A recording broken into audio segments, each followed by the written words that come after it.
Defense, Intelligence, and Foreign Relations. This is with regards to arrest and prolonged detention of one Mr. James Kariuki in the United Arab Emirates. This is a request or a statement that has been requested to be responded by the Defense, Intelligence, and Foreign Relations. The Honorable Member for Kitui Central, Dr. Makali Mulu, requested for a statement from the Committee on Energy, and this is with regards to status of compensation to Master Simon Mwema due to severe injuries suffered from electrocution. That is a statement that has been requested for response that will come from the Committee on Energy. The Committee on Health also received a statement that comes from the Honorable Member for Dagoretti North, Honorable Beatrice Alachi. This is with regards to botched cosmetic surgery resulting in death of Miss Lucy Nganga at Omnicare Medical Clinic. The Honorable Member for Wanami, for Bumula, this is Wanami Wamboka, also requested for a statement to the Labour Committee. This is with regards to status of implementation of the court order on recruitment of KRA officers. Also, the member for Kipipiri, Honorable Wanjiku Muhia, requested for a statement to, or rather from the Tourism and Wildlife Committee.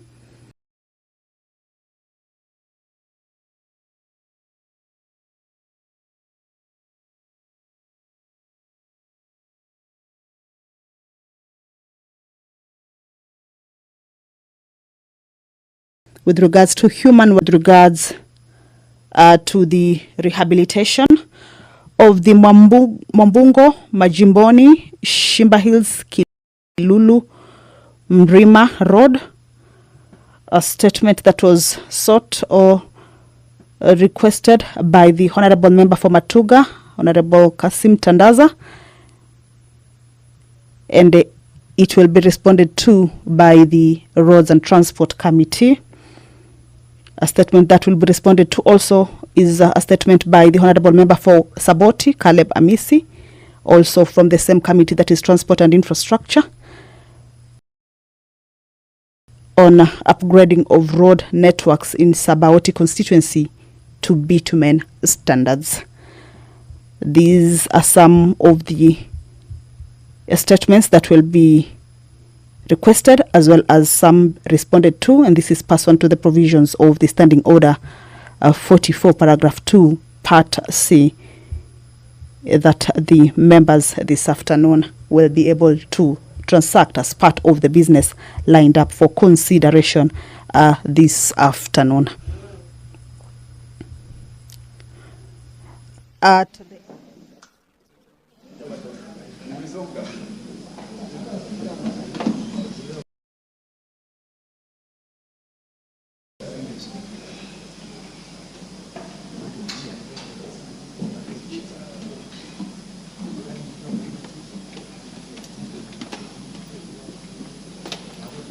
Mheshimiwa wabunge, na tuombe. Mwenyezi Mungu ambaye kwa hekima na wema wako mteua nyadhifa za viongozi na wabunge kwa ustawi wa jamii na utawala wa haki wa wanadamu, tukusihi tutazame kwa neema nyingi sisi watumishi wako ambao umeridhika kutuita ili tutekeleze shughuli muhimu za jamhuri hii yetu. Tunakuomba tuteremshie baraka zako sisi tuliokutanika hapa, na utujalie tuyatende na kufikiria mambo yote yakataka kufikisha mbele yetu kwa njia ya haki na uaminifu, ili utukufu na sifa zako ziendelezwe, na ili kustawisha amani, ufanisi na heri ya nchi hii yetu na wale ambao haja zao umezikabidhi mikononi mwetu. Amina.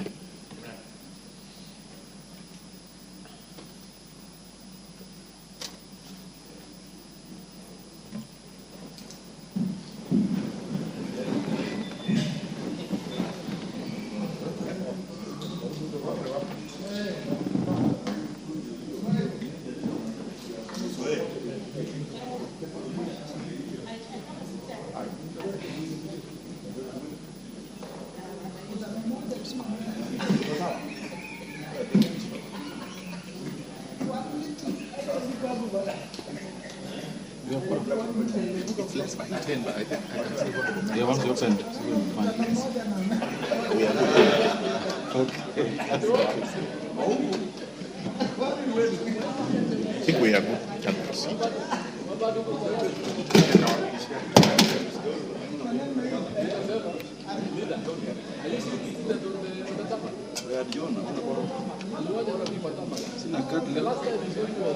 We can use this one.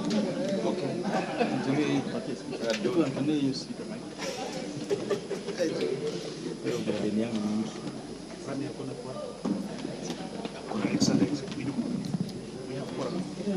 All members, I confirm that we have quorum, so we can proceed. Call out the orders.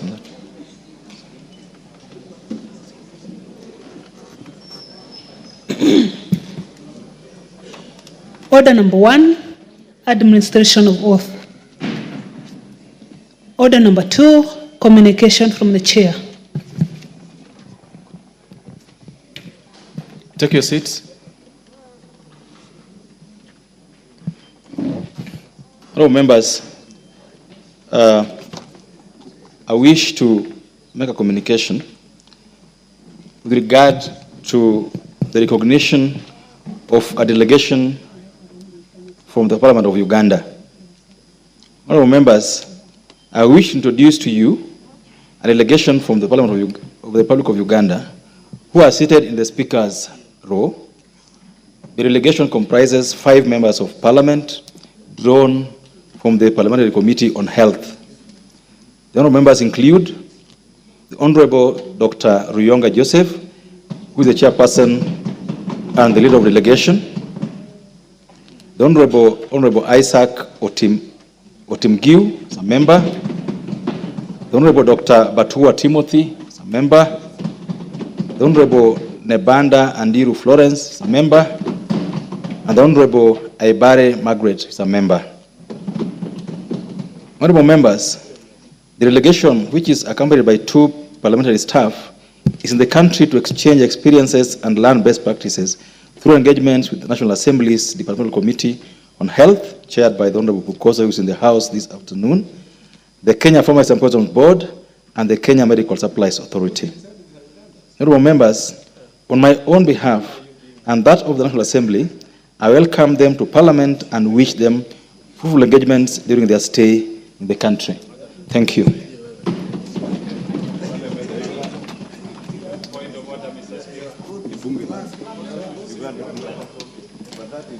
There can be nothing. There cannot be anything out of order from the chair's communication.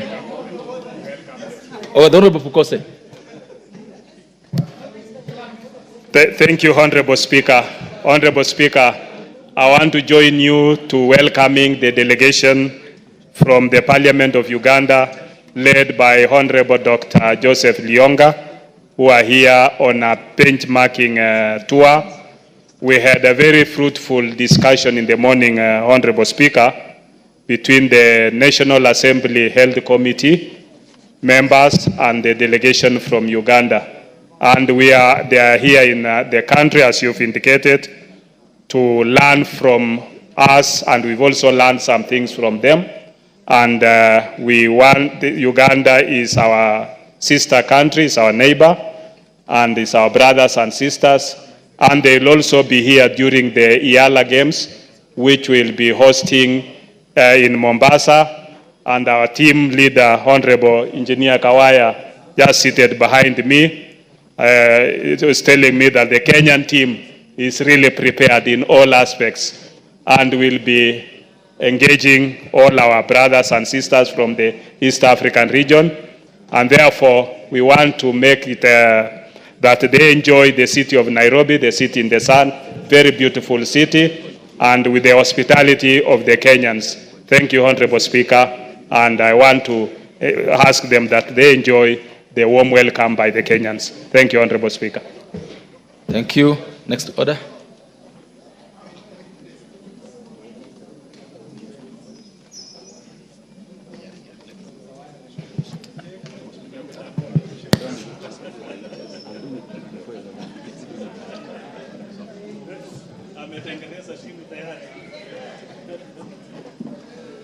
Next order.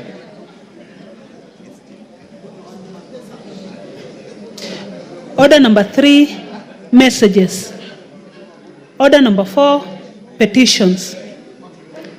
Order number 5, papers. The Honorable Majority Leader, oh, you're there. Honorable Speaker, I beg to lay the following papers on the table of the House today, Tuesday, November 12, 2024. 1, the National Assembly Annual Report of 2023-2024. Order, members, we shall listen to the Majority Leader in silence.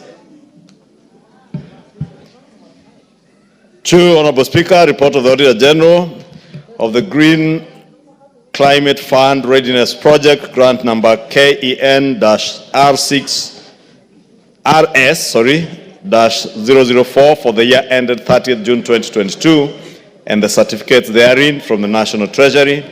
3, reports of the Auditor General and financial statements for the year ended 30th June 2021, 30th June 2022, 30th June 2023, and 30th June 2024. 30th June 2023, and the certificates therein in respect of the following: Sawagongo High School, 2, St. Francis Rangala Girls High School. Don't remember, it's Rangala. Rangala. St. Francis Rangala Girls High School. Honorable Speaker, you seem to know where the school is. Yes, I do. 3, Flamingo Secondary School. 4, Nia Girls High School. I know where that school is, Honorable Speaker. And 5, Hillcrest Secondary School. Thank you, Honorable Speaker. I have been to Nia Girls, Honorable Speaker. And the Soga girls too. First Lady, the chairperson of CIOC, the Honorable Muchomba. The Honorable Muchomba, this is your opportunity. The member for Githunguri, the Honorable Muchomba, you got business this afternoon in the House. I hope you are aware.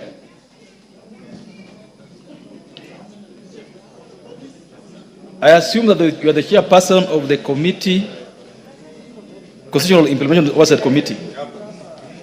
Is that the position? Yes, sir. I'm ready to business. I'm ready for the business. Proceed. Honorable Speaker, I beg to lay the following papers on the table of the House today, Tuesday, 12th November 2024.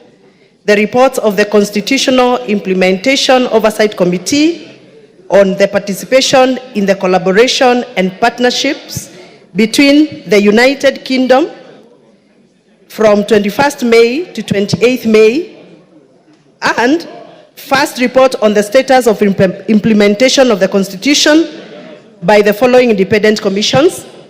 1, Kenya National Commission on Human Rights. 2, the National Land Commission. And 3, the National Gender and Equality Commission. Thank you, Mr. Speaker. Thank you. You may lay the papers.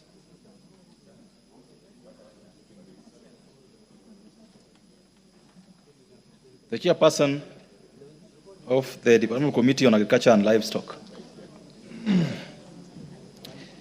Honorable Speaker, I beg to lay the following paper on the table of the House today, Tuesday, the 12th of November 2024. This is the report of the Departmental Committee on Agriculture and Livestock on the consideration of the Agricultural Professionals Registration and Licensing Bill, National Assembly Bill number 19 of 2024. Thank you, Honorable Speaker. Thank you. Proceed to lay. The chairperson for the Departmental Committee on Trade, Industry and Cooperatives. Honorable Gakuya.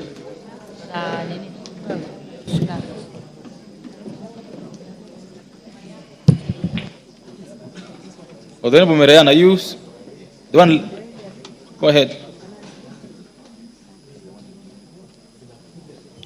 Honorable Speaker, I beg to lay the following paper on the table of the House today, Tuesday, 12th November 2024. This is a report on the Departmental Committee on Trade, Industry and Cooperatives on its consideration of the Cooperatives Bill, National Assembly Bill number 7 of 2024. Thank you. Then finally, the chairperson for the Departmental Committee on Justice and Legal Affairs, Honorable Murugara. Thank you very much, Mr. Speaker.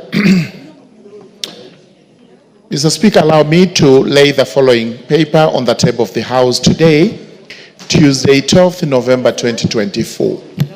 Report of the Departmental Committee on Justice and Legal Affairs on its consideration of the Independent Electoral and Boundaries Commission Amendment Bill, National Assembly Bill number 50 of 2023.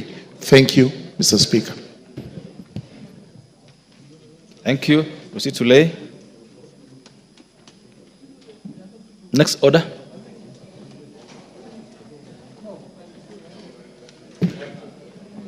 Order number 6, notices of motion.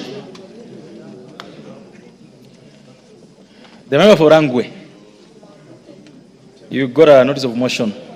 Give it a minute. Thank you so much, Honorable Speaker.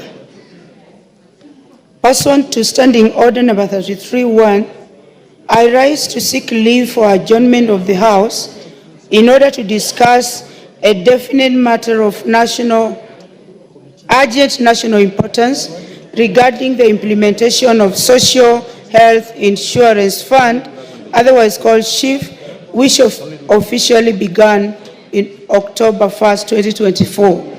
Honorable Speaker, the Social Health Insurance Fund is designed to promote universal health coverage by ensuring all individuals and communities have access to essential quality health services, from health promotion and prevention to treatment, rehabilitation, and palliative care without facing financial hardship. While the objectives of SHIF are commendable, Honorable Speaker, as it aims to bridge critical gaps in health access, the rollout has encountered significant challenges that undermine its effectiveness. Honorable Speaker, in the past 1 month, many patients requiring urgent essential treatment, such as cancer and renal care, have experienced severe delays in treatment despite being prior contributors to the defunct National Health Insurance Fund. In addition, Honorable Speaker, healthcare facilities have raised concern on the inadequate funding and delayed disbursements by the Social Health Authority, resulting in financial constraints that hinder their ability to provide critical services. Sadly, due to the technical issues encountered on the SHIF portal, many patients are being forced to pay out of pocket, imposing further financial strain on those who cannot afford such expenses and endangering their lives by delaying life-saving treatment. Speaker, it is against this background that I seek leave of the House to discuss this matter of national importance with a view to exploring possible and lasting solutions. You can go in low tones. Thank you, Honorable Speaker. It is against this background that I seek leave of the House to discuss the matter of national concern with a view to exploring possible and lasting solutions to this problem. I thank you.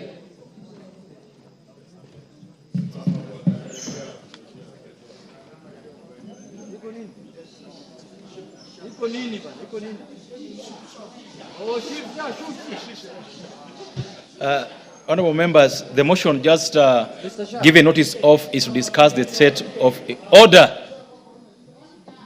Discuss the status of Chief Shah, and no, there's no shoe. And I confirm that the member who has just given the notice has requested support, and therefore appoint 6 o'clock this evening as a time for discussing this matter.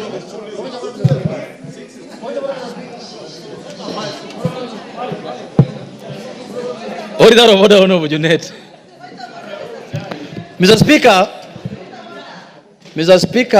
this is a very, very important matter. It's a matter of national importance, Mr. Speaker. This is a matter that is touching the lives of Kenyans, Mr. Speaker. And this is a new program that the government is implementing. And the laws that are being used to implement this program, Mr. Speaker, were passed by this House. All the laws, all the three sets of laws, Mr. Speaker. Mr. Speaker, 6 o'clock is the happy hour. You know where people are, members of the House, Mr. Speaker, at 6 p.m. They are somewhere there. I don't want to mention the name where they are, Mr. Speaker. There is no serious business we can discuss at 6. You know they have retreated. You know where they retreat? At 6 o'clock, Mr. Speaker. Let us give this important matter, Mr. Speaker, some good time, Mr. Speaker. Like from 4:30, I propose to 7 o'clock, Mr. Speaker. Okay. Or 5, if worst case scenario, 5 o'clock. 4, Mr. Speaker. Members are saying we discuss this matter now. Now, Mr. Speaker.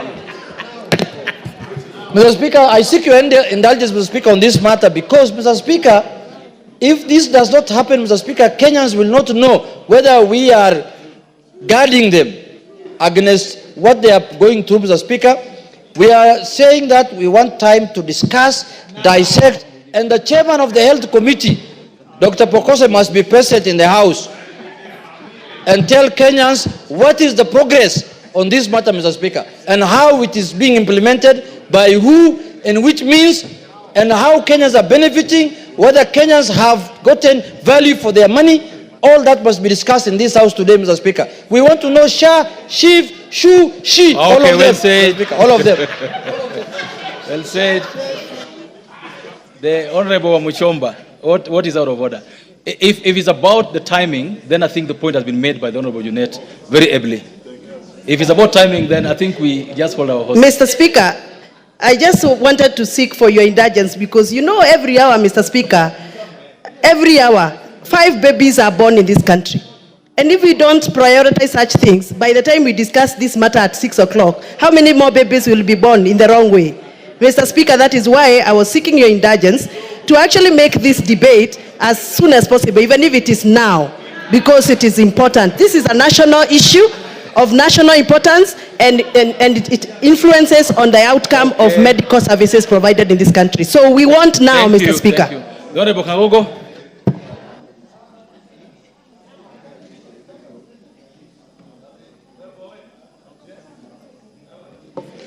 Yeah, thank you, Mr. Speaker. Mr. Speaker, I want to thank the Honorable Lillian Koko for bringing this very important issue.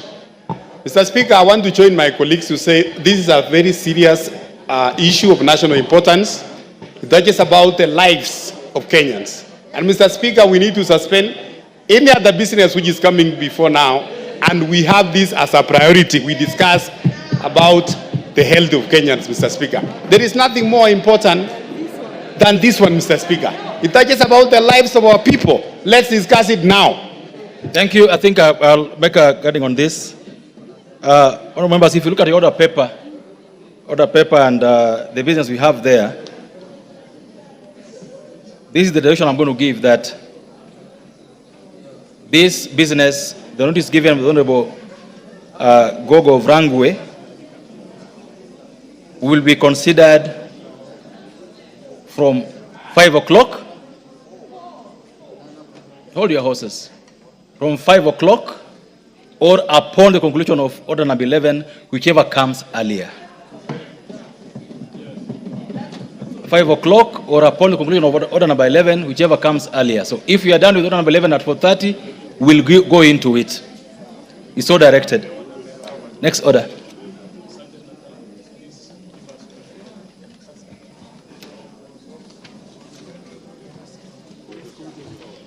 Order number 7, questions and statements. Oh, members, I just want to request members who have their questions in the order paper to be as brief as possible, and in view of what I've just directed now, I will not allow any comments on requests for statements. So I will start with the Honorable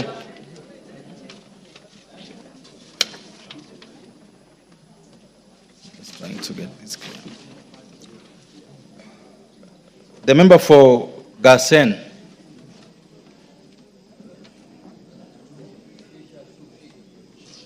Go ahead.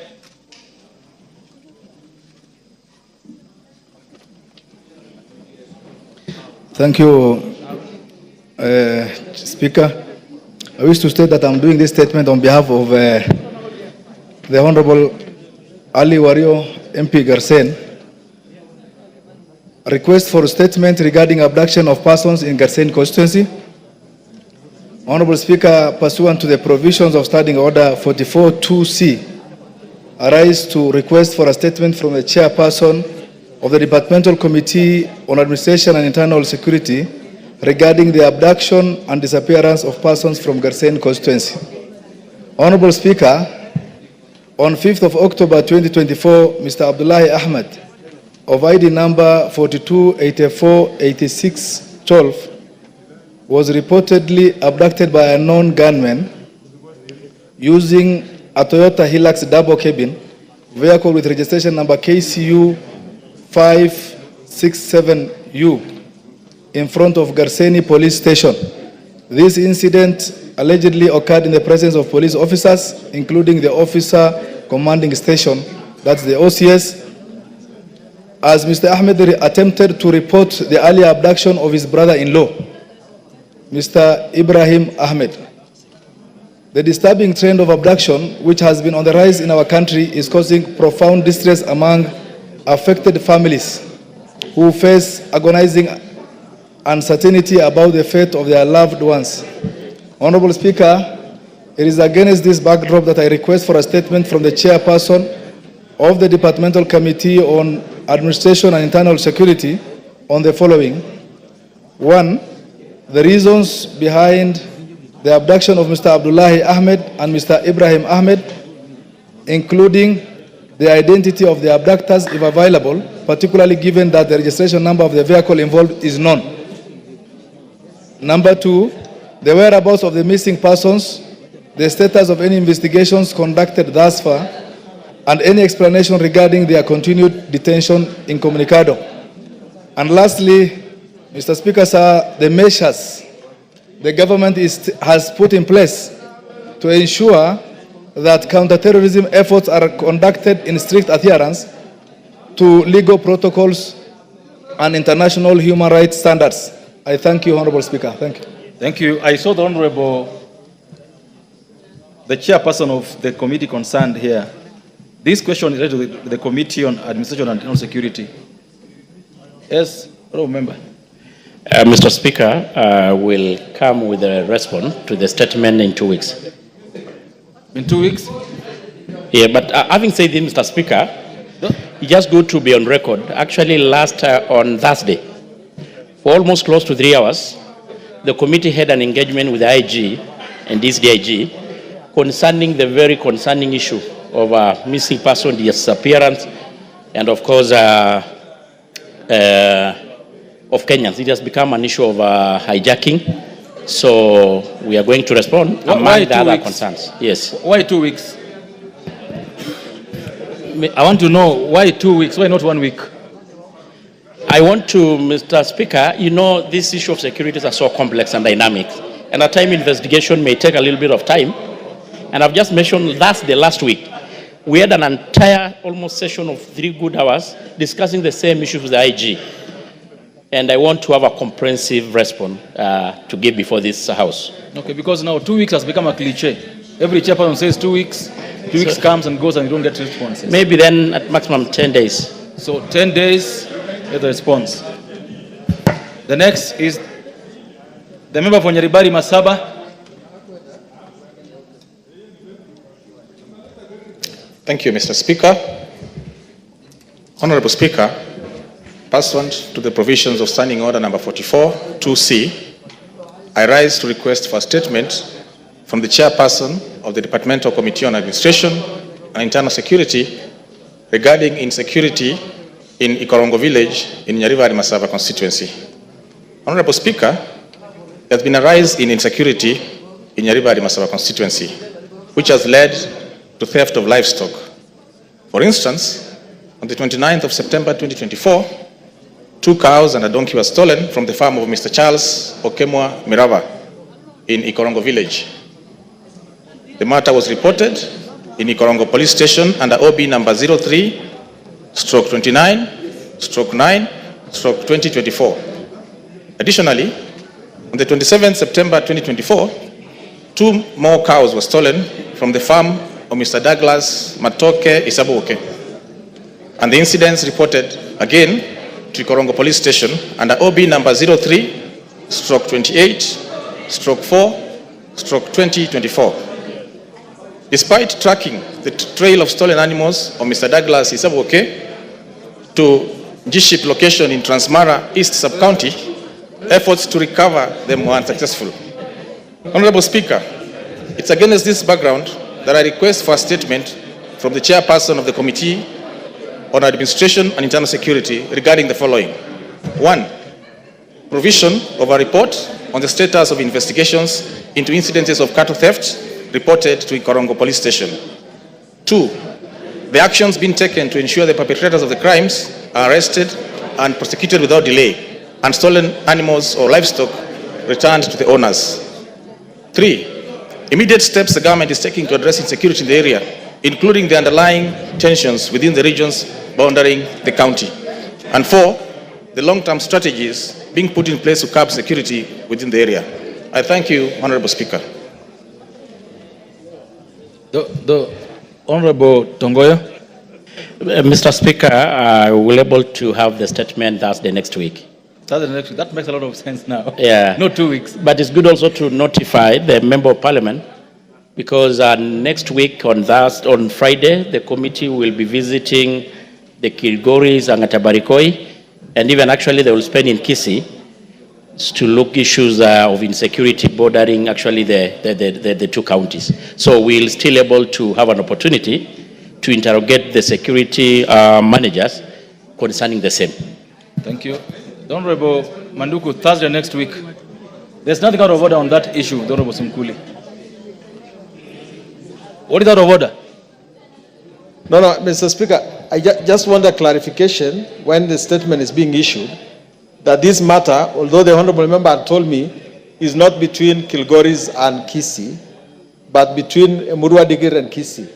Because the issue of stock theft might affect Kilgoris, but the stealing of donkeys does not usually affect Kilgoris. So it should be strictly a matter between Transmara East and Kisii. The Honorable Tongoyo, you've heard, the Honorable Simkuli is saying they have nothing to do with donkeys. So don't involve them on donkeys issues. So please. That is well said. Honorable Manduku, you take it up with the chairperson. He says next Thursday, and that there's a mission coming to the same region on Friday the following week. So take it up with him and get the dates and participate, getting answers. Next is the member for Kiambu, Honorable Mashua Waithaka.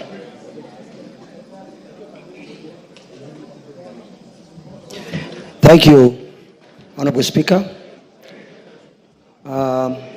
Request for statement regarding arrest of Mr. James Kariuki, a Kenyan citizen in the United Arab Emirates.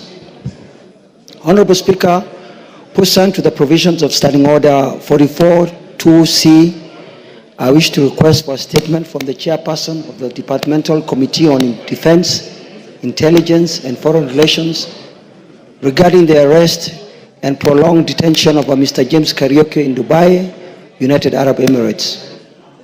Honorable Speaker, on 13th March 2020, several documents, including an Emirati identification card belonging to Mr. James Kariuki of passport number AK0550628, then based in Dubai, UAE, was stolen in a dubious recruitment process. He thereafter reported the incident to Naif police station in Dera City, Dubai, but to no avail. On 4th August 2020, while in the airport waiting to board a flight to Kenya, he was arrested by officials who accused him of fraud and obtaining money under false pretenses, as his documents had been used to defraud several victims in Dubai. His detention has persisted since then as the authorities require him to pay 2 million dirham to secure his release. During his detention, a fraud incident occurred where his documents were used, but this was not enough to secure his release. Honorable Speaker, it's against this backdrop that I request a statement from the chairperson of the Departmental Committee on Defense, Intelligence, and Foreign Relations on, 1, the current status and condition of Mr. James Kariuki, who is detained, and any assistance granted to him. 2, a report on the investigation into the loss of identification documents belonging to Mr. James Kariuki, which was reported at Naive Police Station, including the unauthorized use of criminals while he was in custody. 3, steps taken to provide consular support and ensure communication between the detained individual and his family in Kenya. And 5 or 4, diplomatic measures being taken by the government to engage with UAE authorities to resolve this matter and to ensure his repatriation to rejoin his family. Thank you, Honorable Speaker. Thank you. Chairperson of the Committee on Defense and Foreign Relations.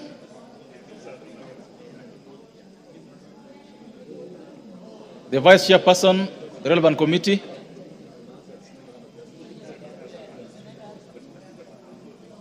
The Majority Leader. This is a very urgent question that requires immediate action. And we can't see the chairperson, we can't see the vice chairperson. The Honorable Majority Whip, you have to take up this matter. Yes, I will. And you don't just have to take it up, you have to also give us the timeline within which you will take it up with the relevant committee.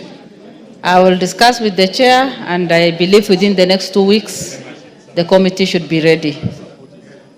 The Honorable Member from Kiambu, take it up with the Majority Whip so that the relevant committee is informed accordingly. Thank you, Speaker. Thank you. The next is the member for Kitui Central. The member for Kitui Central, Dr. Makali Mulu. Yeah, thank you, Honorable Speaker. Honorable Speaker, I request for a statement regarding status of compensation to Master Simon M. Mwema for injuries sustained following electrocution from Kenya Power Lines. Honorable Speaker, pursuant to the provision of Standing Order 44.2c, I wish to request for a statement from the chairperson of the Departmental Committee on Energy regarding status of compensation to Master Simon Mwema due to the spear injuries suffered following electrocution from electricity power lines at Chedhani Primary School in Kitui County. Honorable Speaker, on 16 December 2017, a tragic accident occurred where a minor, Master Simon Mwema, was struck by a live and hanging power line at around 6:30 p.m. while playing around Chedhani Primary School. He received treatment at Mwingi Level 4 Hospital and later was transferred to Kenyatta National Hospital, where he remained under care until 29th May 2018. During this period, Honorable Speaker, his situation deteriorated significantly, ultimately requiring the amputation of his upper limb. The incident had been duly reported at Mwingi Police Station via OB 23/17/2/2017 and the Kenya Power offices in Mwingi, where officials assured the family that a thorough investigation would be undertaken. However, despite several follow-up visits by the family seeking assistance, KPLC has taken no substantive action, Honorable Speaker. The unfortunate incident caused permanent physical disability on the minor and has resulted in psychological trauma and financial hardship for the family. Honorable Speaker, It is against this background that I request for a statement from the chairperson of the Departmental Committee on Energy on the following. Roman 1. Status of investigation on the incident by the Kenya Power and action taken, if any. Roman 2. The steps taken to compensate the family of the minor, including reimbursement of medical expenses, provision of a prosthetic limb, and compensation for the psychological effects of the resultant amputation. Roman 3, Honorable Speaker, timelines as to when the family should expect to receive the said compensation.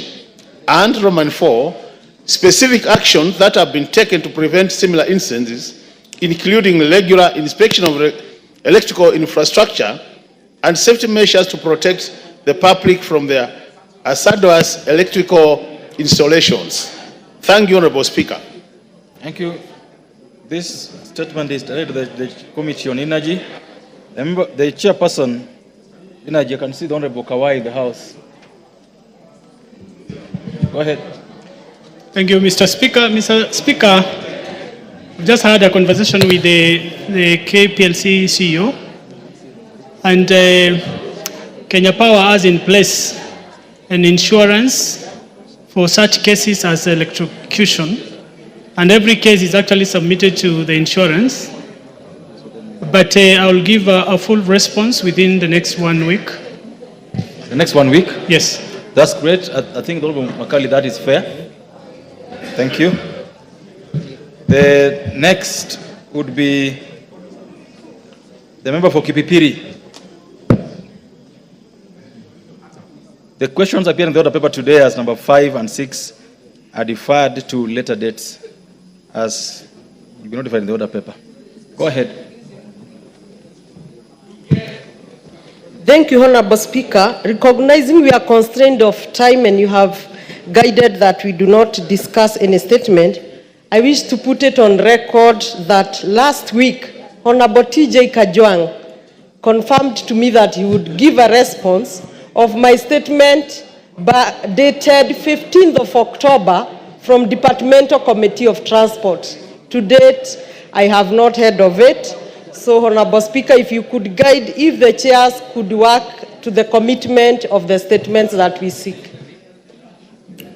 Honorable Speaker, pursuant to the provision of Standing Order 44-2C, I rise to request for a statement from the chairperson of Departmental Committee on Tourism and Wildlife regarding human-wildlife conflict in Kipipiri constituency. Honorable Speaker, human-wildlife conflict in both protected and unprotected areas has remained a significant concern across the country for several decades. Recently, residents of Kipipiri constituency have faced a surge in wildlife invasion and attacks, leading to loss of lives, livestock, destruction of crops, the damage of property. These incidents are primarily caused by marauding elephants, buffaloes, hyenas, monkeys, and other wildlife, which have wreaked havoc in various parts of my constituency.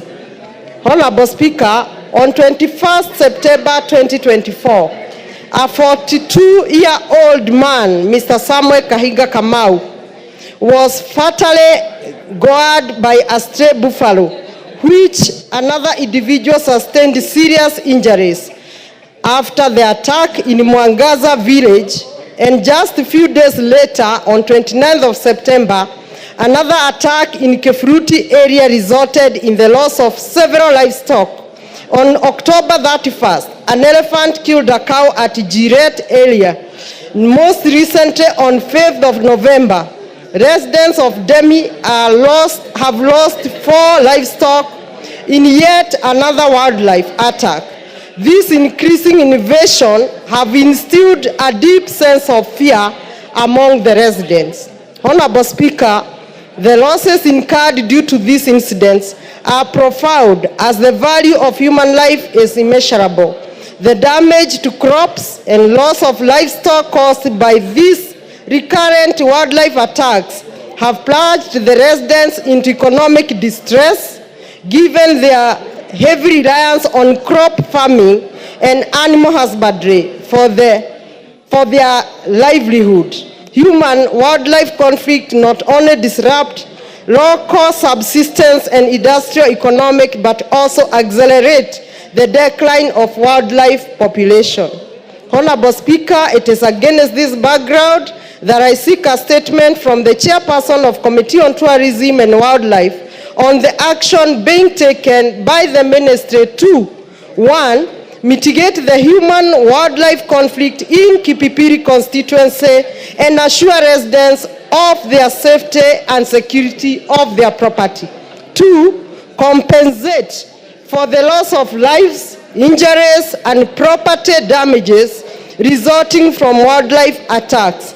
And lastly, deploy Kenya Wildlife Service officers to the affected areas to help reduce the frequency and impact of the attacks. I thank you, Honorable Speaker. You can see residents of Kipipiri are living in fear from wildlife, as their member is also threatened from the leadership of this House.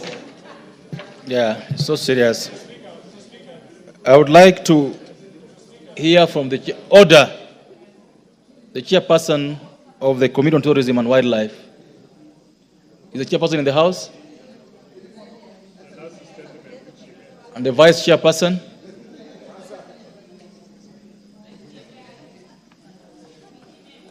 You know, members, we've advised chairs to be in the House. The Honorable Majority Whip. Honorable Speaker, it's unfortunate that the chair and the vice chair are not in, and we need to be serious and be committed to our task. And that is why the members of parliament today are calling for reshuffle, so that we get rid of all the chairs and the vice chairs who are not committed, because it is quite clear. We can see that they are not in the House, they are not giving us the response on time, and that is affecting the progress of our work. So it is high time for us to take action, Honorable Speaker. And on that note, may I say that this is a matter of interest to many Kenyans, and it needs serious attention. And I promise that still within 2 weeks, the chair should give us the response. Thank you. Thank you so much. I think that is a fair comment on the matter. The Honorable TJ Kajuang, what is out of order?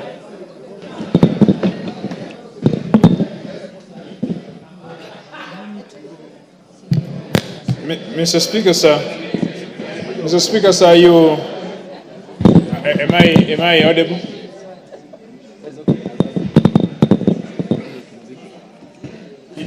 Am I audible? You've got a mic next to you, Honorable Kajuang. Mr. Speaker, sir, you heard the member of Kipipiri mention my name. May I confirm to her, Mr. Speaker, sir, that I keep my promises and I'm up to the task. And I also keep my professional undertaking. I made a commitment to her, a professional undertaking, that we will respond from the Committee on Transport to her question in the shortest period of time. I can confirm to her that on Thursday afternoon of Thursday, she will have her response, adequate response on that day. Thank you, Mr. Speaker. Thank you. We are not going to be debating questions this afternoon or statements. The next person, member of parliament, to raise a statement is the member for the nominated member, the Honorable Irene Mayaka. Thank you, Honorable Speaker. Honorable Speaker, I rise to request for a statement regarding the declaration of protected areas in Nyamira County. Honorable Speaker, pursuant to the provisions of Standing Order 44-2C, I rise to request for a statement from the chairperson of the Departmental Committee on Tourism and Wildlife regarding the declaration of certain areas in Nyamira County as protected areas and national monuments. Honorable Speaker, tourism is a key driver of our economy and a significant contributor to economic activities.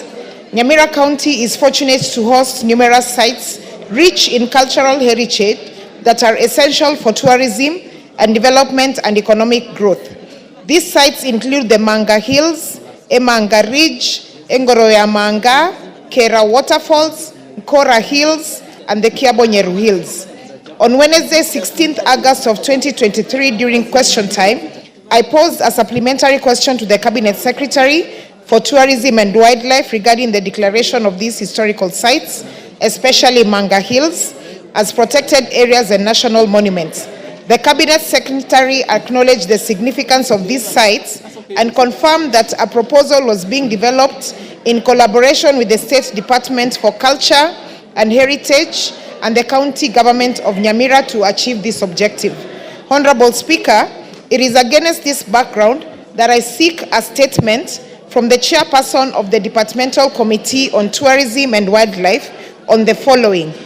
A comprehensive report on the progress made by the Ministry of Tourism and Wildlife in implementing the undertaking by the Cabinet Secretary on Wednesday, 16th of August 2023, including specific timelines for the completion of the said process. And B, a report on the number of heritage sites in Nyamira County that are currently receiving support from the Tourism Fund. I thank you.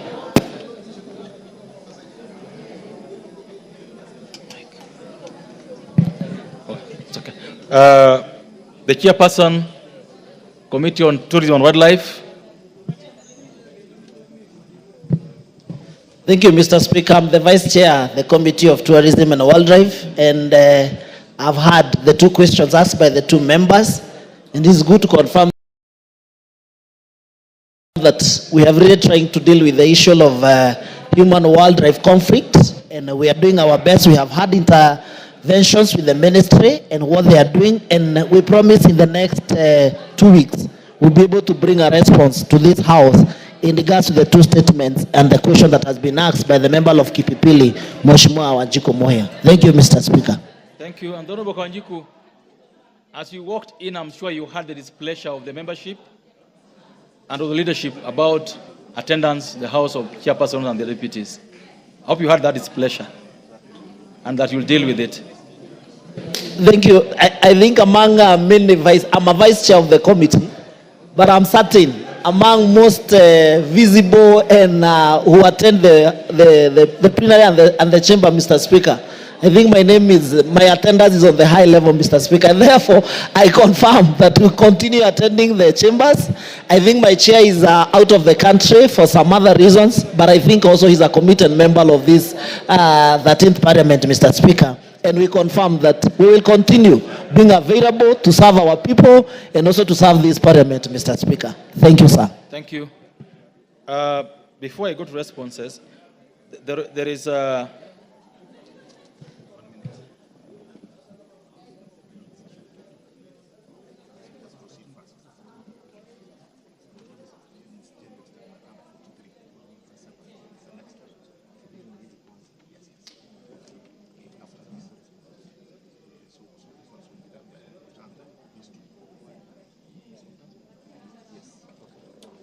Oh, members, there are responses to be issued by the Committee of Transport and Infrastructure, and the first response would be to a statement requested by the Honourable Member for Matuga, the Honourable Tandaza Sawa. So I'll give this chance to the member, to the chairperson of the Committee on Transport and Infrastructure. The Honourable Zahir, I'm told you are in charge of this. The Honorable Zahir Janda, I'm told you're in charge of this. Are you? Thank you, Honorable Chair. I'd like to make a response to a statement on behalf of my chair of the Transport and Infrastructure Committee. So, Honorable Chair. Order. Order. I'm informed that the Honorable Tandaza is not in the House. I don't know that he assigned that to any other member. If not, then you pen the question. You table the response. He will look at it when he comes to the House next. Honorable Speaker, I also have a statement for... Yes, we're going to do that one next. The member for Saboti. Member for Saboti in the House. Honorable Hamisi. These responses will be tabled accordingly, and members thereof lose any right to come and demand for them on the floor of the House. So the responses to those two questions have been tabled by the member, by the chairperson of the Committee on Transport and Infrastructure, and will be dealt with accordingly. Thank you.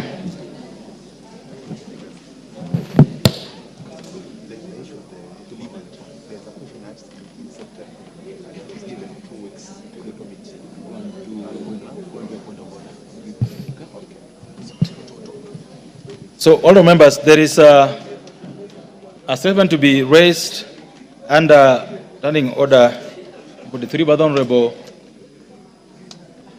Member for Bomet, Honorable Lynette Toto. This is your opportunity.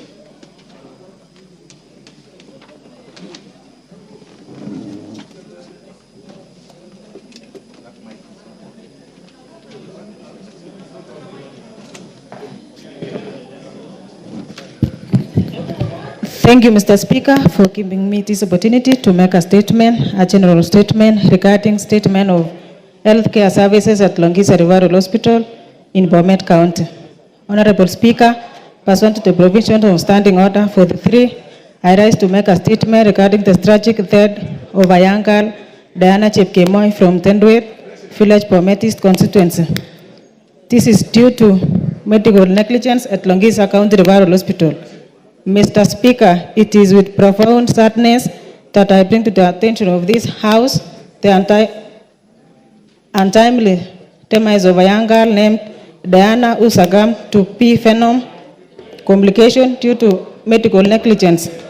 On 10th of November 2024, a distressing incident occurred where Diana was stung by bees and rushed to Longisa Rural Hospital for emergency treatment. On arrival, she was left unattended for more than 5 hours at the hospital with reports of demands for payment during a life-threatening emergency. Sadly, she lost her life while being transferred to Tenwek Hospital for special treatment. This incident represents a violation of constitutional right to the highest standard of health as enriched in Article 43(1)(a) of the Constitution. Honorable Speaker, this tragic incident has also exposed deeper systematic issues within our healthcare system.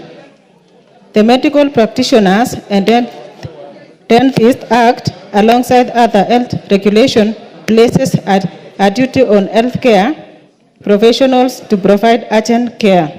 The tragic loss of the young girl at Longisa County Rural Hospital is heartbreaking and ought not to happen again. Honorable Speaker, as we seek justice for Diana's family and accountability for this tragic loss, I urge this House to consider immediate intervention to address these systematic failures. The people of Bomet County, and indeed all Kenyans, deserve access to quality healthcare services delivered by professional in well-equipped facilities. We must ensure that such preventable losses of life do not recur in our health institution. Thank you, Mr. Speaker. I wish to donate my minutes to the county, to Member of Parliament, Richard Yegon. Thank you, Mr. Speaker. You don't have any minutes to donate to anybody. Honourable members, you've heard what the Honourable Toto says happened at Longisa. All of us watched news in horror. We'll not debate this, but I'll give a chance to the member for Bomet East to say something. And before we...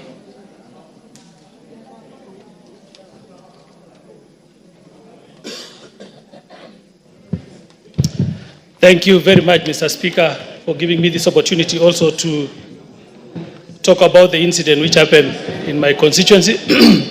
Honorable Speaker, may I take this opportunity to sincerely convey my heartfelt condolences to the family of the young innocent child. Honorable Speaker, this tragic incident underscores the trouble troubling silence from the county government of Bomet, which has yet to release any statement on this matter, despite the fact that the incident occurred at the county referral hospital. In times of such sorrow, Mr. Speaker, and injustice, the public rightfully expect accountability and transparency from their leaders. The absence of the response from the county government adds to the pain of this loss and raises concern about the oversight and responsibility within our healthcare facilities, Mr. Speaker. In Diana's memory, it is crucial that the authorities conduct a full investigation, identify those responsible, and enact reforms to ensure such tragedy does not happen again. Upholding the Constitution right to health care as stipulated in Article 43(1)(a means addressing the systemic issues head on and committing to an equitable, responsive healthcare system for all citizens. Mr. Speaker, I wanted to add this. Where is the CEC? Where is the CEO? The hospital superintendent of the county referral hospital? Where is the governor? It is only that they are going into the radio stations, calling radio station, Mr. Speaker, to complain to the members of parliament who are in Nairobi here. We are raising a lot of concern with the issues which is happening in the county referral hospital. County referral hospital should be taken as a crime scene, Mr. Speaker. Longisa referral hospital, Mr. Speaker, has in many cases shown that there is a lot of problems in that hospital, and there is nobody who is trying to address. We want the county official led by the governor himself, the CEC, and the CEO of health for Bomet to be taken into account for this loss of the child, Mr. Speaker. I thank you, Mr. Speaker. Thank you so much.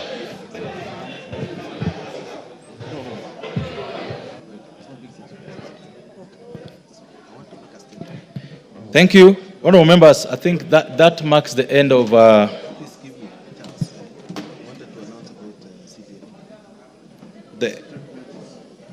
statement of questions, but I'm being moved by the chairperson of CDF committee that he has an announcement to make.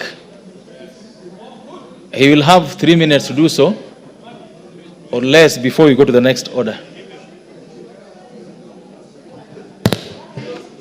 Thank you, Mr. Speaker, for giving me this opportunity. I want to give the announcement that Treasury finally today has released the balance of the CDF money, 5.7 billion, which was due. And we are expecting to get the next balances for the start of the financial year 2024-25 from December. So I want to ask members, as you go back to your constituencies, please make sure you do also ask your committee to do audits to make sure that there is no money remaining in the board which is due for development to their constituencies. The more they stay here, the more we lose as members, or your constituent lose a lot, because we require you to finish this grade 9 classroom, grade 9 report to school. They do not go under trees. They will go to classes which have been done by the National Government Constituency Development Fund. So I want to wish each one that may you do a good job and submit your proposals as soon as possible for 2024-25 financial year. Thank you, Mr. Speaker. Thank you. The member carrying his hands up. Don't you have a card? We cannot see you. Go ahead. We cannot see. You don't have a card. Oh, thank you, Mr. Speaker, for the opportunity. And sorry, I want to take you back a bit on the request for statements that have been made by my colleagues regarding the human-wildlife conflicts. Mr. Speaker, in the month of September, I think around 18th there. Order. The Honorable Kawanjiku, the member for Kiamba. This question or the statement being raised by the member on his feet is for you. Thank you, Mr. Speaker. On the 18th of September, thereabout, I did ask for a statement in this floor of the House regarding the human-wildlife conflict in Bamba and Ganze constituency. I had said that we are suffering an invasion by elephants who have left the Tsavo East National Park, and they have invaded areas where people are living. And the chairman of the committee had promised me that he will be giving a statement in this House in 2 weeks' time. But up to now, it's around almost 2 months, and we have not had anything from the committee. So, Mr. Speaker, I was asking for direction on what we need to be done, because as it is right now, the situation in Ganze is even getting worse, and it really needs an immediate intervention by the government. Thank you, Mr. Speaker. Yes, the Vice Chairperson, Committee on Tourism and Wildlife. Thank you, Mr. Speaker. I think I will fast track. I would really want to apologize on the behalf of my chair if the report has not been tabled in the floor of the House, but I think the report is ready. We seek your permission, Mr. Speaker, that by the end of this week or early next week, Tuesday, we'll have tabled the report before the floor of this House, Mr. Speaker. This report to be tabled on Thursday this week, Thursday afternoon. Thank you, Mr. Speaker. Well guided. Thank you. Next order.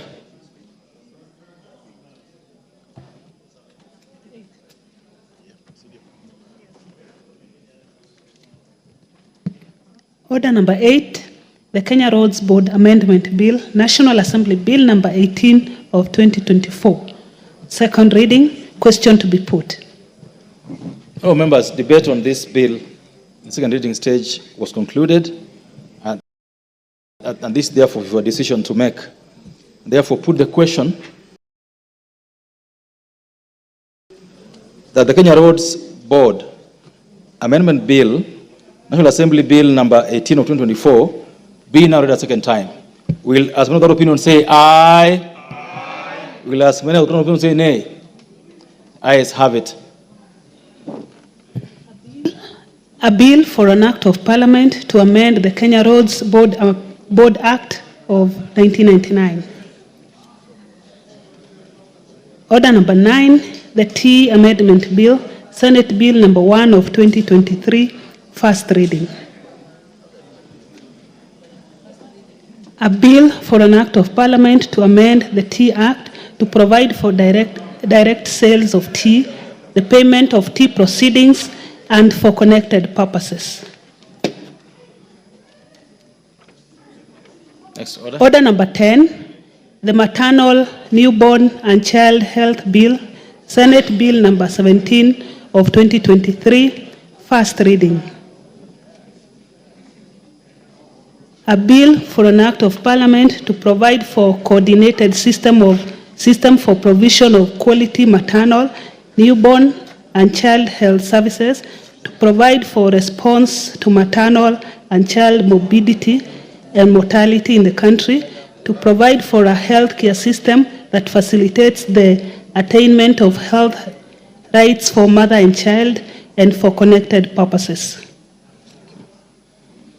Honorable members, before you go to the next order, I got a communication to make regarding order. Remember walking as if you're going to the market in Kisii. Can you sit somewhere? Remember Ruku? Don't Boruku.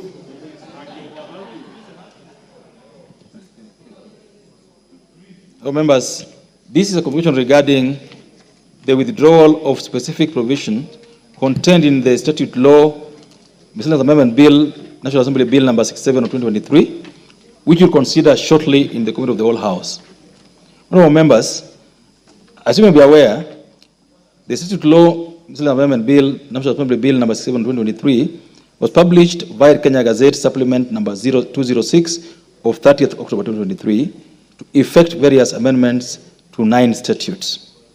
The bill, which is sponsored by the Leader of Majority, was read a first time on 15th November 2023, and thereafter the bill was referred to various departmental committees for consideration of relevant provisions in accordance with their respective mandates, with the lead committee being the Departmental Committee on Legal Affairs, Justice and Legal Affairs. The committees tabled their respective reports on the bill in the House on 15 February 2024. Thereafter, the bill was considered and passed by the House at second reading on Wednesday, 12th June 2024, and committed to a committee of the whole House. Indeed, as you may be aware, you have noticed, on today's order paper, the bill is scheduled for consideration in the committee of the whole House under order number 11.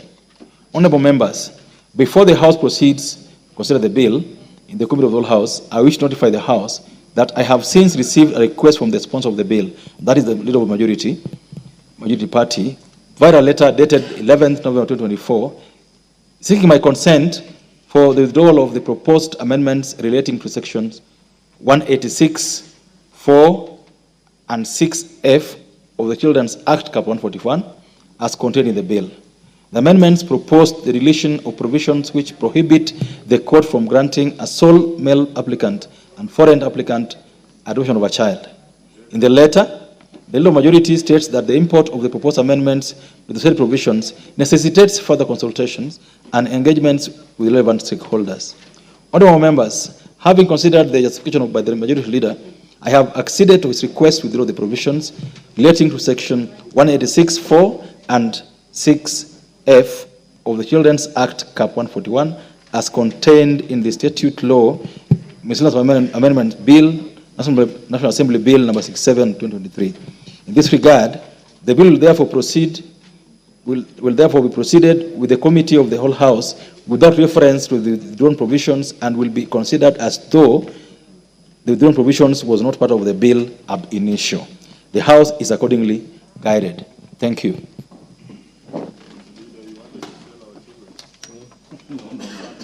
Next order. Order number 11, Committee of the Whole House.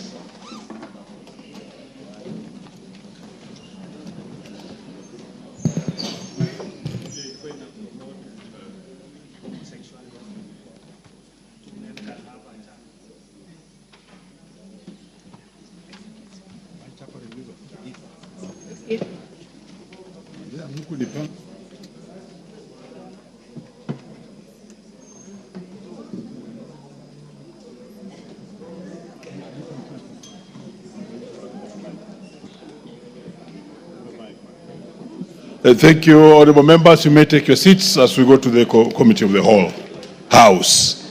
And please, I would advise you stick. The omnibus is usually a very important bill, and your interest must be inside here. Okay.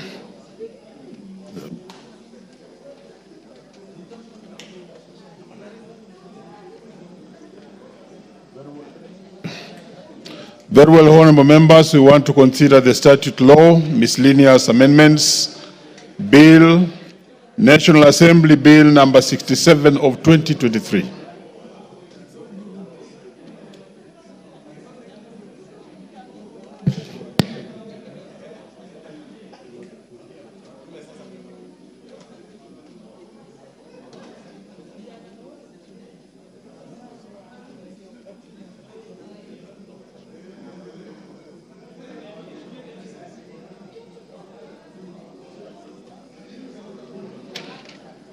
Okay, honorable members, following the Speaker's direction, we are not going to consider the provisions relating to the Children's Act number 29 of 2022 as directed by the Speaker because it's already withdrawn by the Leader of Majority.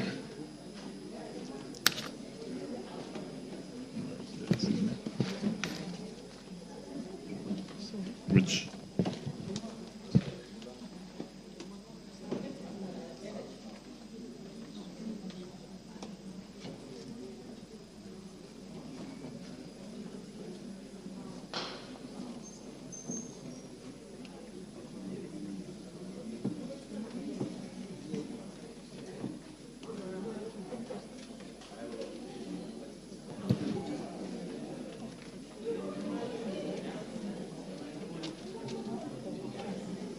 me call out. We need the other mic.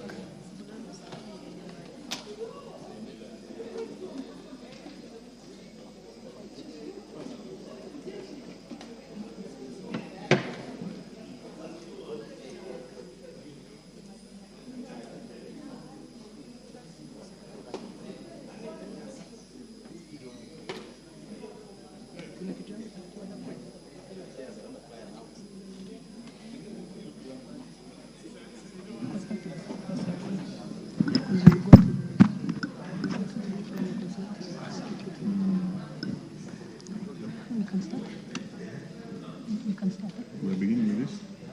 We are beginning with the schedule. Yes. So we are beginning with the schedule. Provisions relating to copyright act. That's what I'm going to do. And then I go for which one? This one I go for. Then I'm going to then I say section 2. And then I say what? This is a basic provisions relating to copyright act. This is what I'm going to read. And then this is the question. I'm going to pose the question. Yako ulileta tofauti kidogo, sawa. Endelea. Just a minute.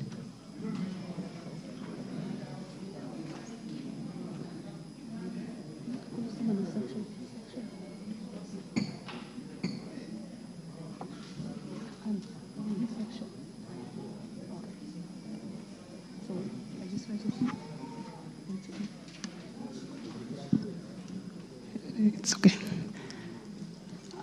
Schedule. Provisions relating to the Copyright Act, number 12 of 2001.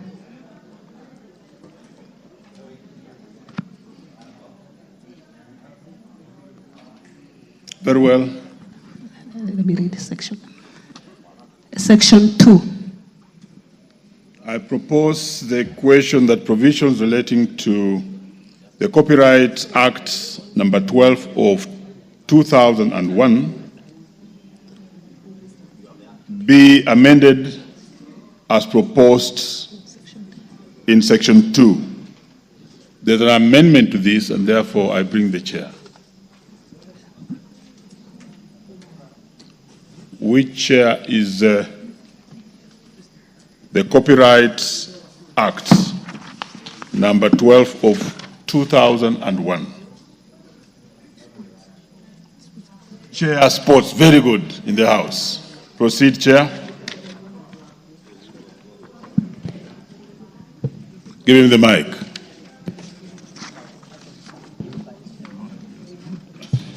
Thank you, Honorable Chair. I beg to move that the schedule to the bill be amended as it appears in the order paper. The justification, or before I get there, is by deleting the proposed amendments to section 2. The justification, Chair, the bill proposes to amend the definition of the term collective management organization so as to include the negotiation of license fees as one of the objects of the collective management organization. Section 33(9) of the Act provides that a license to copyright work may be granted by the owner of the copyright.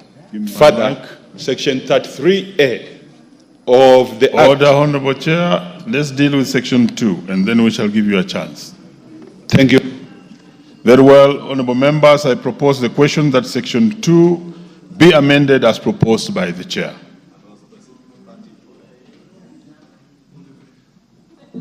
I now put the question that Section 2 be amended as proposed by the Chair. Will as many as of that opinion say aye? Aye. Will as many as of a contrary opinion say nay? The ayes have it.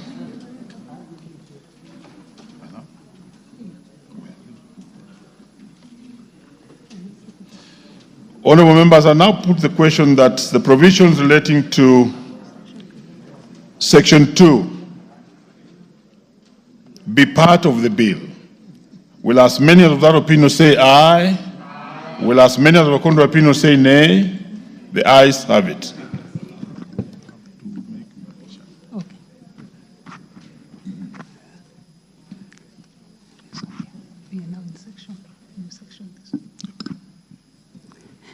new section 30AA. I propose the question that the provisions relating to the new section, I'll take it again. I now propose the question that provisions relating to the Copyright Act number 12 of 2001 be amended as proposed in the new section 30A. Chair. Chair, I beg to move that the schedule to the bill be amended as it appears in the order paper, that is by deleting the proposed new section 30AA. The justification: the bill proposes to insert a new section 30AA into the Act, which provides for the regulation of equitable remuneration of performers and producers in a sound commercial. In terms of this amendment, the user of the commercial shall be paid an equitable remuneration to be divided in half by the producer and the performer. The amendment provides for the payment of equitable remuneration of only performers and producers of sound recordings on a 50-50 basis, and this leaves out any other players that may be involved in the creation of the sound recording. Further, the formula for the sharing of the remuneration should not be contained in the Principal Act, but may be provided for in the subsidiary legislation. Mike. And further, Chairman, as I conclude, the High Court in the Constitution Petition number 5 of 2016 in Malindi ruled that Section 30A of the Copyright Act, being the proposed new Section 30AA, was unconstitutional because it limited the rights of the artist to choose how their royalties are to be paid and therefore limited their freedom of association. Honourable members, I now propose the question that Section 30AA be deleted as proposed by the Chair. Honourable members, I now put the question that Section 30AA be amended as proposed by the Chair. Will as many as of that opinion say aye? Will as many as of the contrary opinion say nay? The ayes have it. That was a deletion, so we proceed.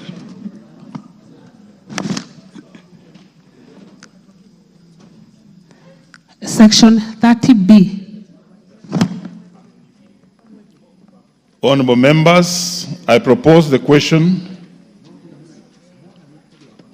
that the provisions relating to the Copyright Act number 12 of 2001 be amended as proposed. Section 30B. Chair. I beg to move that the schedule to the bill be amended as it appears in the order paper in the proposed amendments to Section 30B. 1, by deleting the proposed amendment to the subsection 1. 2, by deleting the proposed amendments to subsection 2. And 3, by deleting the proposed amendments to subsection 3. Justification, Chair. The bill proposes to amend Section 30B of the Act to include orders under the ambit of collection of royalties by the Kenya Revenue Authority or any other entity designated by the Kenya Copyright Board. While the committee noted that this amendment would serve to include orders in the collection of royalties by the Kenya Revenue Authority, the committee agreed with the submissions of the Kenya Copyright Board to withdraw the amendments to allow for the stakeholders' engagement to ensure that all relevant categories of rights are included in the provision. I submit, Chair. Very well, honorable members. I now propose the question that section 30B be deleted as proposed by the chair. I now put the question that section 30B be deleted as proposed by the chair. Will as many as of that opinion say aye? Will as many as of contrary opinion say nay? The ayes have it.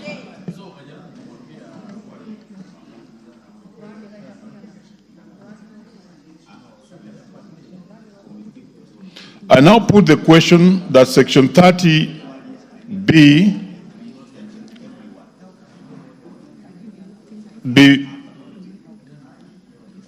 I'll take it again. I now put the question that section 30B relating to the Copyright Act, Cap 12 of 2001 be deleted as proposed by the chair. Will as many as of that opinion say aye? Will as many as of the contrary opinion say nay? The ayes have it. Section 46. I propose the question that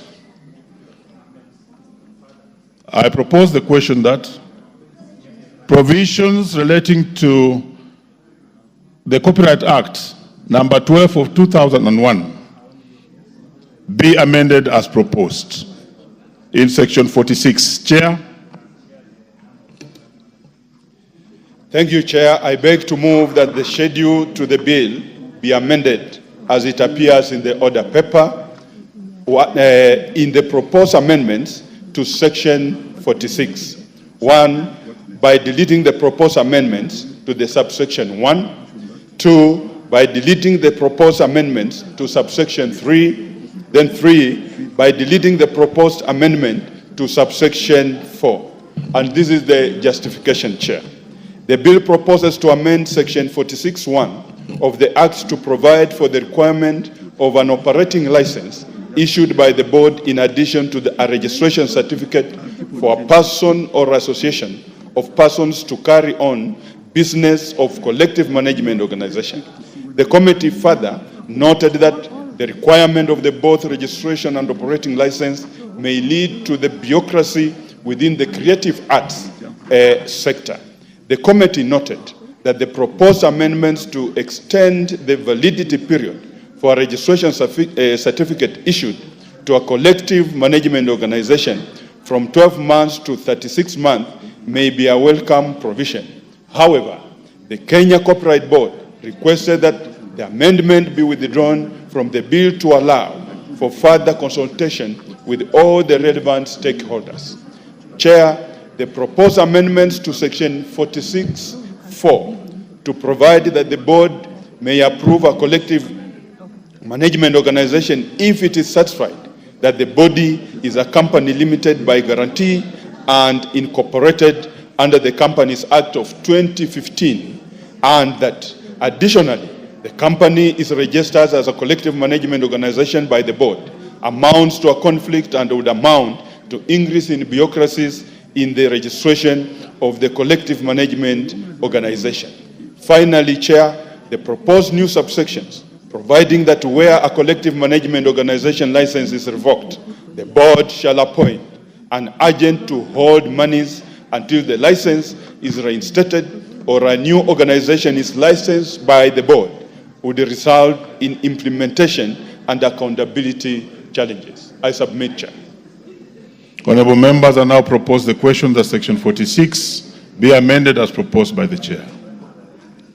Honorable members, I now put the question that section 46 be amended as proposed by the chair. Will as many as of that opinion say aye? Will as many as of contrary opinion say nay? The ayes have it. Section 46A. Honorable members, I now propose the question that provisions relating to the Copyright Act number 12 of 2001 be amended as proposed. Proposed in section 46. Chair. I beg to move that the schedule to the bill be amended as it appears in the order paper by deleting the proposed amendments to section 46A. Justification, Chair. The bill proposes to insert a new subsection into section 46A, which provide for the power of licensed collective management organization to appoint an agency to collect and distribute royalties on its behalf through the National Rights Registry. The amendment conflicts with the provisions of section 22C of the Act, which provides that the functions of the National Rights Registry shall be A, digital registration of the right holders, B, digital registration of the copyright works, C, authentication and authorization for consumers of rights works, D, media monitoring registered copyright works, E, tracking, monitoring, and the dissemination of data or logs related to access of registered copyright works, and finally, any other functions that may be assigned by the board. The National Rights Registry is not involved in the collection and the distribution of royalties. I submit. Honorable members, I now propose the question that section 46. We have done that one. Honorable members, I now propose the question that provision relating to section 46 be amended as proposed by the mover. Honorable members, I now put the question that section 46 be amended as proposed by the mover. Will as many of that opinion say aye? Will as many of the contrary opinion say nay? The ayes have it. Section 46A. I think he has already done that one, so move to section 46B. Chair, deal with both A and B. We are done with 46. I beg to move that the schedule to the bill be amended as it appears in the order paper by deleting the proposed amendments to section 46B. Justification, Chair. The amendment inserts a new subsection 1A, which seeks to give power to the board of directors of a collective management organization to co-opt persons with professional expertise. This amounts to micromanaging the CMOs by directing in legislation how they should conduct their management affairs. The proposed new subsection 5 is not necessary, as it is a restatement of the provision of Regulation 16C of the Copyright Collective Management Regulation, which provides that a general meeting shall decide the appointment and dismissal of the organization's officials, review the officials' performance, and approve their remuneration and other benefits. The proposed new subsection 6, 7, and 8, which provide that a person convicted of an offense shall not be eligible to be appointed as a board member or staff of a collective management organization, may be contained in the CMO's constitutions, noting that CMOs are private entities. Chair, I beg to move that the schedule to the bill be amended as it appears in the order paper by deleting the proposed amendment to section 46C. Justification. Order, Chair. You have moved all the way to C, but we had called out A and B. So allow me to put the question. Honorable members, I now propose the question, not put the question, but I now propose the question that sections 46A and section 46B be amended as proposed by the chair. Yes, let's see Honorable Undo on this one. Chair, I just need a bit of clarification from the chair, because looking at subsection 46A, Chair, it relates to the appointment of an agency approved by the board to collect and distribute royalties on their behalf through the National Rights Registry. Yet what the chair has basically related to actually results is under section 46B. So I was just wondering, how does he treat section 46A in view of the proposed amendment? Probably can tell us the justification, because the justification as given relates to 46B. I want him to give us justification in relation to 46A. I'll proceed, Chair, and give that justification. Honorable Chair, this justification of section 46A, the bill proposes to insert new subsection into section 46A, which provide for the power of a licensed collective management organization to appoint an agency to collect and distribute royalties on its behalf through the National Rights Registry. And I went further, say the amendment conflicts with the provision of section 22C of the Act, which provides that the functions of the National Rights Registry shall be, and I tabulated the same, Honorable Chair. Very well. Honorable members, I now put the question that sections 46A and B be amended as proposed by the chair. Will as many as of that opinion say aye? Will as many as of a contrary opinion say nay? The ayes have it.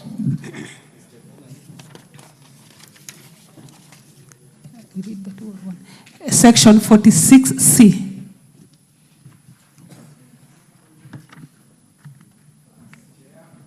Chair. Oh, let me first propose the question that provisions relating to I'll take it again. Let me propose the question that provisions relating to the Copyright Act number 12 of 2001 be amended as proposed in section 46C. Chair. I beg to move that the schedule to the bill be amended as it appears in the order paper by deleting the proposed amendment to section 46C, and the justification is the provisions contained in the proposed new subsection 1A are already contained in the current section 46(5) of the Act, which provides that the board shall not approve another collective management organization in respect of the same class of rights and category of works if there exists another collective management organization that has been licensed and functions to the satisfaction of its members. There is therefore no need to restate the provision. I submit, Chair. Very well, I now propose the question that section 46C be amended as proposed by the chair. I now put the question that section 46C be amended as proposed by the chair. Will as many as of that opinion say aye? Will as many as of a contrary opinion say nay? The ayes have it. Section 46E. I propose the question that the provisions relating to the Copyright Act 2012 of 2001 be amended in section 46E as proposed. Chair. I beg to move that the schedule to the bill be amended as it appears in the order paper by deleting the proposed amendment to section 46E. Justification, Chair, the proposed new paragraph H, providing for inspection of a collective management organization by the board at any other time that the board considers appropriate, may be subject to abuse since the specific circumstances in inspection are already set out in section 46E6 of the Act. The Act already gives to the board to inspect the accounts of collective management organization. Therefore, it is not necessary to restate the same. I submit, Chair. Very well, honorable members. I now propose the question that section 46E be amended as proposed by the chair. What's the question? Honorable Member, yes, Honorable Undo. Chair, I would request the chair probably also give an insight, because if you are deleting the entire 46E, yet had section 7, subsection 7, and subsection 8, and this related to issues of accounts and the rest, probably you could also explain to us, does it also mean the two remaining subsections also are deleted, and yet you have not spoken to it? Thank you, Chair. Chair. Chair, the sections that have not spoken to them, they therefore remain. We have only amended the ones we feel are not necessary. I submit, Honorable Chair. Honorable Wundo, what is it again? Chair, if you look at the order paper, H says by deleting the proposed amendments to section 46E. And section 46E, Honorable Speaker, has got several. So that's what we want to understand, that it cannot be said that what he has not spoken to is not being amended, yet adding on the order paper is deleting the proposed amendment section 46E, which contains several subsections.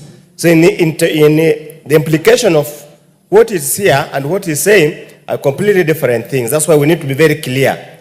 Are we amending the entirety, and yet he has not given justification for deleting subsection 7 and subsection 8? That's what I'm just seeking clarification. He has heard you clearly. Chair, you could speak on that. Whatever, and I want to submit, Chair. Yes. That we have only touched on what we feel is erroneous in these sections. And therefore, that's why we have only given the justification on H, because that is what interferes with the amendments as they appear. So which specific ones have you touched on? Just for record purposes. We have only amended section H.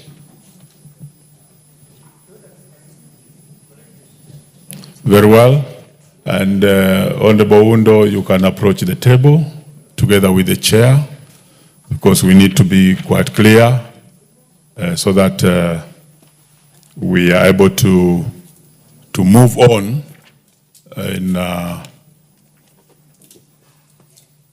just approach the table, chair, for 1 minute.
Give me the mic.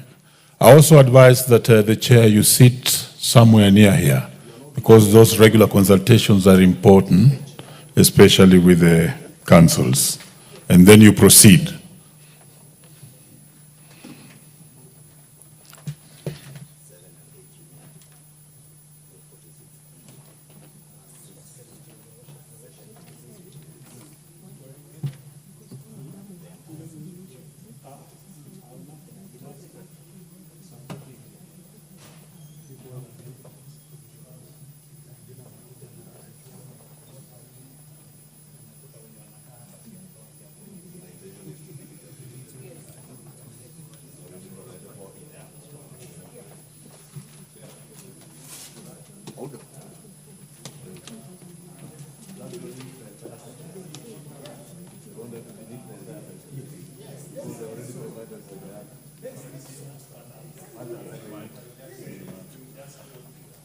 Very well, Chair. You could just speak on that one now for only 1 minute, just to make sure that the House is clear about the consultations you've been having with the leader of majority leader. And Honorable Chair, we intend to delete the whole section 46E because it is already provided for in the Act. Very well, honorable members. I now put the question that section 46E be amended as proposed by the chair. I now put the question that section 46E be amended as proposed by the chair. Will as many as of that opinion say aye? Will as many as of a contrary opinion say nay? The ayes have it. Honorable members, I now put the global question, which is that the provisions relating to the Copyright Act number 12 of 2001 be deleted. Will as many as of that opinion say aye?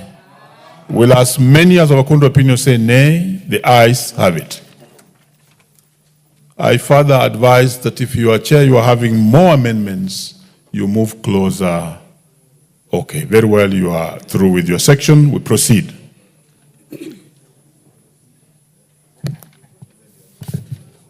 Provisions relating to the Scrap Metal Act 2015, number 1 of 2015.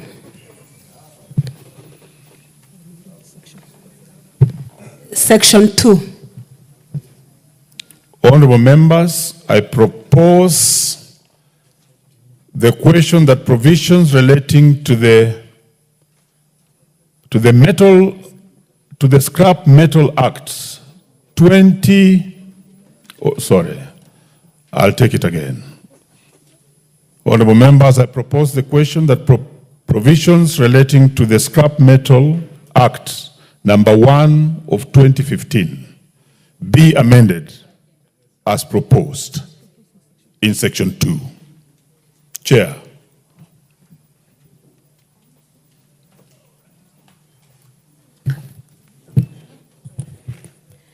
Chair, I beg to move that the amendments as appearing in the Scrap Metal Act, as it appears in the order paper, be amended as it appears in the order paper.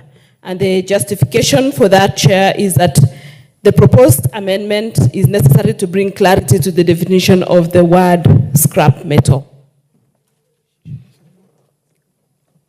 Proceed to move the second part of it. Chair, I propose to, I beg to move that the amendments as appears in that order paper on the second part be amended as appears on the order paper. And again, the justification is that the word platinate group has been used in the definition of scrap, and as such, it is proper for the word to be defined to clarity on the types of metals that fall within the platinoid group. Very well, honorable members, I now propose the question that section 2 be amended as proposed by the chair.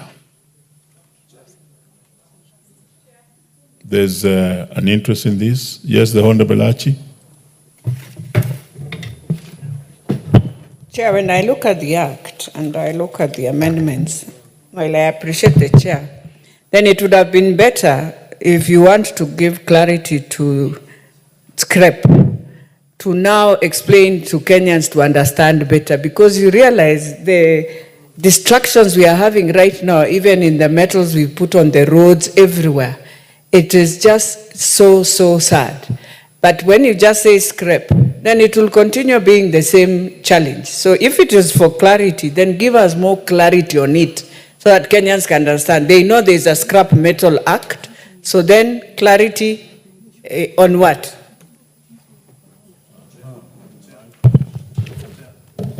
Let's hear the majority leader. Thank you, Honorable Chair. I think just to make it clear to Honorable Elachi, the definition of scrap metal is already contained in the Act. And in actual sense, what the chair is trying to do now is to delete the words of used automobile. For instance, you discover in almost all parking yards in government offices, they are used automobiles. Therefore, if you use used automobile as a scrap metal, people will go and park cars today and tomorrow they will sell them as scrap. That is why the definition now, within the definition for scrap metal for used automobile, is being deleted to now use the word discarded. A discarded automobile that is not in use. Otherwise, if you say a used automobile, even my own car, because it came second-hand from Japan, is a used automobile. And somebody might just declare it as a scrap metal and sell it as scrap metal. Therefore, that was the clarity of that definition. To Honorable Chair, I think it's also good to include the exact definition of what is constituted of platinoid groups. Platinoid group, Honorable Speaker, as the Chair has enumerated. If you look at the import of many of these amendments, and those who sit in the House Business Committee, including yourself, Chair, will remember just this afternoon, the Honorable Chepkonga raised the issue of copper. And we had indication that there was indeed a bill that was limiting who would trade in scrap metal that relates to copper and aluminium. And these amendments are actually in these miscellaneous statutes, that it will now be possible to protect our transformers, our other installations, including rail guards that are made some from aluminium, and people vandalize this critical government infrastructure, including transformers. And this afternoon, the Honorable Chepkonga was just speaking about how many of our constituents are suffering from transformers that have been vandalized, largely because people are looking for copper windings that are inside those transformers to sell as scrap metal. Therefore, with the enactment of this legislation, it will now be possible to protect even our transformers and other critical infrastructure, Honorable Speaker, and I therefore support those amendments. Thank you, Majority Leader, and I think that explanation now comes out. Even from where I'm seated, I'm very, very much now clear. And I hope, Honorable Elachi, it's clear to you. Honorable members, I now put the question that Section 2 be amended as proposed by the Chair. Will as many as of that opinion say aye? Aye. Will as many as of the contrary opinion say nay? The ayes have it. Section 4(1). Honorable members, I now propose the question that provisions relating to the Scrap Metal Act, number 1 of 2015, in section 4(1) be amended as proposed. Honorable Chair, I beg to move that section 4(1) be amended as it appears in the order paper. And the justification for that amendment, Chair, is that it is necessary to include the principal secretaries for finance and internal security as members of the Scrap Metal Council. Since the two have been excluded in the Principal Act, yet they have a critical role to play in matters policy formulation that will assist the Council in developing appropriate measures and mechanisms for regulating the scrap metal industry and ensuring economic growth, protection of public health, and conformity to the principles of environmental stewardship as required by the Basel Convention as provided under Section 6(1) AI and of the Scrap Metal Act. And that is very necessary, especially now that we need to protect our assets. Thank you, Chair.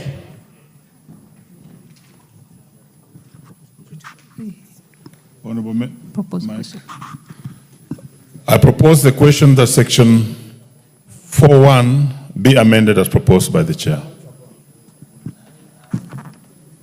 In the absence of interest, honorable members, I now put the question that section 4(1) be amended as proposed by the Chair. Will as many as of that opinion say aye? Aye. Will as many as of the contrary opinion say nay? The ayes have it. Section 4(1)(f)(1) and section 4(1)(f)(5). There are no amendments on this one, and therefore, honorable members, I propose the question that the provisions relating to the Scrap Metal Act, number 1 of 2015, be amended as proposed in section 41F1 and section 41F5. Because there are no amendments, honorable members, I proceed to put the question, which is that section 41F1 and section 41F5 be amended, be part of the bill. Will as many as of that opinion say aye? Will as many as of the contrary opinion say nay? The ayes have it. Section 61A2. Honorable members, I propose the question that the provisions relating to the Scrap Metal Act, number 1 of 2015, be amended as proposed in sections 61A2 of the bill. There being no amendment, I now put the question that section 61A2 be part of the bill. Will as many as of that opinion say aye? Will as many as of the contrary opinion say nay? The ayes have it. Section 9(1). Honorable members, I propose the question that provisions relating to the Scrap Metal Act number 1 of 2015 be amended as proposed in section 9(1). And there being no amendment, honorable members, I now put the question that section 9(1) be amended, be part of the bill. Will as many as of that opinion say aye? Will as many as of the contrary opinion say nay? The ayes have it. Section 11. I propose the question that provisions relating to the Scrap Metal Act number 1 of 2015 in section 11 be amended in clause 11 as proposed in the bill. Equally, there is no amendment. I now put the question. Is there an amendment? Very well, Chair, there is an amendment in section 11. So proceed, Chair. Chair, I propose that the amendment in section 11 is to propose the amendment to the deletion of the proposed amendment to section 11. And the justification for this, Chair, is that the opinion of the committee was that the provision encourages dealing of copper, aluminium, and the alloys, which form part of what we call the critical national infrastructure. And as such, it will be improper to make a provision for issuance of special license for dealing in alloys that form part of critical infrastructure. Honorable members, I propose the question that section 11 be amended as proposed by the Chair. Any interest, Honorable Oundo? Chair, I just also want to support. I sit in the committee and we deliberated on this matter at length. And basically, Chair, is to cure the discretion that was going to be given to the Cabinet Secretary to do things, to give licenses that's going to deplete our critical infrastructure. Because we have seen in the past, Honorable Speaker, whether discretion is given to a human being, the tendency to abuse or misuse is very compelling and should never give room for such kind of discretion. Thank you, Honorable Chair. Honorable Gishimu. Thank you, Chair. As I support this proposal by the committee to delete any provision delegating powers to make law can only be through this parliament, either through an act of parliament or through a regulation. So giving the Cabinet Secretary open powers to give licenses on such critical matters would have negated the role of parliament to make law. Thank you. Very well, honorable members, I now put the question that section 11 be deleted as proposed by the chair. Will as many as of that opinion say aye? Will as many as of a contrary opinion say nay? The ayes have it.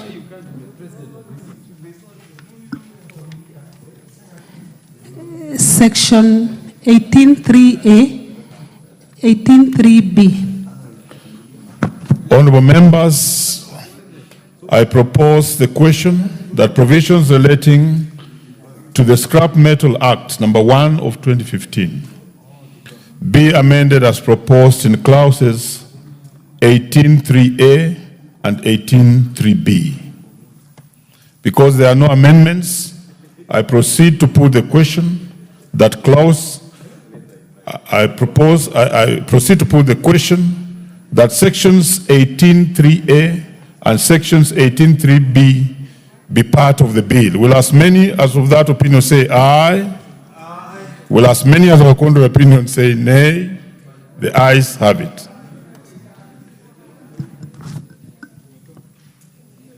Section 24. Honorable members, I propose the question that provisions relating to the Scrap Metal Act number 1 of 2015 be amended as proposed in section 24.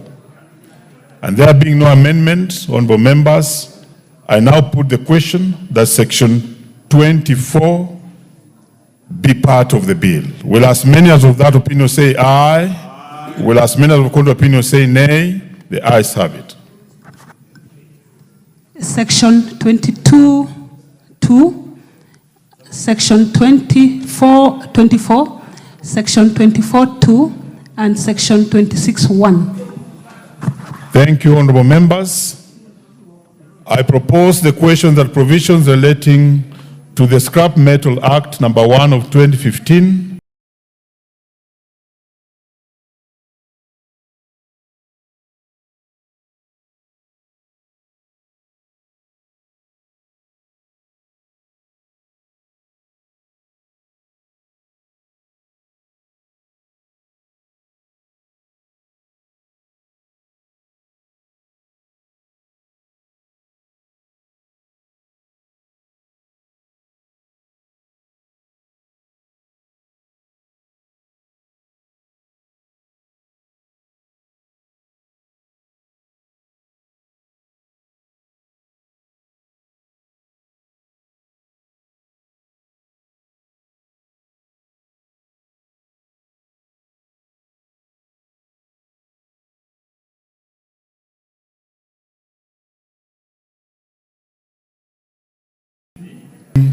the Scrap Metal Act number 1 of 2015 be amended as proposed in section 26. Act number 1 of 2015 be amended as proposed in section 26.2. There's an amendment to this, Chair.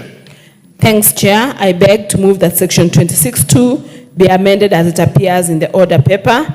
And the justification for this, Chair, is that the amendment is necessary to give effect to the proposed amendment under section 26.1, which gives the Cabinet Secretary power to authorize export or import of specific scrap metal. And section 26.1 is also amended to prohibit export or import of scrap metal unless authorized by the Cabinet Secretary responsible for industrialization. As such, the committee proposes to allow the export of export or import of specific scrap metal for specific purposes. Thank you, Chair. I propose the question that section 26.2 be amended as proposed by the Chair. Yes, Honorable Gichimu. Thank you, Chair. Actually, this cures the intention that had been intended in the amendment of section 11, whereby any action by the Cabinet Secretary for internal security, for matters relating to finance, and also in consultation with the Council, will have to prescribe. Prescription in law means there have to be regulations so that we can be able to restrict. Even this Parliament will also have a say in determining what kind of metals can be given licenses for importation or exportation. Thank you, Chair. Yes, Honorable. That's Honorable Watch. Thank you, Honorable Chair. As I support the proposed amendment with the rider and hoping that this is subject to provisions of 94(5) relating to the powers of Parliament, that nobody has the power to make law other than Parliament, as adverted by my colleague, that the committee that deals with the delegated legislation will also be able to have a bite at the decisions of the CS for Finance and the other relevant CSs. Otherwise, I support. Thank you. Honorable members, I now put the question that section 26(2) be amended as proposed by the mover. Will as many as without opinion say aye? Will as many as with contrary opinion say nay? The ayes have it. Section 26(3), Section 26, Section 31A, Section 31E2. Honorable members, I propose the question that provisions relating to the Scrap Metal Act number 1 of 2015 be amended as proposed in sections 26(3), 26, 31A, 31E2. There being no amendments on this one, I proceed to put the question that sections 26(3), Section 26, Section 31A, and Section 31E2 be part of the bill. Will as many as without opinion say aye? Will as many as with contrary opinion say nay? The ayes have it.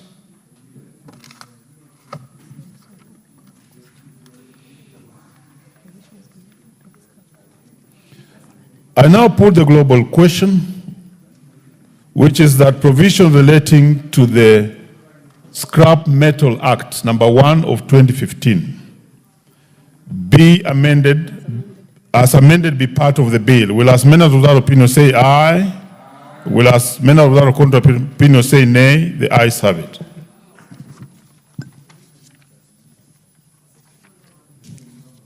Provisions relating to the National Employment Act number 3 of 2016. Section 2, Section 4, Section 9C, Section 17(2), Section 28(2), Section 31.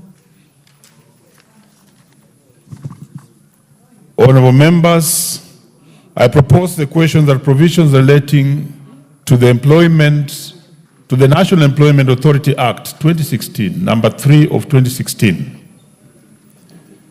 be amended as proposed in sections 2, sections 4, sections 9C, sections 17(2), sections 28(2), sections 31.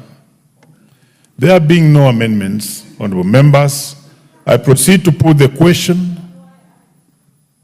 that sections 2, sections 4, 9C, 17(2), 28(2), and 31 be part of the bill. Will as many as without opinion say aye? Will as many as with contrary opinion say nay? The ayes have it. Section 32.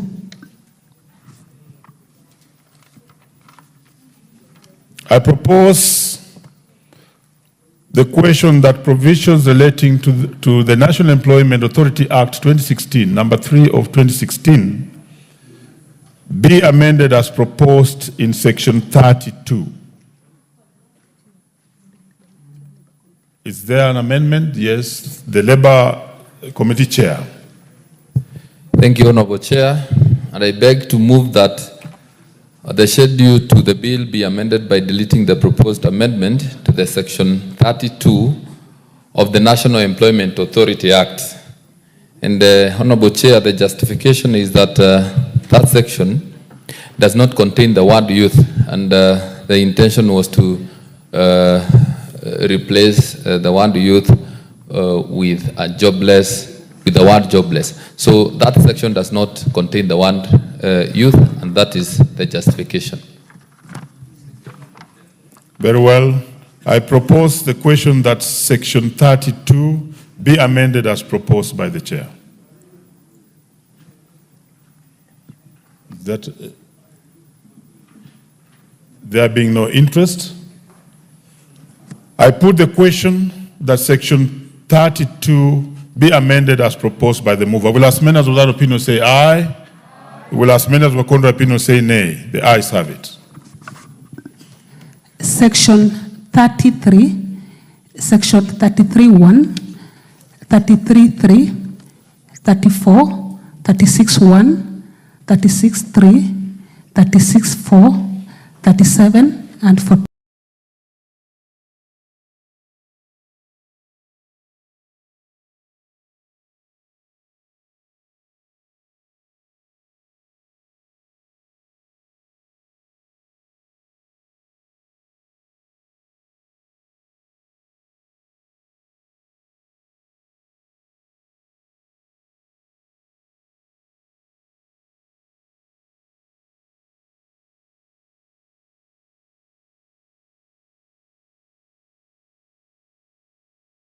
Two.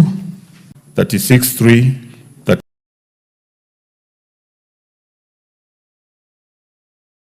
36(4), 37, 36(4), 37, and 42 be amended as proposed in the bill. Will as many as without opinion say aye?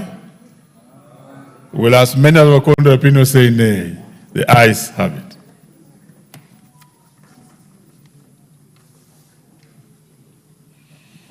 Honorable members, I now put a global question, which is that the provisions relating to the National Employment Authority Act 2016, number 3 of 2016, be as amended, be part of the bill. Will as many as without opinion say aye? Will as many as with contrary opinion say nay? The ayes have it.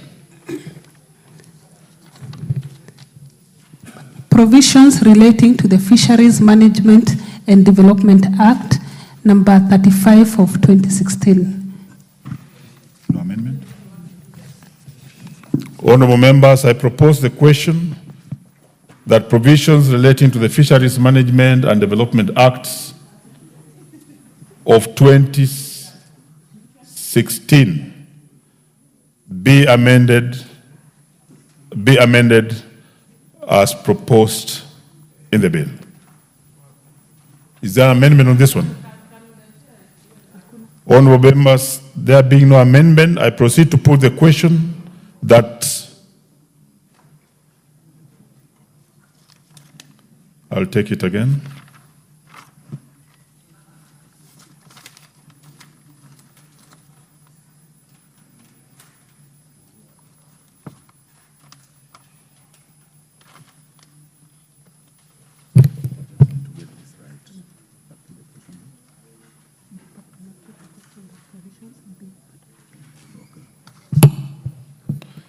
Honorable members, I now put the question that provisions relating to the Fisheries Management and Development Act of 2016 be part of the bill. Will as many as without opinion say aye?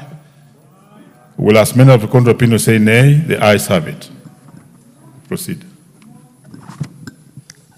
Provisions relating to the Energy Act, number 1 of 2019. The amendments? Yes. Honorable members, I now propose the question. Section 2. Honorable members, I now propose the question that provisions relating to the Energy Act number 1 of 2019 be amended as proposed in the bill. In sections 2. No amendment?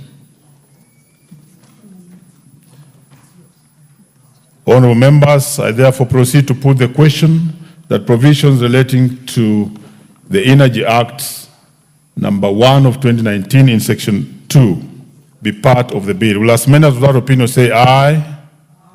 Will as many as with contrary opinion say nay? The ayes have it. Is the chair in the house? Very well, thank you. New section 6A.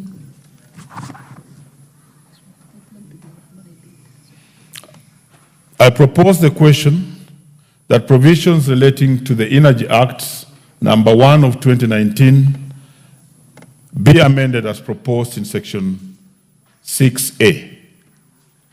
No amendments. I proceed to put the question that provisions relating to the Energy Act number 1 of 2019 be amended as proposed in section 2A. Will as many as without opinion say aye? Will as many as with contrary opinion say nay? The ayes have it.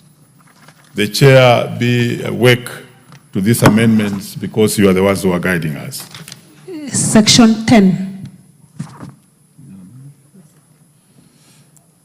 I propose the question that provisions relating to the Energy Act number 1 of 2019 be amended as proposed in section 10. Chair? Okay. Honorable Kawaya is in the house. Thank you. I beg to move that the schedule to the bill be amended by deleting the amendment proposed to section 10 and substituting therefore the new amendment, delete the words with exception of crude oil appearing in paragraph 2. And the import of this is that we want to give EPRA the mandate to regulate crude oil. Currently, crude oil is not being regulated. Honorable members, I propose the question that section 10 be amended as proposed by the chair. Yes, the Honorable. Chair, I would just like to get a little more information. As we are going on, I can see a lot of things are passing. But this sounds a very interesting bit that crude oil is now being regulated. It sounds good to me that it should be. But can we just now know what exactly is happening with the crude oil and where does it come from? What are we using it for? And so it's important for us to know that background because in general, it sounds a good thing. That background will help us make the decision. Very well. Chair. Thank you, Chair. You know, currently we have been using refined oil, but you also know we are making a lot of progress with the Turkana oil, so we are going to be having a crude oil of our own. And again, regulation also does not necessarily mean that we are using crude oil ourselves. We are likely also to have potential customers who want to use our transit lines, our pipelines to transport the crude oil. There must be some form of regulation for any crude oil arriving in the country. Very well. Chair, I therefore support this, but also add that, you know, we used to actually have a refinery at Changamwe.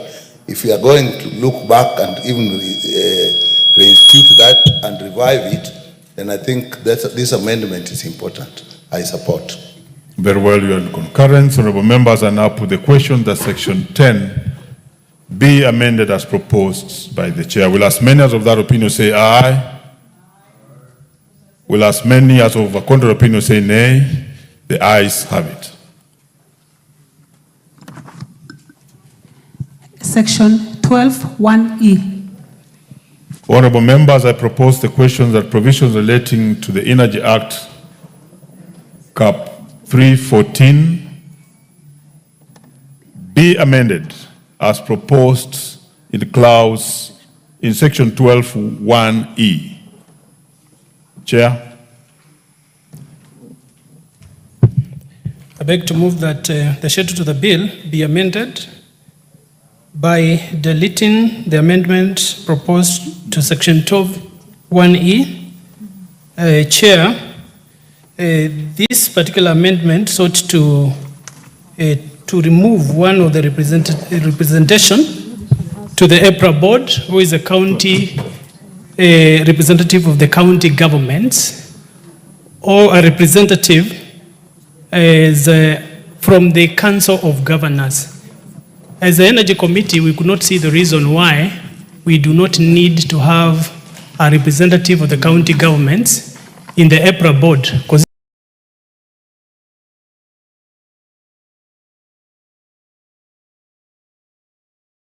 considering that energy is a shared function. By the mover.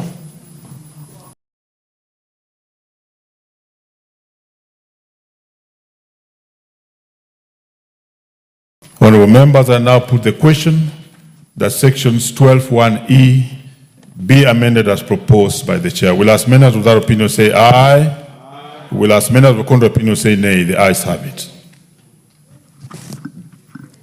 Section 21. Honorable members, I propose the question that provisions relating to the Energy Act Cap 314 be amended as proposed in section 21.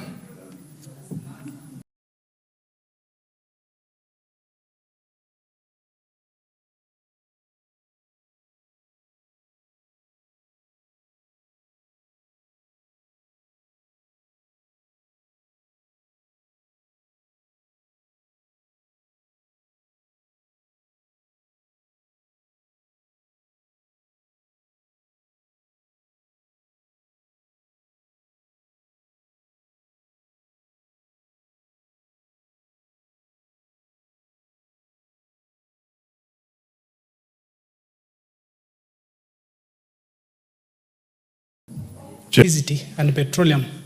And as you understand, as a energy committee, we are also working on reducing the cost of energy, and this sought actually to negate the very effort that we are doing, and that's a deletion. And further to that, I think it goes together with section 20. Their proposal was, besides increasing this or doubling these collections. Honorable Chair, we had called out section 21. Allow me to propose the question that section 21 be amended as proposed by the chair. There are many interests here. Yes, Honorable Bowen. Chair, I want to support the chair of the committee. Because at this difficult time, the Honorable Chair, when Kenyans are really struggling with payment of bills, especially the electricity bills, it's very inappropriate for EPRA to increase, from the 0.5 to 1, that's almost 50%. So I want to support the committee and the chair that this is not the right time. We are living at a very difficult time, and as a country, we are looking at measures on how we can reduce the cost of electricity amongst our people. Support, Honorable Chair. Very well. There was another interest. Honorable Watch.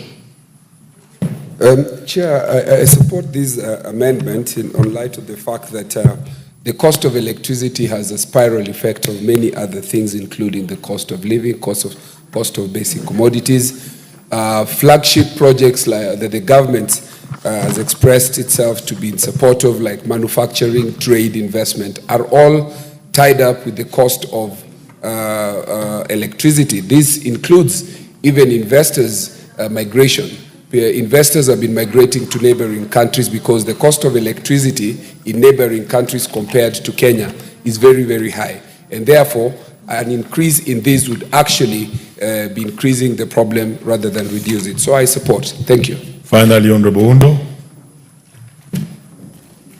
Honorable Speaker, sometimes we wonder where some of these people live, whether they live in Kenya. They feel the pain that Kenyans go through. To have even proposed a deletion to take it to 1%, which would have increased the cost of electricity, considering that Kenya is rated as one of the countries that has the highest cost of electricity. So I totally support the committee on that proposed amendment. Thank you, Chair. Honorable members, I now put the question that sections 21 be amended as proposed by the chair. Will as many as without opinion say aye? Aye. Will as many as with contrary opinion say nay? The ayes have it.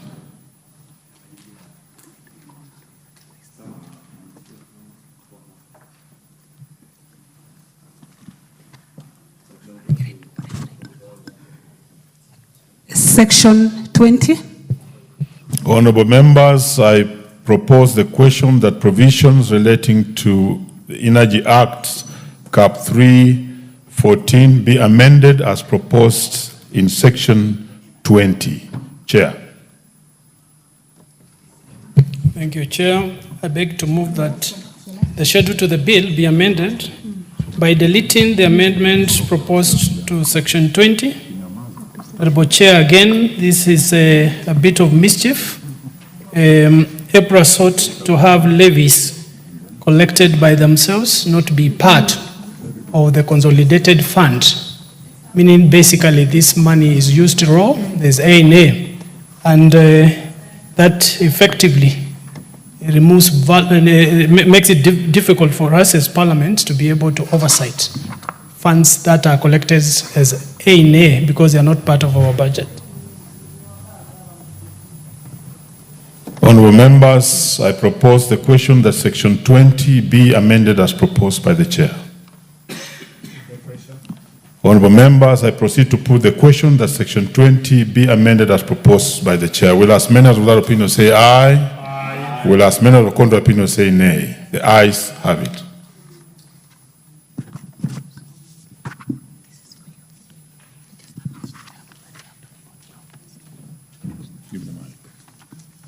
Honorable members, as earlier on directed by the Speaker, the House was to resume at 5 to deal with matters relating to SHA and SHIF. And therefore, honorable members, at this particular juncture, would have to report progress. Yeah. Let's finish with the Very well, let me hear the point of order from leader. Honorable Chair, I wanted to beg your indulgence that we do consider completing this because the House sits up to 7 p.m. today. And we have 2 hours. If we even push to about another 15-20 minutes, we'll be done with this one. We'll be done with it. The Chair had directed that.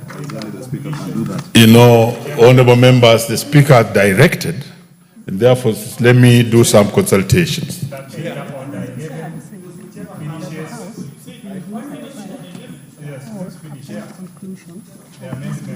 he had finished before 5, we would have come back to the House. I mean, the motion would have come, but now it's going to 5. So the House has to resume by 5.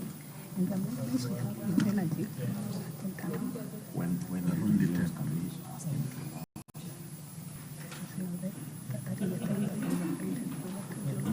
yeah, you can give us understanding on the number and allow us to resume back to all of them.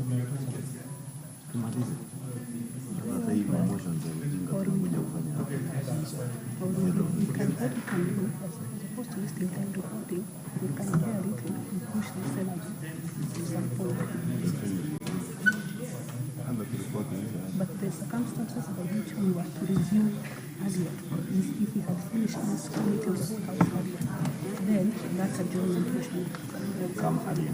Yes. Now that's what I'm asking. Do we report progress? We ask the Speaker to allow us to go back to committee for 30 minutes to find out. Which will rule on it? He's the only one who can rule on it. We ask the Speaker to reconsider his decision and move, unfortunately, is unlikely to be the same Speaker. It's okay, no problem. Speaker is Speaker, Speaker is that seat. Let me talk to you. So, let's push it a little. no, let's report progress. So you confuse us. You confuse us. Let's report progress. It's okay. We are concerned.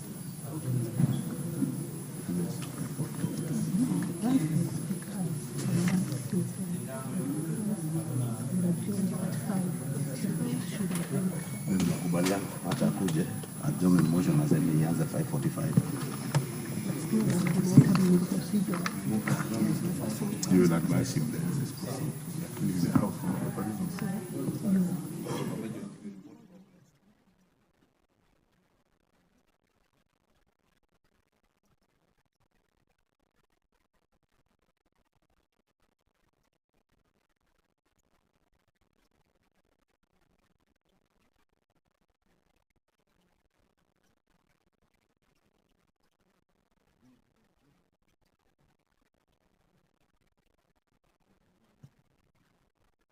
Very well. Because of the direction that we were given by the Speaker, we shall report progress for now, and therefore I call upon the mover, who is the leader, Majority Leader. Honorable Bowen, we have done enough consultation. Allow the Majority Leader to proceed. Thank you, Honorable Chairperson. I'd like to move that the House do report to the House its consideration of the Statute Law Miscellaneous Amendments Bill, National Assembly Bill number 67 of 2023, up to clause 21 of the Energy Act, and its approval thereof with amendments, and seek leave to sit again. Mike.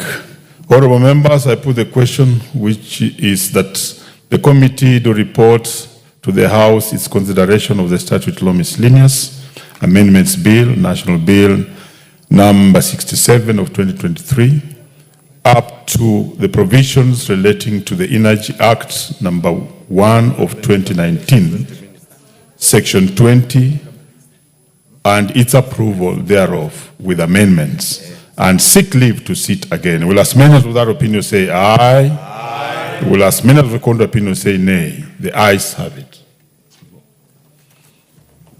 Honorable members, Mr. Speaker.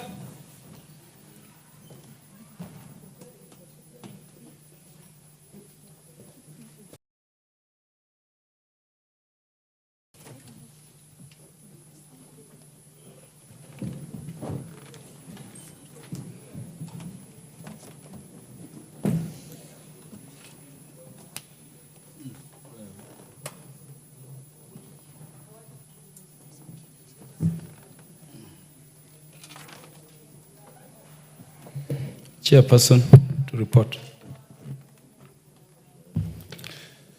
Honorable Speaker, I beg to report that the Committee of the Whole House has considered the Statute Law Miscellaneous Amendment Bill, National Assembly Bill number 67 of 2023, up to provisions relating to the Energy Act number 1 of 2019, section 20, and approved the same with amendments, and seek leave to sit again. Mover. Honorable Speaker, I beg to move that the House do agree with the committee in the said report, and also request Honorable Kangogo Bowen to second the motion for agreement with the report of the Committee of the Whole House. Mr. Speaker, I second.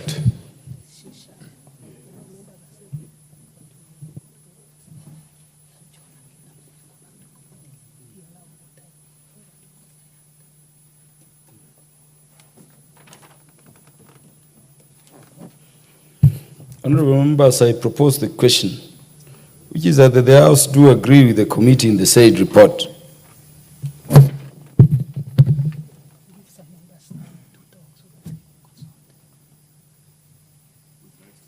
The Honorable Dr. Pukose.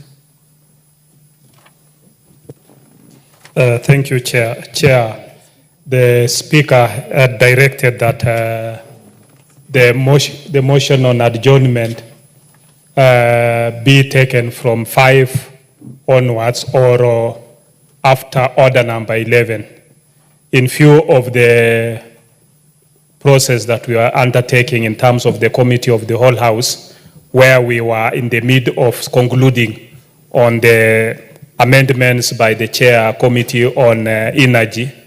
I request that Chair, in your intelligence, using order number 1, that you allow us to conclude that business, and then we can seek leave to deliberate on the motion by the member for Rangwe, so that for 45 minutes, just 45 minutes, and we'll be through. Honorable Chair, I seek your intelligence. Honorable Beatrice Elaji.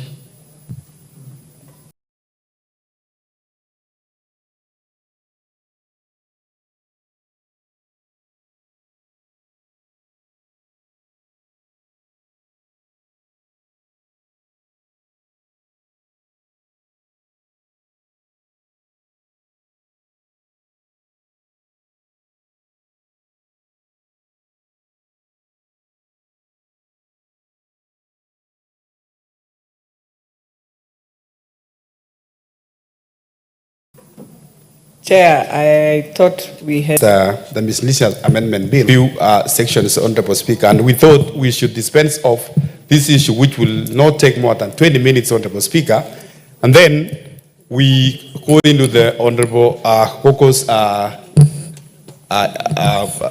motion, which is also equally very important and touching the health of Kenya, Mr. Speaker. So I want to support my colleague, the Honorable Pukose, that to give us some few minutes, Honorable Speaker, and we should be done with the miscellaneous amendment bill. The committee of the whole House.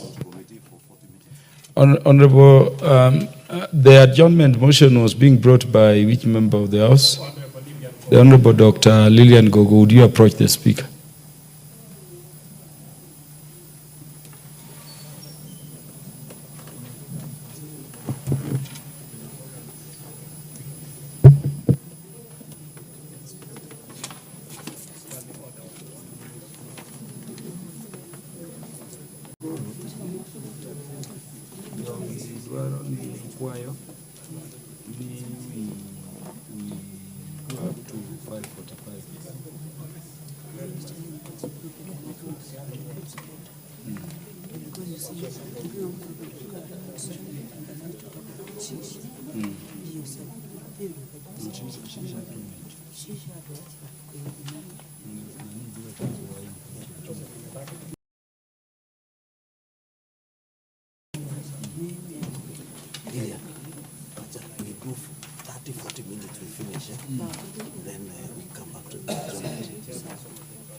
So, honorable members, let me now put the question, which is that the House do agree with the committee in the said report.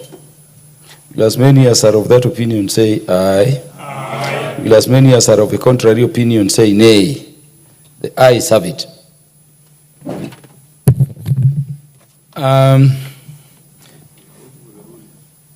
This is the ruling I will make in regard to the request made that we revert to the committee of the whole House. I've consulted the Honorable Dr. Lillian Gogo following the direction by the Speaker that we would be adjourning at 5 to see how best we can accommodate the ongoing parliamentary business against the adjournment motion, which ought to have started, by the way, at 5. I'm therefore invoking the powers of the Speaker under Standing Order number 1 to review the previous ruling and direction of the Speaker on the starting time for the adjournment motion, which will now begin at 5:45, at exactly 5:45. And I'm saying I'm doing this having consulted both the majority leader and the mover of the adjournment motion. And there is agreement by both sides that for the convenience of the House and for the due transaction of the businesses we have on the floor, we move that way. So the adjournment motion based on those consultations is moved to 5:45. The previous ruling of the Speaker in this regard stands revised to that extent. 5:45, adjournment motion will be moved. Let us revert to call order number 11 again. Order number 11, Committee of the Whole House.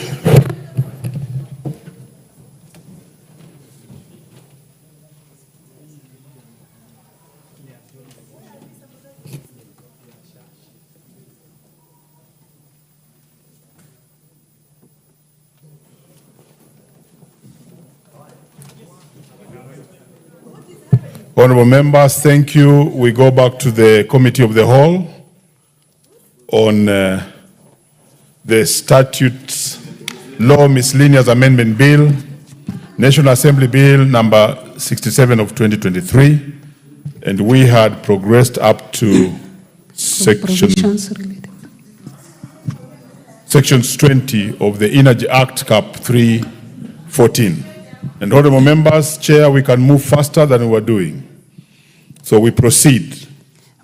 Provisions relating to the Energy Act, Cap 314. Honorable members, I propose the question that provisions relating to the Energy Act, Cap 314. Okay, let's take it again so that we get the section. Provisions relating to the Energy Act, Cap 314, Section 20. Honorable members, I propose the question that provisions relating to the Energy Act, Cap 314, be amended as proposed in Section 20. Chair. Thank you, Chair. I beg to move that the schedule to the bill be amended by deleting the amendment proposed to Section 20. The Honorable Chair had spoken to this, that the proposal by EPRA was to, currently the levies collected are supposed to be part of the consolidated fund. They wanted to remove that from the consolidated fund, and the committee's view is that it is more difficult to oversight funds that are given as A in A directly to institutions.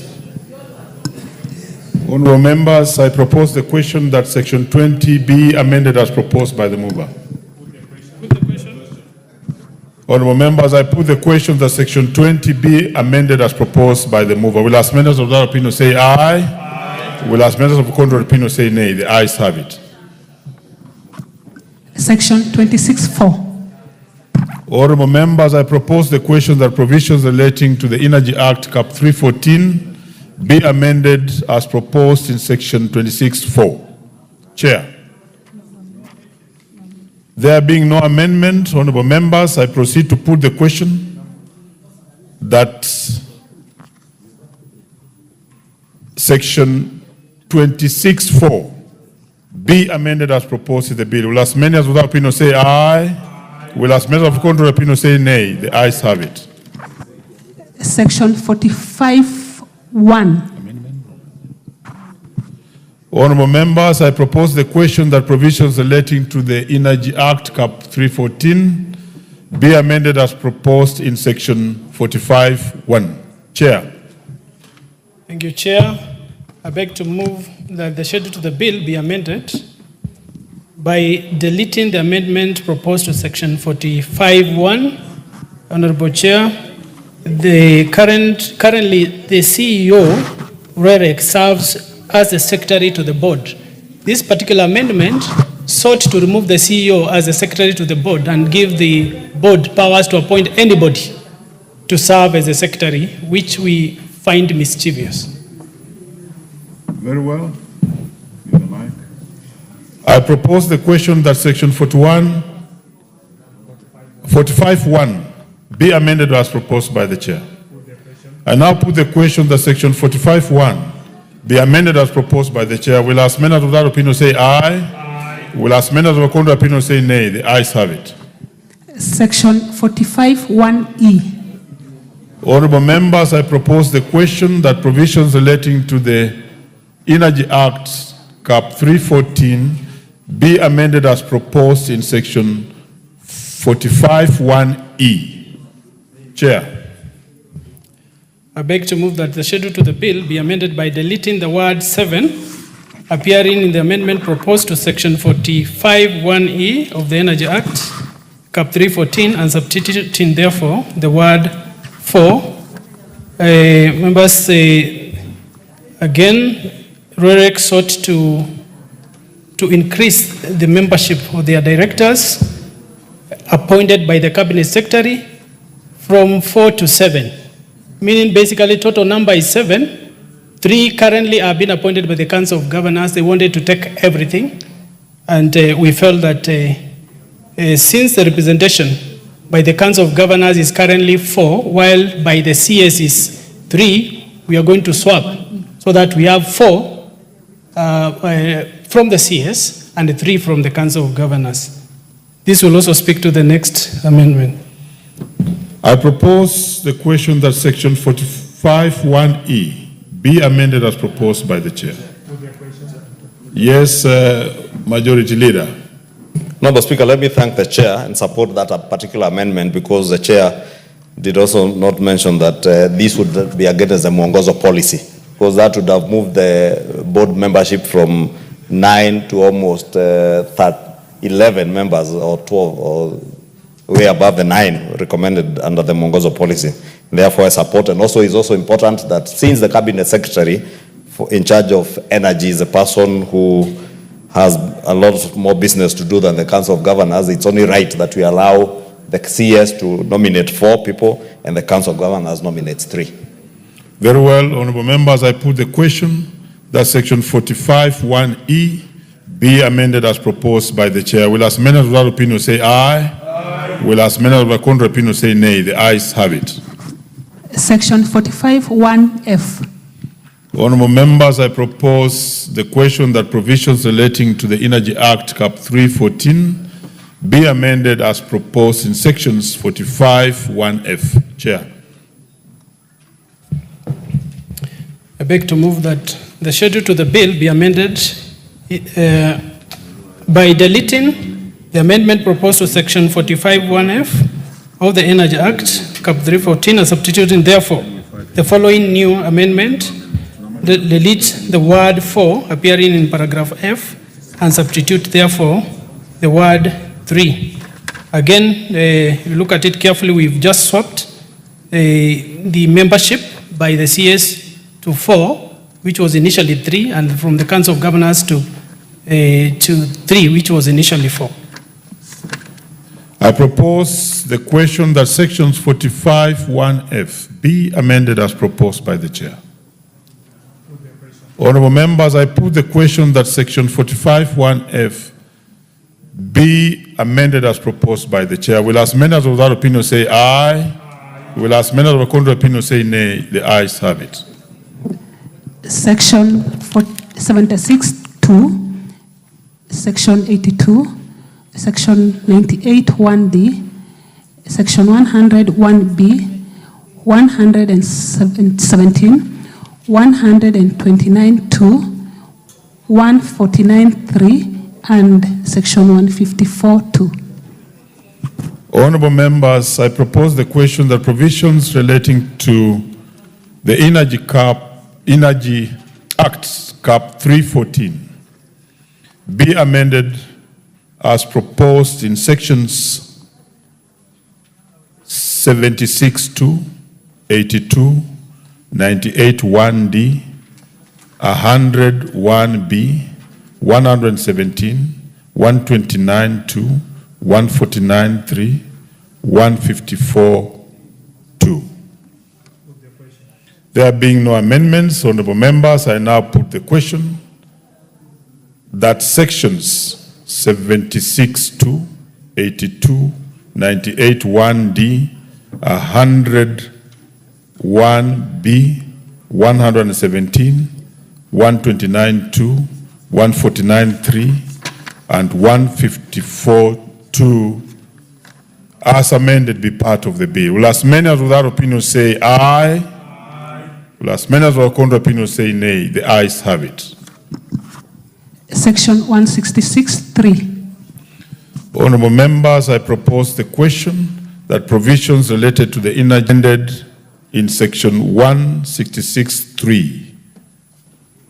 Chair. Chair, there should be some form of an error, and we have no amendment on 166(3), neither 166(4).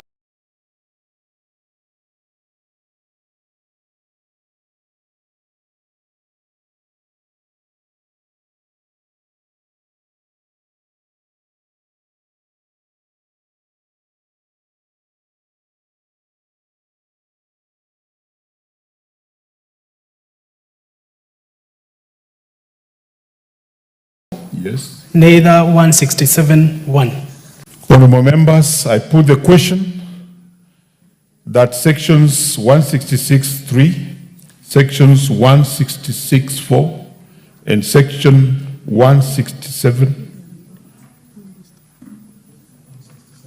Could you confirm, Chair, that the amendments are not only in the first two? Even 167.1. There is no amendment. Okay, I'll take it again. Honorable members, I put the questions that sections 166.3, 166.4, and 167.1 be amended as proposed in the bill. Will as many as of that opinion say aye? Aye. Will as many as of the contrary opinion say nay? The ayes have it. Yes, Honorable Undo. I know it might have been overtaken by events. I thought it would allow us to ventilate, but now that we have said. Honorable Speaker, if you look at the order paper, they providing for deletion. They have amendment on 166.3, 166.4, and 167.1. Honorable Speaker, but I hope the chair is listening. Can you seek, I want to seek the indulgence of the chair to listen. Chair Energy. But you are very well set. The majority leader be there because listen to this. Chair. What is being said by Honorable Undo. Chair, on the order paper, they have amendments to section 1, clause 166.3, 166.4, and 167.1. Is it the contentious or is it the pronouncement of the chair that the amendments have been dropped? Or what is it are we talking about? It needs to go on record. Have they been dropped?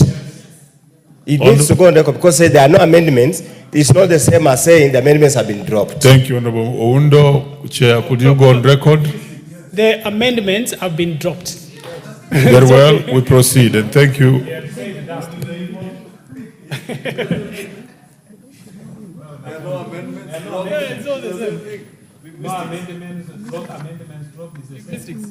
We have one more to go.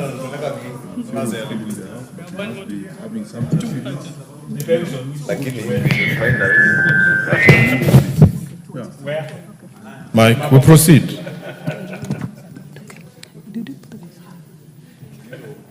Where did I put it?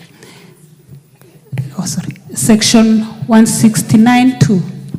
Honorable members, I propose the question that provisions relating to the Energy Act, Cap 314, be amended as proposed in sections 169.2. Chair, there's an amendment on this one. 169.2. Yes, there is. I beg to move that the schedule to the bill be amended by deleting the amendment proposed to section 169.2. Chair, it's a bit contentious issue here. That this particular one, the proposal was that if you, for instance, hire a vehicle or rent out your vehicle, and that vehicle is used to carry stolen materials, Kenya Power stolen materials like cables or etc., then you forfeit that vehicle. And the committee felt that it's a bit too, we are stretching it further, too far, because you can easily hire a vehicle without knowing the intent or the purpose for which this vehicle is going to be used, and you rent out your vehicle. This vehicle, if it ends up being used for other purposes, it will be a little too unfair that you forfeit a vehicle by just virtue of hiring this particular vehicle to the person who ends up using it for mischief. Very well, Chair. Yes. Let me propose the question first. Honorable members, let me propose the question that section 169.2 be amended as proposed by the chair. Yes, Honorable Bowen. Bowen, you take the first bite. Yes, I think, I don't know why they deleted this clause, Honorable Speaker, because if you find a vehicle carrying KPLC stolen materials, it means these people, they have organized themselves. They organize including the car, the Ministry of Transport, and the whole thing is a scene of crime. So I don't know why the committee, they should not have been deleted. It should be a deterrent. Because many of our transformers in the rural areas, they have been stolen and they are not taken they are not using their bags, they are using vehicles. Even those vehicles are part of the conspiracy. So they should be forbidden to the state. I oppose. Honorable Millie. Thank you, Chair. Chair, even though I want to agree with Honorable Bowen that a lot of our communities are suffering because of the way people are stealing all our transformers and all that. But it would be really punitive if you were to punish the person who has hired out their vehicles. Because when you are letting out your vehicle, you don't, they don't tell you we are going to use your vehicle to steal. So really, what if you, in good faith, you give out your vehicle and then somebody uses your vehicle to steal? Even in criminal law, we must also be able to assess that you have a criminal mind or a guilty mind, which is called the mens rea. So it should actually be wrong to punish a person without a guilty mind. So I want to agree with the chair with that proposed amendment. Let us put strict punishment, but not punishing people who have not deliberately gone out of their way to steal. Leader. Chair, you know, the intent of this amendment was to make it punitive to carry stolen materials, especially those related to the energy sector. But I wanted to propose maybe as a middle ground, Honorable Speaker, that the chair considers, instead of deleting the entire amendment, to add a proviso where we say any vessel used to convey the vandalized equipment or appliance in the attempted vandalism detailed in subsection shall be forfeited to the state, provided that the owner of the vessel is not the person who was who is guilty of having vandalized the equipment. So that we have a proviso, Honorable Speaker, so that we also don't encourage people, because the intent of this amendment, Honorable Speaker, is to discourage even people who lease out their cars for transportation, but may not know what they are transporting. But also, Honorable Speaker, we also need, in view of what the committee is saying, to protect other innocent people, including yourselves, who your driver may take your car and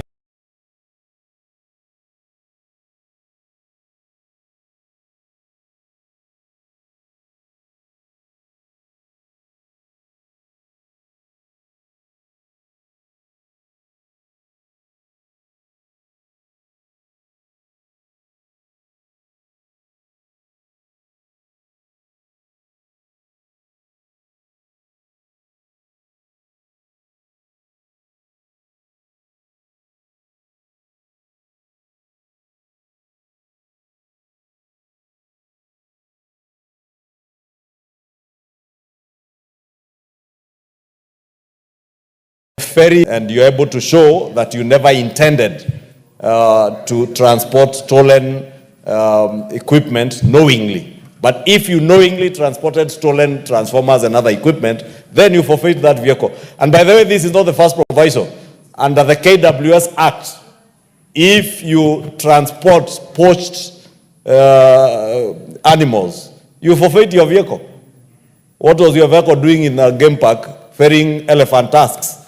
You forfeit the vehicle. If you slaughter antelopes in the game reserves, it is there. So we just need to correct it to have a similar proviso that is punitive and discouraging people from ferrying stolen goods.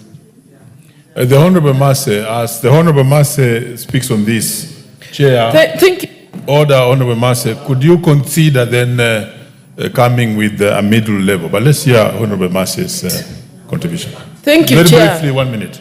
Thank you, Chair. Chair, I want to support the position of the committee. Whereas I agree this is a very serious offense, and I must reiterate that the offenders, the thieves, must be punished, and there should be a serious clause for punishing the thieves. Because, Honorable Chair, I'm just from my constituency. So many cables have been stolen and my people are in darkness. So we cannot allow this to continue. Those who are stealing cables must be punished. You have made your point. But we should not punish innocent owners of transport. You have made your point, Honorable Honorable Speaker, Gisairu. because even your vehicle can be hijacked and used to transport this cable. You made your point. Gisairu. Thank you, Chair. I think I support the deletion by the Chair because, Chair, if the car has been leased, it will be wrong to punish the owner, for he may not have been aware that the car will be used for that. Okay. Yes, while we are against the stealing and vandalizing of electrical materials in our constituency and in the country in general, those who can forfeit, if, let's say, you are using your own vehicle and you are part of the act of ferrying the stolen materials, then at that point, because you are a culprit, then at that point you should be able to forfeit. Very well. Vehicle. Thank you. Very Chair. well. Finally, Oundo.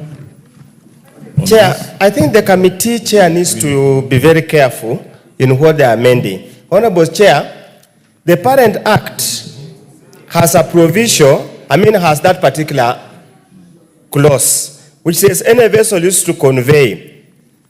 Now, there was an amendment to expand it and make it more neater and tidier.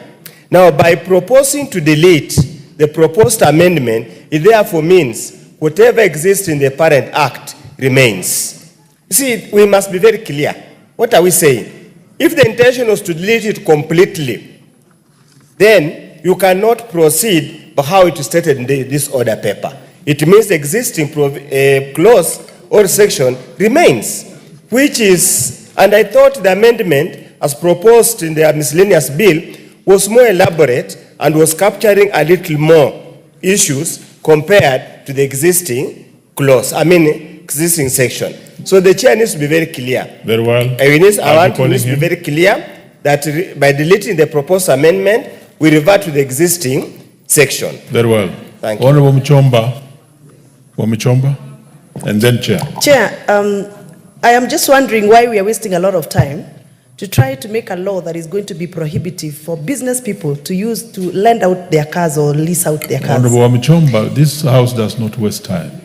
Mind your language. Proceed. Okay, Chair. I am thinking that even in as much as we support the proposed amendment, we should come up with a way of making sure that we create trackers that can be fixed inside the transformer and anything that is relating to that item, so that even if it is stolen, you don't have to be punishing the owners of the vehicle who were involved in transportation, but generally come up with a system of tracking the item. Very well. So in as much as we support him on that, because we don't want to lose the transformers again, let us come up with a way of tracking the equipment itself, because trackers are there. You have made Kenya. your point, and you are fallen on one part of the divide. Okay, Chair, do you have a further amendment to this? Yes. Okay, proceed to move that further amendment.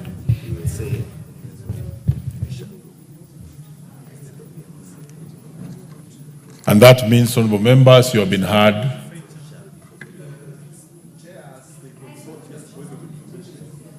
Boyen, who do you want to inform?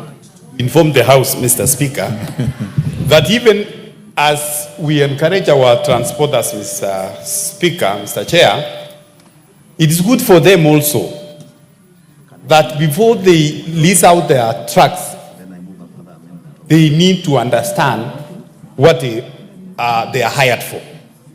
So that we need to have, as a country or the Association of Transporters, they should have a kind of a form. If I hire your vehicle, you need to tell me, what am I going to carry your vehicle?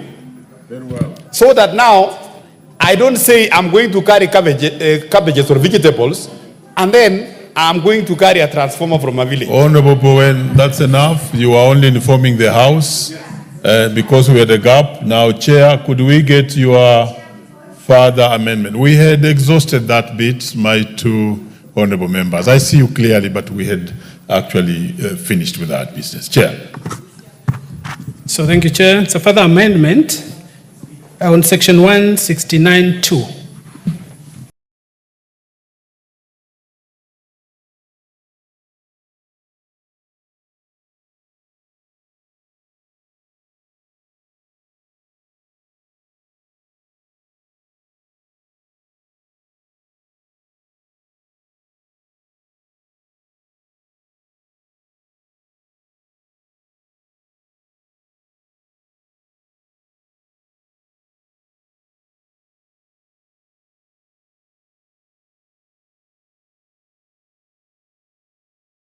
I now put the question.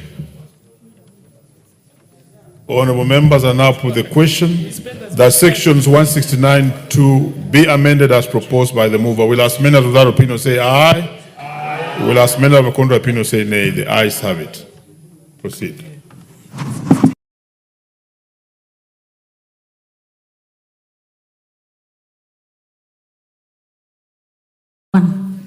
Honorable members, I propose the question that provisions relating to the Energy Act Cap 314 be amended as proposed in sections 187, 199(1), 208(1). Honorable members, there being no amendments to this one, I proceed to put the question that sections 187, 199(1), 208(1) be amended as proposed in the bill. Will as many as without opinion say aye? Aye. Will as many as with contrary opinion say nay? The ayes have it. Section 216(1). Honorable members, I propose the question that provisions relating to the Energy Act Cap 314 be amended as proposed in section 216(1). Chair.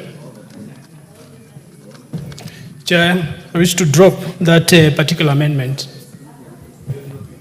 And therefore, what does that mean? Because I know you will get a question from Honorable Undo. Proceed. Yeah, the Act establishes a fund called the Consolidated Energy Fund.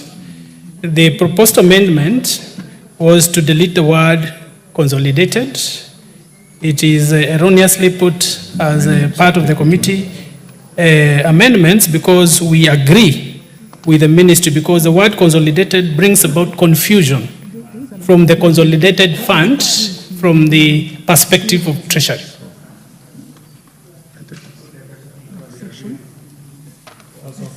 That's fine.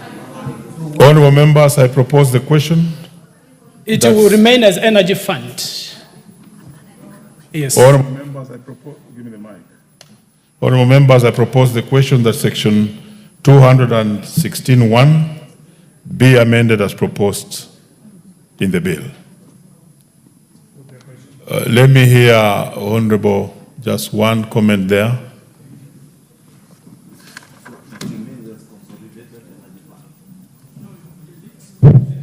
Thank you, Chair. I support Chairman on that amendment that we call it Energy Fund instead of Consolidated Fund. Thank you, Chair.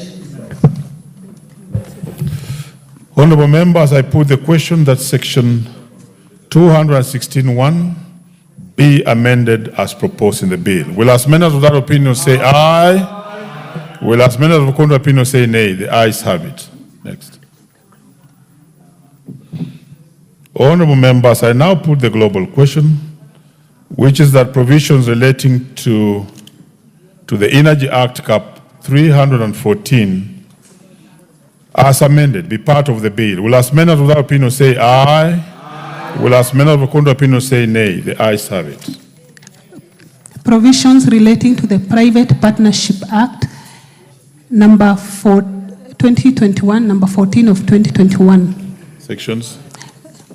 Sections 29(3), 48(2), 55(4), 73(7), and 75(5). Honorable members, I propose the question that provisions relating to the Private Partnerships Act 2021, number 14 of 2021, be amended in sections 29(3), section 48(2), section 55(4), section 73(7), and section 75(5). Honorable members, there being no amendments, I put the question that sections 29(3), section 48(2), section 55(4), section 73(7), and section 75(5) be amended as proposed in the bill. Will as many as of that opinion say aye? Aye. Will as many as of the contrary opinion say nay? The ayes have it. I now put the global question, which is that provisions relating to the Private Partnerships Act 2021, number 14 of 2021, be part of the bill. Will as many of our opinion say aye? Will as many of our counter opinion say nay? The ayes have it. Provisions relating to the Parliamentary Service Act, number 22 of 2019, sections 3, 5, and 18. Honorable members, I now propose the question that provisions relating to the Parliamentary Service Act number 22 of 2019 be amended as proposed in sections 3, sections 5, and section 18. There being no amendments, honorable members, I proceed to put the question that sections 3, sections 5, and sections 18 be amended as proposed in the bill. Will as many as that opinion say aye? Aye. Will as many as the counter opinion say nay? The ayes have it. I proceed to put the global question, which is that provisions relating to the Parliamentary Service Act number 22 of 2019 as amended be part of the bill. Will as many as of that opinion say aye? Aye. Will as many as of the counter opinion say nay? The ayes have it. Provisions relating to the Judicial Service Act, number 1 of 2011.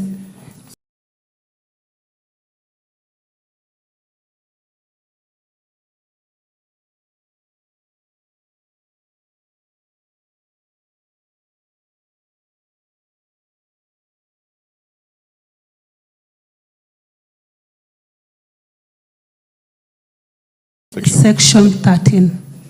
Honorable members, I propose the question that provisions relating to the Judiciary Service Act number 1 of 2011 be amended as proposed in new section 13. There's no amendment. I proceed to put the question that provisions relating to the Judicial Service Act number 1 of 2011, new section 13 be part of the bill. Will as many as of that opinion say aye? Aye. Will as many as of the counter opinion say nay? The ayes have it. I now put the global question that provisions relating to the Judicial Service Act number 1 of 2011 be part of the bill. Will as many of the opinion say aye? Aye. Will as many of the counter opinion say nay? The ayes have it. Title. I propose the question that the title be the title of the bill. Will as many of that opinion say aye? Aye. Will as many of the counter opinion say nay? The ayes have it. Clause 1. I propose the question that clause 1 be the clause of the bill. I now put the question that clause 1 be part of the bill. Will as many as of that opinion say aye? Aye. Will as many of counter opinion say nay? The ayes have it. Honorable members, that's the end as the Speaker had instructed, and the time now being just 1 minute to 5:45. Mover. Honorable Chairperson, I beg to move that the committee do report to the House its consideration of the Statute Law Miscellaneous Amendments Bill, National Assembly Bill number 67 of 2023, and its approval thereof with amendments. Honorable members, I put the question, which is that the committee do report to the House its consideration of the Statute Law Miscellaneous Amendments Bill, National Assembly Bill number 67 of 2023, and its approval thereof with amendments. Will as many of that opinion say aye? Aye. Will as many of the counter opinion say nay? The ayes have it. Honorable members, Mr. Speaker.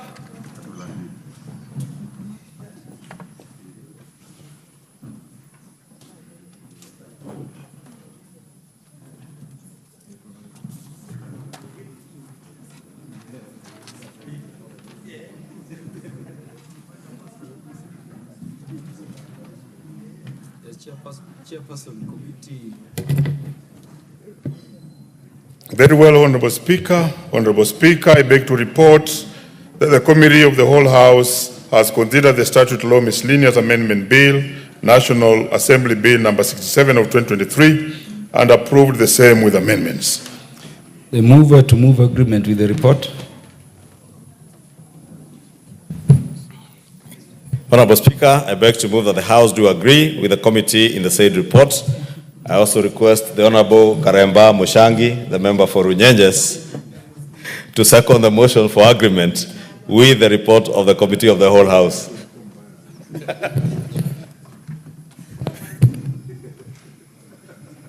Thank you, Honorable Speaker. I second. It's good to be experienced majority leader. Honorable Karemba is now an old hand in parliamentary procedure. Honorable members, I now propose the question, which is that the House do agree with the committee in the said report.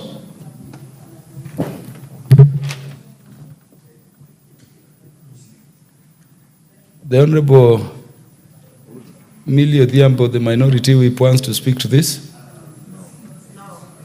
She's waiting for Shisha. Okay.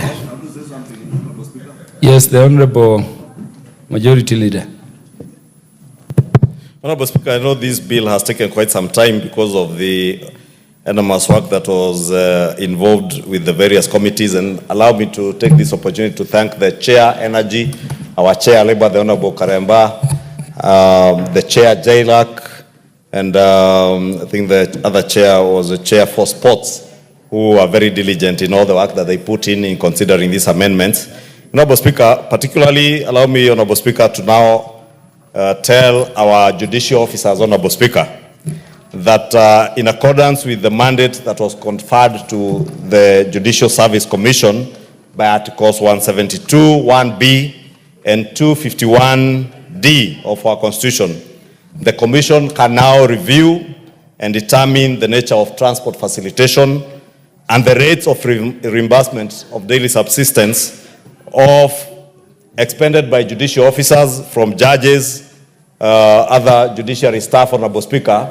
And you know, our judiciary and judicial officers, including our judges, all the way from the judges of the High Court to judicial officers in lower courts, all the way to magistrates, have suffered for some time because they have been subjected to the vagaries of the Salaries and Remuneration Commission, Honorable Speaker. But in accordance with the provisions of the articles I've mentioned, Articles 172, 1B and 252, 1D, the Judicial Service Commission now can review and determine what facilitation befits a judge of the Supreme Court, what facilitation befits a magistrate in a far-flung corner of our country where the road network is not very good and they are not being facilitated by the state to serve the people that they are serving in those jurisdictions. And with the amendments in this miscellaneous statutes amendment bill, Honorable Speaker, it will now be possible for the Judicial Service Commission to do that, to facilitate the efficient working and delivery of justice to Kenyans across the country. Of course, I hear whispers about what about members of parliament. The Parliamentary Service Commission, Honorable Speaker, does the same. It determines the remuneration or the facilitation to be able to facilitate your movement. But probably I should take this opportunity, Honorable Speaker, to remind the Parliamentary Service Commission that those members of parliament from Nairobi and areas surrounding Nairobi, like Kikuyu constituency, those from Machakos, those from Ranga, those from Kiambu, and parts of Kajiado, Honorable Speaker, are still not being facilitated, and they also spend a lot of their resources to attend to their constituents, and therefore, Honorable Speaker, the Parliamentary Service Commission and our commissioners, they are those commissioners we elected in this house, particularly, Honorable Speaker, and we told them part of their core responsibility will be ensure that there is equity in the facilitation of transportation of members of parliament. We are in the third year of this house, Honorable Speaker, and we are serving them notice that they must meet the expectations of those members of parliament who are from the vicinity of parliament. or constituencies and counties that are nearer Nairobi, Honorable Speaker, so that there is equity, Honorable Speaker. And with those many remarks, I support and thank honorable members for your commitment to be here up to this time in support of this bill. Thank you, Honorable Speaker. Honorable members, under our standing orders, adjournment motions have to be moved when the time directed by the Speaker comes. That was to be about 4:45. I gave opportunity to the majority leader because of his position in the House. Would you give the mic to the mover of the adjournment motion to move? The Honorable Dr. Lillian Gogo, the MP for Rangwe. Adjournment of the House to discuss the implementation of the Social Health Insurance Fund. Dr. Lillian Gogo.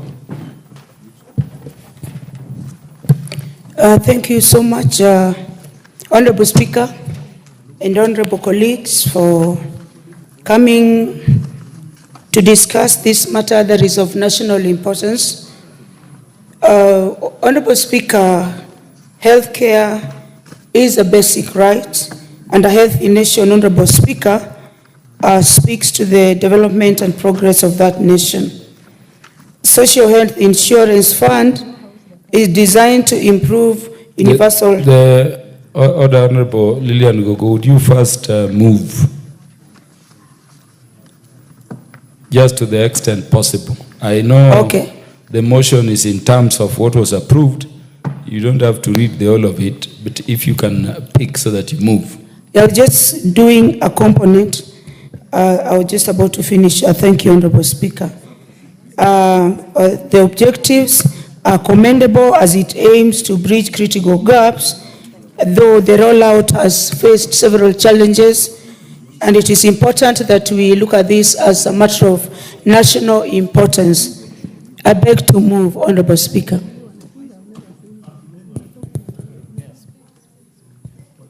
Yes, so proceed. Proceed, you had moved. Oh, thank you so much. Honorable Speaker, there is the maybe I clarify to the honorable members from the beginning. The Honorable Dr. Lillian Gogo, you have 10 minutes. Oh, okay. All other members have not more than 5 minutes under the standing orders. So proceed. Thank you very much. Honorable Speaker, it is usually the desire of every government to provide health care to its citizenry. And as it were, Honorable Speaker, there was need to change from what was old and of old generation, the National Hospital Insurance Fund, to what was presumed to be a better quality healthcare system, the Social Health Insurance Fund, SHIF, that is to be managed by the Social Health Authority. One, there are so many aspects that are brought, Honorable Speaker, and citizens are confused. They don't know whether it is NIF, they don't know whether it is SHIF, they don't know whether it is SHA, they don't know whether it is SHO. People need to be appraised. Shisha, no, not Shisha. People need to be appraised on this matter. It affects their health. Honorable Speaker, in my last salary, 32,000 and some other shillings were deducted from my salary.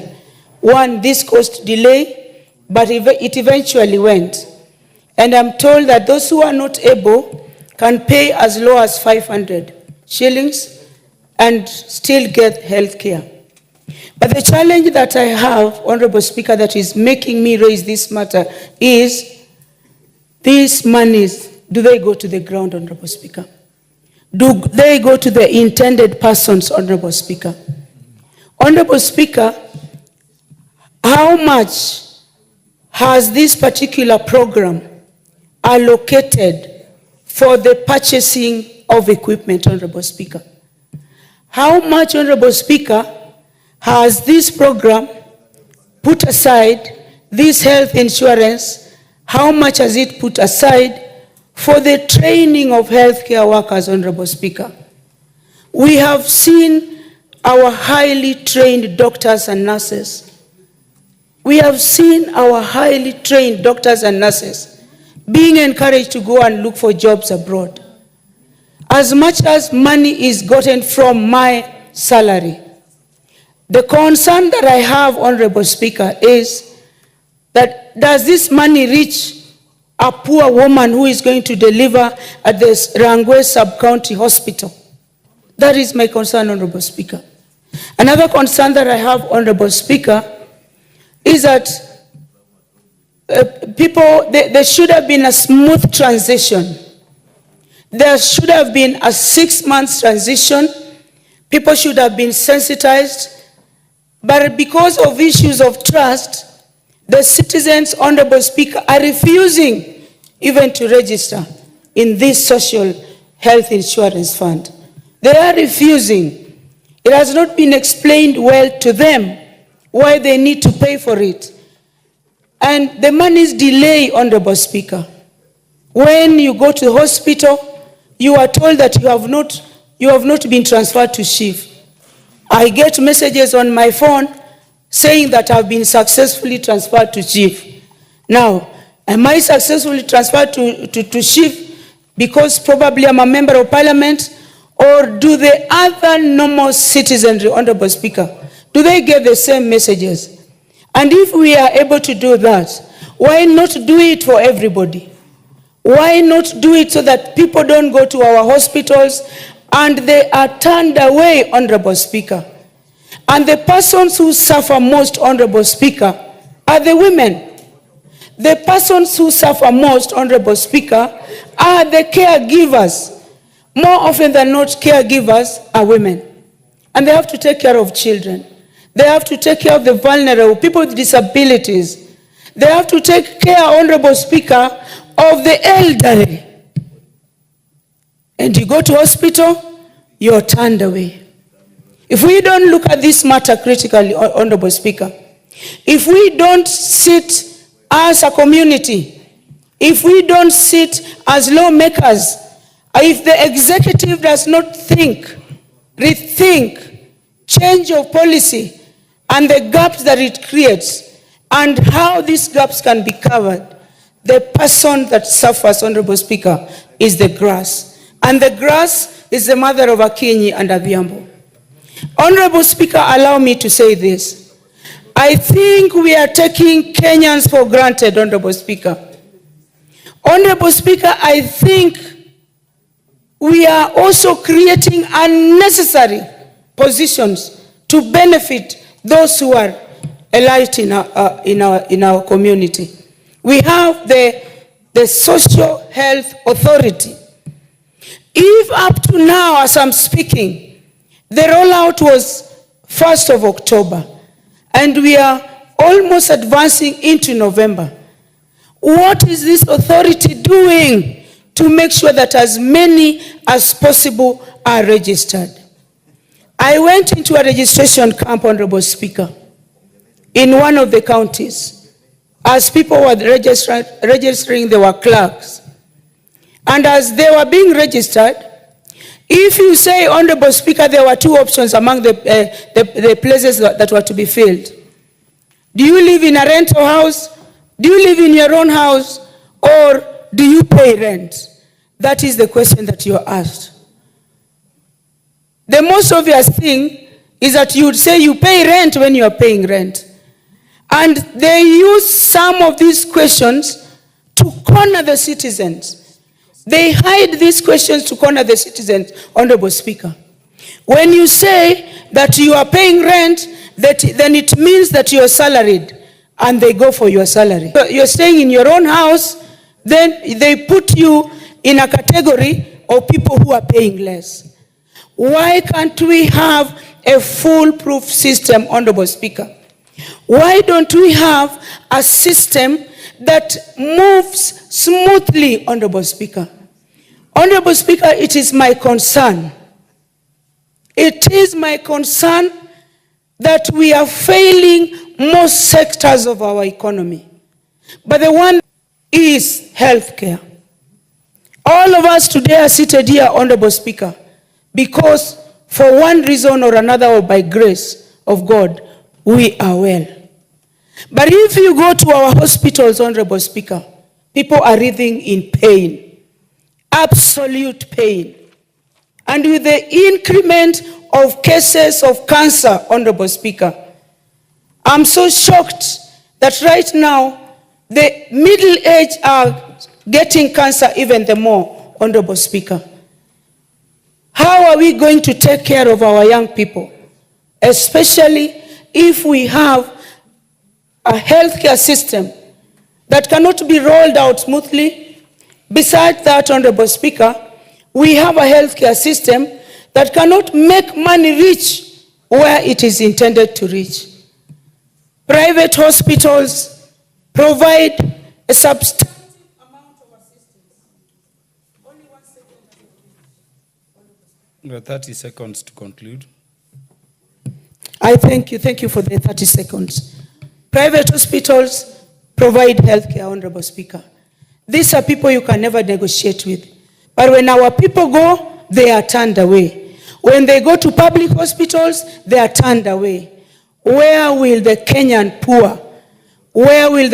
poor, Honorable Speaker, go to? As a member of parliament, I go to the constituency.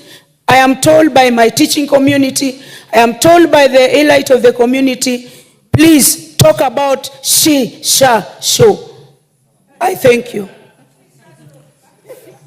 The chair of the departmental committee in charge of health, the Honorable Dr. Pukose. Thank you, Honorable Speaker, for giving me to contribute to the issues which have been raised by Honorable Lilian Koko. First and foremost, I think it is good that we understand what we are talking about. The authority is called Social Health Authority. And this authority, that is the SHA. This authority was a creation of this House. It runs 3 funds: the Social Health Insurance Fund, the Emergency, Chronic and Critical Care Fund, and the Primary Health Care Fund. All the 3 funds now replace the one fund which we had, the NHIF. NHIF had a lot of many problems and challenges. And the previous governments have tried to see how best we can be able to introduce the universal health care. We had pilot projects in Nyeri, Machakos, Kisumu, and other areas to see how we can be able to introduce this. When President Ruto came into government, he brought bills to be able to operationalize how can we be able to achieve universal health care as one of his projects, as one of his agendas in the manifesto of UDA and Kenya Kwanza. In this, we passed the Digital Health Authority, Digital Health Bill. We passed the Social Health Insurance, the Social Health Authority Bill, and we also passed the Primary Health Care Bill and also the Facility Improvement Fund. Honorable members, on 1st October, the government began rolling out this program on providing of Kenyans universal health care. It is 5 weeks now. In this program, as we speak today, we have several successes that we've seen. Among them, we have 39,000 Kenyans who have attended renal care visits. We have 81,000 Kenyans who have had admissions. 12,000 cancer care visits. We've had 49,000 consultations at the primary care. And what is the impact on this? That we've had renal and hemato-oncology, 430 million approved for life-saving dialysis care over the past 5 weeks. We've had more than 300 million approved for cancer care. The average turnaround time for pre-authorization has now improved. Initially, we had challenges, but as we speak today, it is at the turnaround time is 2 hours. We've had challenges in terms of private hospitals, in terms of accepting and running this program. But in the 4 major hospitals, referral hospitals, that's the Moi Teaching and Referral Hospital, Kenyatta National Hospital, Kenyatta University Teaching and Referral Hospital, Mathare Hospital, spinal injury, all these hospitals, as we speak today, there is no single patient who has gone there and been turned away. NHIF had a lot of challenges. In it, we had close to 12 million as beneficiaries of NHIF. Out of that 12 million, when the system was connected to the National Registration Bureau, 9 million Kenyans were found to be able to be transferred from the NHIF system to the SHA system. And that is where you got messages telling you that you are now transferred to the Social Health Authority. You can access Social Health Insurance Fund, which you contribute about 2.75, while the primary health care fund is fully funded by the government to a tune of 4 billion. The emergency, chronic, and critical care is funded to about 2 billion. That is, you might ask yourself, this might be a very small amount compared to many Kenyans, but not everybody is sick. The biggest challenge today that we face is that many people want to register when you become sick. And when the Social Health Authority, together with the CS, appeared before our committee, one of the commitments which we've asked them to do is that in every constituency office, they are going to release a letter so that at every constituency office, you can now register people so that it is possible for you not to register at the time of seeking treatment, but to register in advance so that when you just go to the hospital, you're already a registered member. If I can ask for just one more minute, Mr. Speaker. So this is important, honorable members, because you have indigents, you have people who cannot be able to pay, and these are the people who expect the government to pay for them.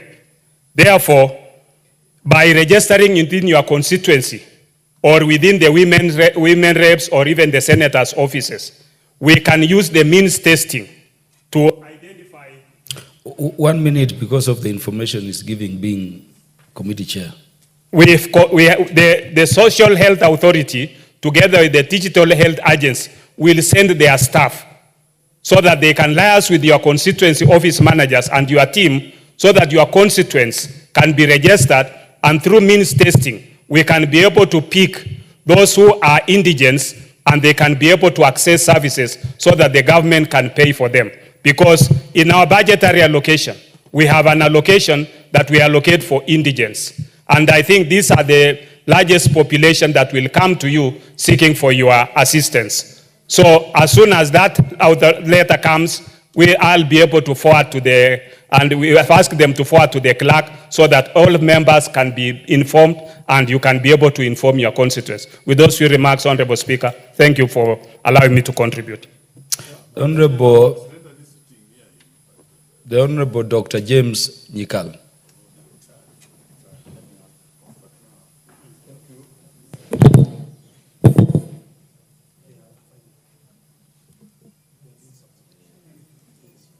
Well, okay, let me use. Thank you, Mr. Speaker. Mr. Speaker, we have a problem. And the basic problem is a problem of transition.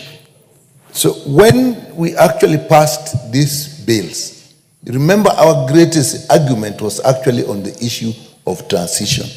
So what has happened and why SHA and Chief actually have gotten into problems is the transition, we didn't manage it well. And even when we said SHA, the authority which has got 3 funds. The Social Health Insurance Fund, the chief itself, is okay in bit because of the people who are employed and therefore easy to catch. What about people who are self-employed? What about the indigents? What are we able to do to them now? And that is where the problem is, because they can register. And even when they register, then you have to determine the premium they have to pay. As it is now, that is not working well. You will say I'm registered, but how much premium am I supposed to pay? It does not come quickly. And then even when you get the premium, the existing ERP that is supposed to help you how to pay is also a problem, which has been a problem even for employed people, but that is now improving. So those are the problems. So now, those who are self-employed, we are saying we are going to use means testing. They test themselves. Now, when people give this data of their employment and you say, okay, you are supposed to pay this much, how do you verify that? And are they able to pay now? And what is the system of payment? That actually is still a problem. When we talk of the indigents are people who cannot pay. And let me say this, you cannot do proxy means testing online. All over the world, nobody has ever done proxy means testing online.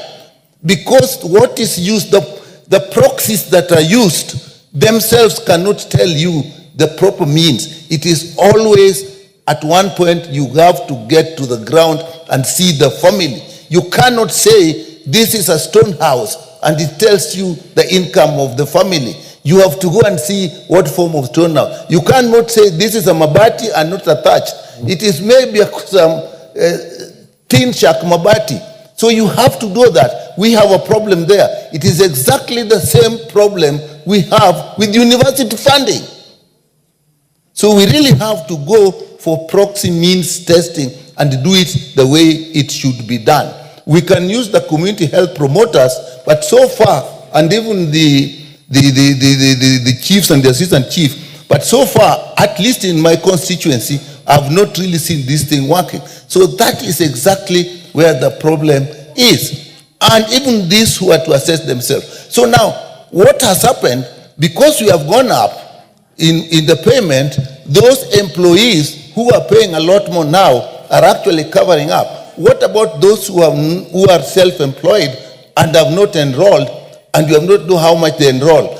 And now I know when we tested this way in Eldoret, they actually, you can get and say it is registered. You are registered, you have not paid, but because you are in a hurry, we are saying you can go and get the service. Now, if you are getting the service, you have been registered, but you haven't paid. What is going to encourage you to pay? So we have problems, and the system we have put in place, it affects everything from registration, premium determination, payment of premium, benefit package. Even the benefit package, we went up because we were expecting more money. And in the primary care fund, the emergency fund, we actually were expecting 70 billion, say 75. We have done 4 and 2, as my colleague is saying. But you know, the services, the benefit package we gave was based on that. So if that has not come, and we are giving the services, where is the money coming from? If we don't do it, and it is working efficiently, what is going to happen is very soon we are going to run short of money, because we have not got that fund in, we have not enrolled people who are self-employed. We have not even identified the indigents. But because we want things to look good, we have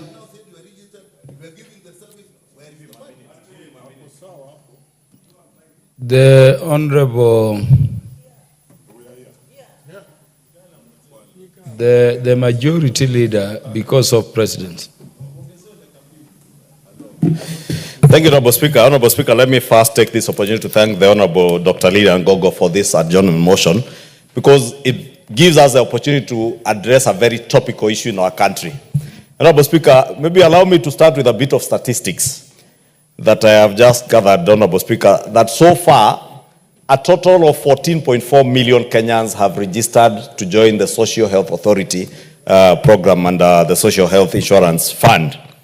Out of this, today alone, I've just confirmed from the CEO of SHIF that 104,000 Kenyans have registered today.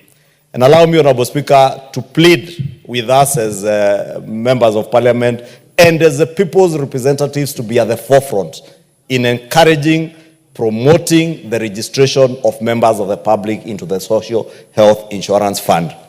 It may be politically expedient and very politically correct to speak to the gallery of how things are not working, But as we speak to Kenyans on how things are not working, let us remember that Kenyans have charged us with the responsibility to make sure that things do work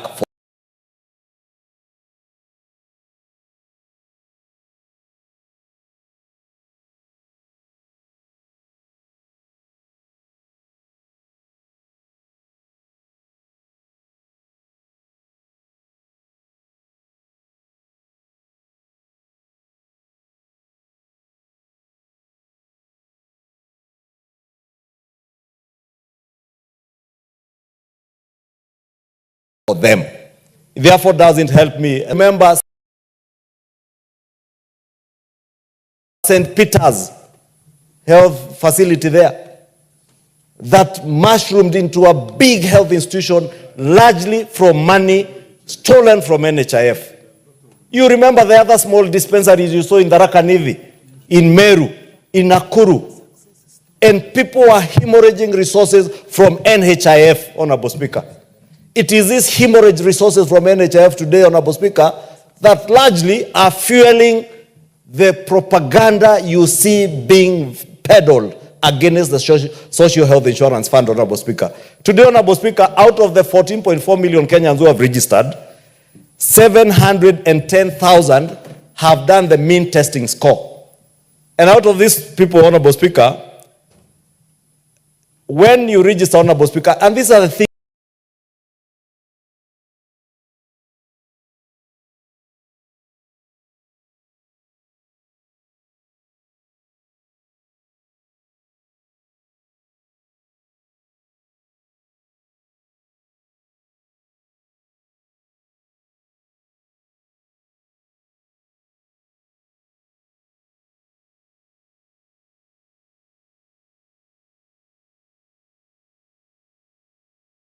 things we need to be telling to members of the public.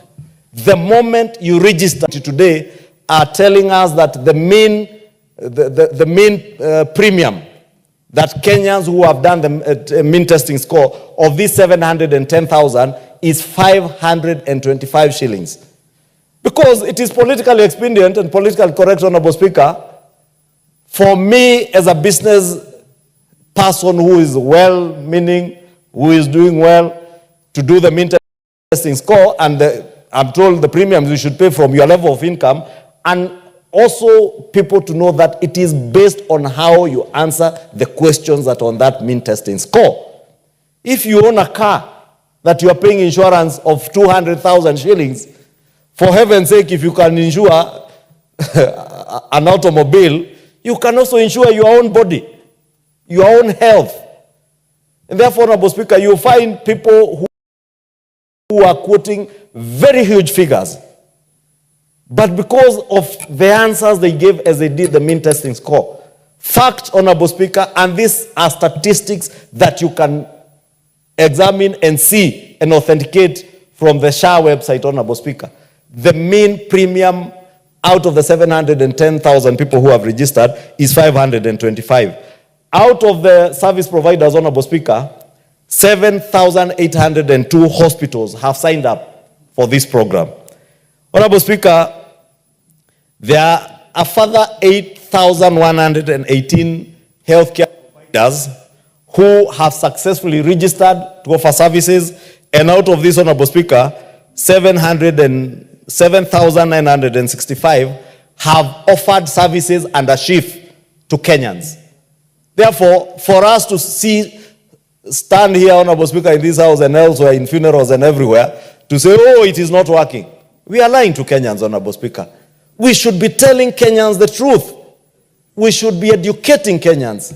And I know we may have failed in our communication strategy.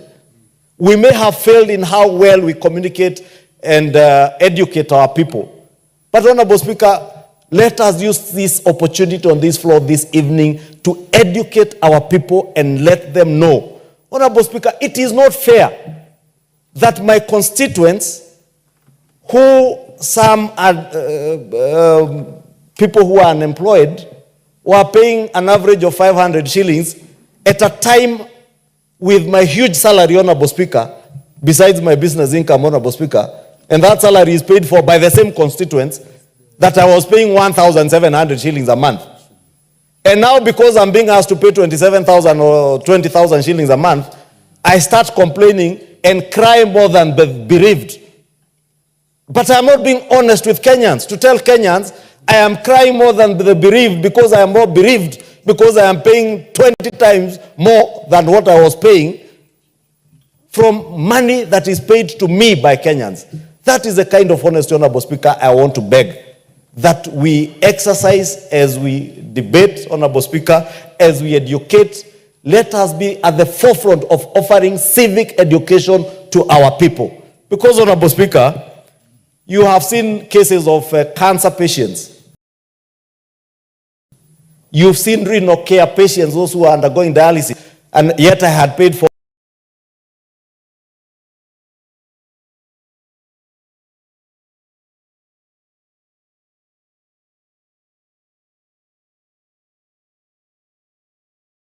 all men HIF. If you are unemployed, the moment you sign up, automatically you can access a level 1, a level 2, a level 3 hospital without payment. The capitation that is going to the hospitals, the facility improvement fund. You know, I was so embarrassed, Honorable Speaker, over the weekend when I had a member of parliament pretend in Kikuyu that this chief or shifo, and saying it is not this shifo. Shifo is a name for a chief. A member of parliament saying that they do not know the difference between chief and shifo. Yet, you are seated in this house, you legislated, right from the first reading to the third reading to the committee of the whole house, you are here shouting aye, as the speaker said, the ayes have it. Then you go to your village to tell Kenyans that you do not know the difference between chief and shifo. That you do not know the difference between sha and chief. Honorable Speaker, I am saying I was so embarrassed because I would expect a leader elected by the people believing that that leader knows more than them, to be using that opportunity, Honorable Speaker, to educate their people, to tell them that if you have need to access renal care and dialysis at your dispensary or at your local level 4 hospital, all you need to do if you are unemployed is to do the mean testing score. You are advised how much premium you should pay. When you pay, Honorable Speaker, and I know these are the cries that Kenyans have raised, that the mean testing score is asking you to pay for the annual premiums for the whole year. That was the case under NHIF. You could not access renal care, cancer treatment, without paying your annual premiums, Honorable Speaker. And Kenyans were paying. Today, Honorable Speaker, because SHA, or the Social Health Authority, is yet to activate the insurance premium financing, they have now opened it up to Kenyans to be able to pay every month. Let us educate our people that you now can pay monthly premiums, access your dialysis, access your cancer treatment. Let Kenyans know that today under SHIF or under the Social Health Insurance Fund, they can access dialysis, they can access chemotherapy, radiotherapy, free of charge if they are registered with this authority, if they have paid their premiums. It doesn't matter whether it's annual premiums. If you have access to insurance premium financing to pay your annual premiums, pay. If you cannot, discuss with them and pay your monthly premiums. Access those services. Honorable Speaker, my last point. Our county governments and our county governors, and I really want to plead with our county governor. A minute only. In a minute, Honorable Speaker, if our CEC's healthcare in our counties can take up the challenge, because other than the Kenyan public who are the major beneficiaries of this shift, Honorable Speaker, is our county governments.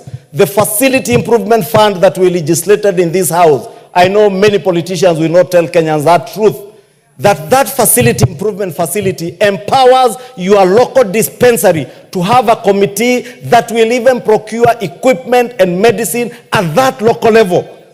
It is the number of people who are registered in that locality and who are registered to that facility that will enable the facility in your locality to access the facility improvement fund that will ensure that a hospital in Gatuna in Kikuyu, the far-flung corner of my constituency, the most remote part of my constituency, If they have a dispensary, Honorable Speaker, they will be able to access the facility improvement fund, be able to equip their dispensary, have medicine available at the dispensary, have money to hire doctors, and we legislated. We made it possible in this House, Honorable Speaker. Thank you, Majority Leader. The Minority Leader will take precedence over you, Honorable Andrew Kwome. The Minority Leader will take precedence over you, the Minority Whip, for the avoidance. The Minority Whip. Thank you, Mr. Speaker. And I want to thank Honorable Lilian Andrew Gogo. Kwome, Honorable Millie will always speak before you, whenever she wants. Though that is discriminatory because the tallest man should be speaking before. But Mr. Speaker, having said that, I want to thank Honorable Lilian Gogo Honorable Dr. Lilian Gogo for bringing this before the House. And Mr. Speaker, I just want to say that under Article 43 of our Constitution, it provides for the right to health to the highest attainable standard of healthcare, including reproductive healthcare. And legal framework, a new legal framework that replaces NHIF, and we passed 4 bills. And Mr. Speaker, I was in the House when those bills were being passed. I was especially opposed to certain parts of that bill, but that is now what under the bridge we have a new legal framework. Mr. Speaker, having listened even to the members, the honorable members as they move, Honorable Kimani Chungwa and even the Honorable Nyikala and the Chair of Health Committee, one of the things that I can indeed say is that the proof of the pudding is in the eating. So it is actually too early to even say, we would be cheating ourselves to say that here are the benefits. We don't know the benefit yet. If you are an excellent person at monitoring and evaluation, you cannot say within a month that we can see the benefits. So yes, we will probably see the benefits much later. However, we can see photos of people who are in hospitals who are struggling to access health care. Those with renal issues, those who are cancer patients. And Mr. Speaker, even though I know Honorable Ichungwa is actually castigating a lot of the members who he says are pushing propaganda, he's saying one. I don't know who that is since I'm not too sure. But I'm not very keen on the politics of the mountain.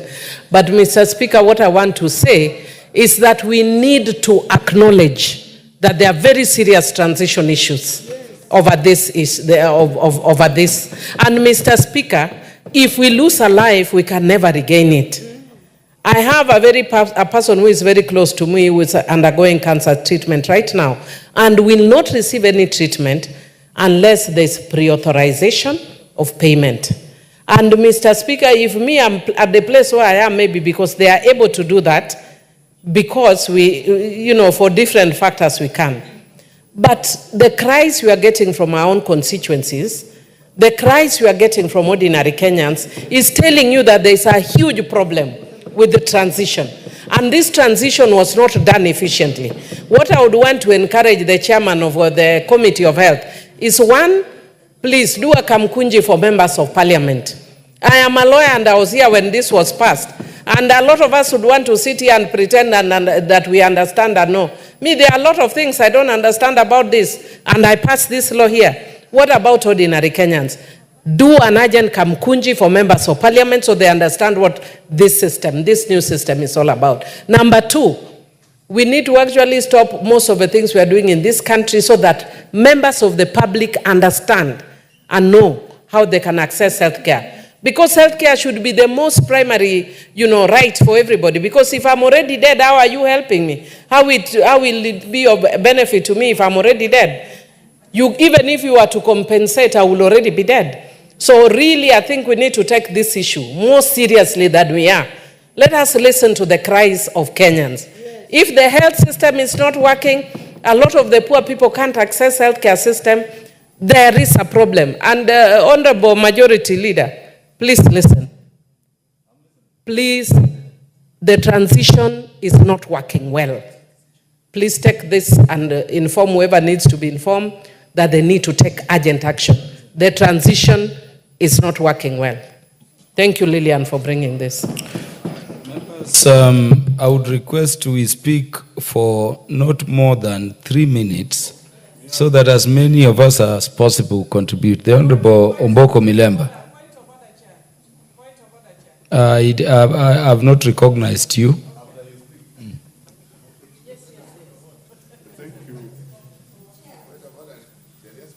Thank you, Honorable Speaker. The issue concerning the new model of health provision in this country requires a consortium of all of us to deal with. It doesn't require even people to take podiums on one side and say that this is succeeding, while another team sits on the other side to say it's succeeding, because that will not help us.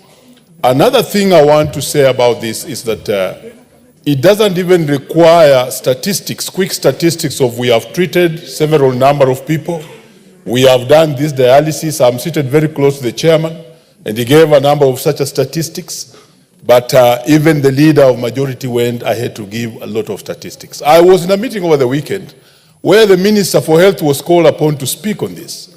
Honorable Speaker, she went straight into statistics the way I've seen this happen here, and she lost it. But later on, another speaker came, took her time or his time and spoke about slowly. I was with the Honorable Maungu, and the second speaker really scored. So I really want to remove the first thing amongst members of parliament. There are those who are supporting, those who are not supporting, those who know, those who don't know. We don't know this thing properly. And we need to know it. If we don't know it properly, the local man will not know this thing. And therefore, because I know I have 3 minutes only, the first advisor is to go with Millie. Let's have a Kamkunji. But I had another one, that we need to invite the Minister of Health in this particular assembly so that he may explain to us what is happening outside there. Because unless the explanation comes out, it will be difficult. Honorable Speaker, the other challenge is the ownership of the whole setup. The Kenyans are not willing to own up this particular new model of funding. And the ownership can only be developed if, as the members of parliament will go outside there and explain. And also involve other parties. The chair here talked about is having people within this, and I've asked him informally here, that there are people around who can actually do the mean testing and actually register people. I'm telling you, Honorable Chair, that there are no people registering people in this scheme where I come from. And I have decided, since Sunday, I decided that I'm going to help. So for me, I'm going to go out flat to register all my constituents. But we have to involve other players. Let's not say that we have enough staff.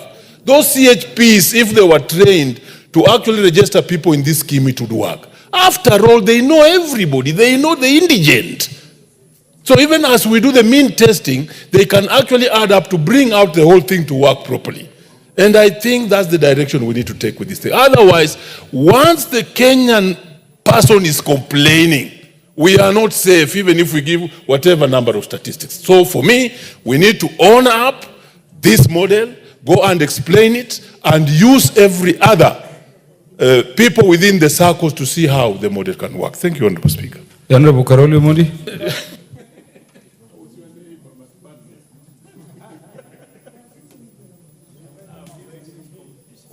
Thank you very much, Honorable Speaker, for the opportunity, and thanks, Honorable Lilian Gogo, for bringing this matter to the floor of the House.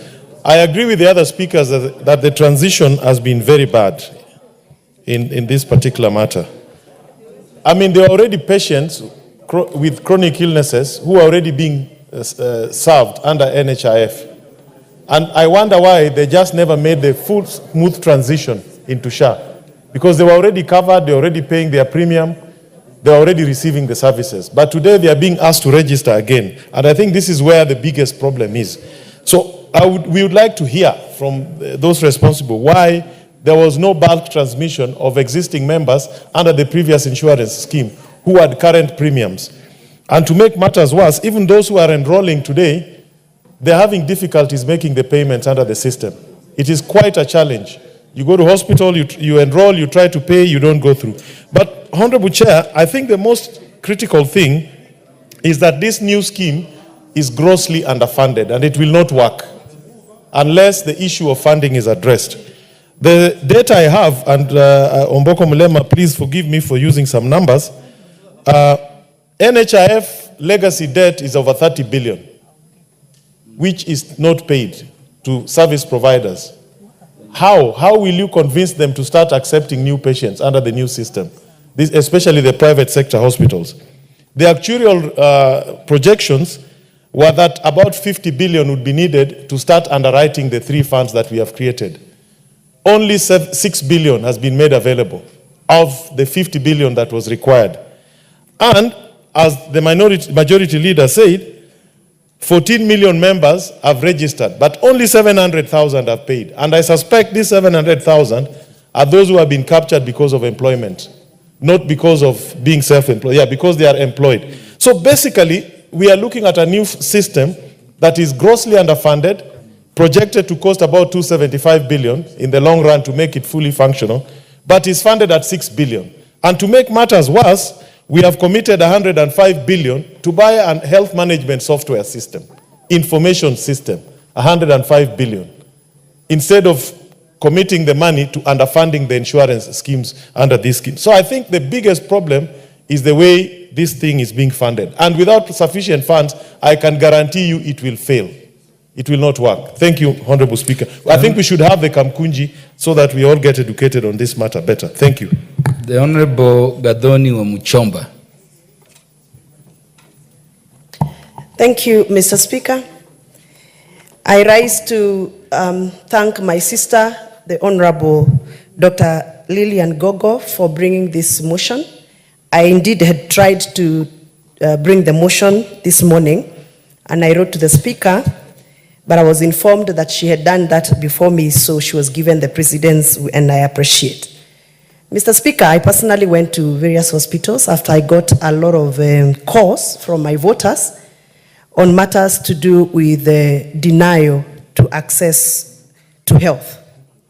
I went to 2 hospitals that are mission run, 1 public referral hospital and 1 level 2 hospital. And I interacted with the patients and I gathered there is a big problem. Whereas we sat here, like Majority Leader says, and we passed these laws, personally I did not pass them because I had issues with one of them. We must appreciate that you don't bring a new law and rush to implement the law without involving the stakeholders. When I went to those hospitals, Mr. Speaker, one of the hospitals told me and confessed to me that they are owed over 200 million by the former NHIF. And therefore they have a problem. I mean, how do you tell me to continue treating patients under a new program and you've not sorted my previous debts? And I know this is the problem. Most hospitals, by the way, the ones that are rejecting patients, they are rejecting patients because they feel that honestly, somebody needed to come out very clearly and tell them, we are migrating. But are we migrating with your debts? Are we migrating with your problems that we have not sorted under former NHIF? So this is the problem, Mr. Speaker. And let us not come here and read numbers. I appreciate the numbers that have been read out here by Majority Leader, numbers read out by our Health Chair Committee, Dr. Robert Pukose. But numbers is not what our people are waiting for. From this debate, they are waiting to hear how are they going to be treated tomorrow in hospitals, Mr. Speaker. Mr. Speaker, when I went to one of the hospitals, I found a patient who was withdrawn from the ward, only to go and queue out for dialysis at 6 a.m. from the ward. And I visited that hospital at 4 p.m. here in Nairobi. And I found that patient in the queues waiting. And he told me the reason why he has been waiting from 6 a.m. to 4 p.m. in the day, it is because, Mr. Speaker, the messages that were supposed to be sent from SHA so that he can be embodied for services were not being accepted. We must tell it as it is. This new program is a total confusion, it's a total mess. Our people don't know what to do, and we must go back to the drawing board. But for now, let us withdraw these processes and go back to the original program until we are right. That SHA, SHI, DA. Honorable Sabina Chege. Because of the limited debate time, let us avoid points of order so that we tell Kenyans what to do. Thank you, Chair, and I want to thank Honorable Lillian Gogo for this motion. And I would say she has been consistent on this matter. I've seen her raise it before.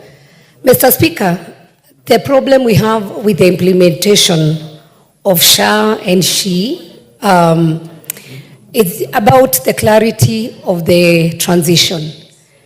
Mr. Speaker, when the government decided to move from NHIF and now to the SHA, which is the authority, and with the benefits that we are being given by the chair, from SHE to the emergency to the primary care, there was no proper communication and clarity on the benefits.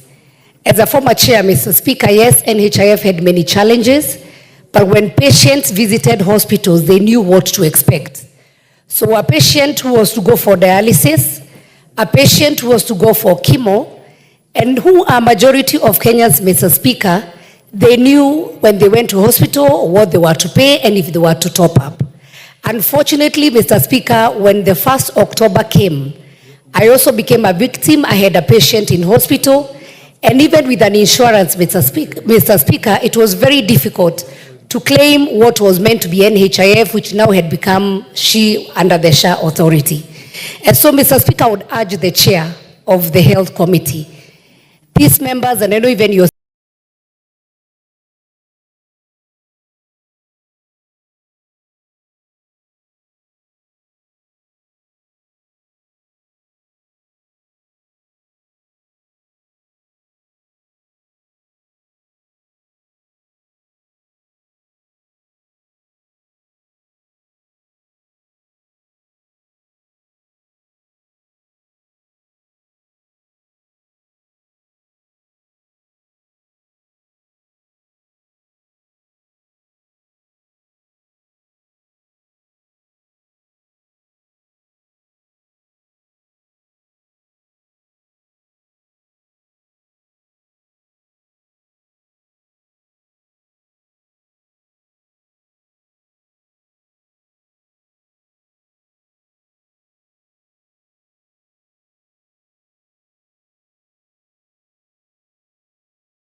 interact with your constituents, it is the high time whether we can even be able to do a public participation.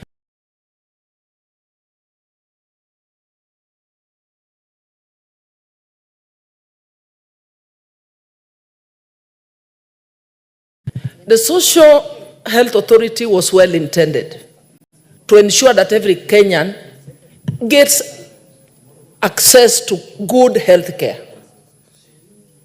But I want to agree with my colleagues that there are challenges in transition.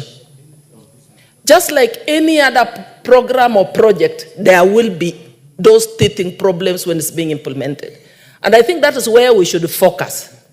But there are also success stories. Honorable Speaker, I'm just from my constituency. The whole week, I was not in Parliament last week. And I did public participation. And one of the issues I was sensitizing my people on was on SHA. And they said, Mheshimiwa, we did not know. And the information the chair was telling us, we needed to sensitize and educate Kenyans so that they know what is SHA, what is the premium, how do they benefit, how do they pay. That information is lacking. And while we were doing public participation, one of my constituents, when returning back home, broke his hand. And we rushed him to hospital, to one of the private hospitals in town, and we were told we needed to deposit 100,000 cash money, which we did not have. I demanded that the patient is transferred to Bungoma, where we looked for a hospital. We were being told 70,000 we did not have. But before we went to Bungoma, I made sure the patient was registered with SHA. So we managed to get a hospital in Bungoma Hospital that accepted to admit this patient from Busia County, Teso South, and he was treated with SHA, and I only paid 25,000. And as I'm talking to you, he was discharged yesterday. So the problem is lack of information. The problem is equipping our hospitals properly. And Honorable Speaker, the Chair of Health, I want you to listen to me. We must put a proper budget to health so that we are not depending on donor funding. Diseases like cancer, in the last budget, we only gave them 250,000 for both recurrent and for them to establish cancer centers across the country. What can 50 million do? 200 million was for recurrent. So we need to equip. You go to Busia National Hospital, you find 3 mothers from the maternity sleeping on one bed. We must improve the facilities even as we work on improving the transition to SHA. The problem is in our facilities, equipments, and we need more doctors in our hospitals, Honorable Speaker. Thank you. The Honorable Sarah Korere. Thank you, Speaker. And Speaker, I want to thank my sister, Honorable Lilian Gogo, for bringing this adjournment motion. Honorable Speaker, as other speakers have said, she or SHA was well-intentioned. But Speaker, the trust deficit that it has brought about, the lack of stakeholder engagement is one thing, Mr. Speaker. And I say so because in every county, in every constituency, we have government officers up to the level of assistant chief. So, Speaker, if all the administrators were called and educated about this insurance fund and given the requisite information, these people are paid by government, the assistant chief, the ACCs, the DCCs. You know, we cannot, depend on politicians who will politicize everything and want to seize the moment, even on things you had passed on this house, just to paint how bad some things are, because they think they are on the other side of the division. And Mr. Speaker, as I stand here, my pay slip has been cut, and so are other civil servants. We feel the pain on the cut, but Mr. Speaker, will really enjoy when our people get services. Every member here, I'm sure every weekend, you are being called for some arambe, even when they know they banned arambes. You are being asked to contribute for some sick person. It is humanitarian. You can't start telling them arambes were banned. And Mr. Speaker, you know, health is not a privilege to Kenyans. It is a basic human right. It should not be a luxury. We don't have the option of deciding whether Kenyans should have a proper health coverage. They must. It is a must, Mr. Speaker. So what am I saying? This thing requires a proper stakeholder engagement. We create proper awareness. The trust deficit, you know, we should be honest to ourselves as leaders. For a very long time in this country, health has been a privilege of the rich. And I think that is what the president is trying to change. It should not be a privilege of the rich. It should be a right of every Kenyan. And Mr. Speaker, we know a healthy nation is a wealthy nation. You know, if our people are healthy, they'll go about their businesses. You know, they will contribute to the economy of this country. So, Speaker, it is not whether we are going to provide them with that. We must. And as a house, we must take responsibility. Those people, you know, NHIF was marred by a lot of corruption. Even as we... The Honorable Beatrice Elachi. Thank you, Mr. Speaker. I'm going to take a lot of time this side. Thank you, Mr. Speaker. Mr. Speaker, I also rise to thank our sister, Dr. Lilian, but more importantly, for just giving me the opportunity, because last week I walked into the Committee of Health to get to understand. And Mr. Speaker, this health cover is the best for Kenyans, yes.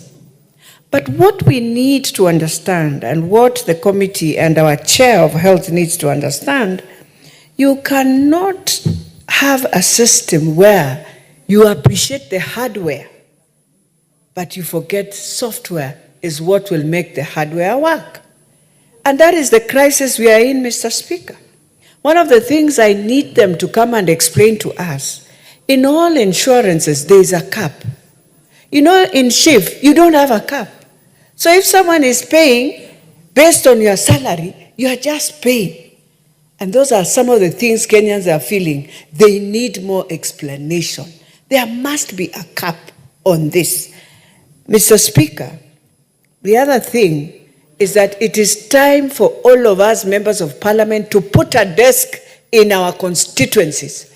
Let us register our people through our community health workers so that we see these numbers, so that we now get to understand, and even as ourselves to have a tent here outside here in our own bunge, for us also to know whether you have registered, yes. But if I go on my phone, it does not show me that this month I was able to contribute the money.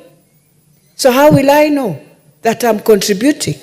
So it needs that system analysis is where there is a big problem. And Mr. Speaker, there's worse problem in the digital one, where we have all these multi-agencies that have brought us into this crisis. Yet we bought a machine for nearly 104 billion. We should not be in this crisis.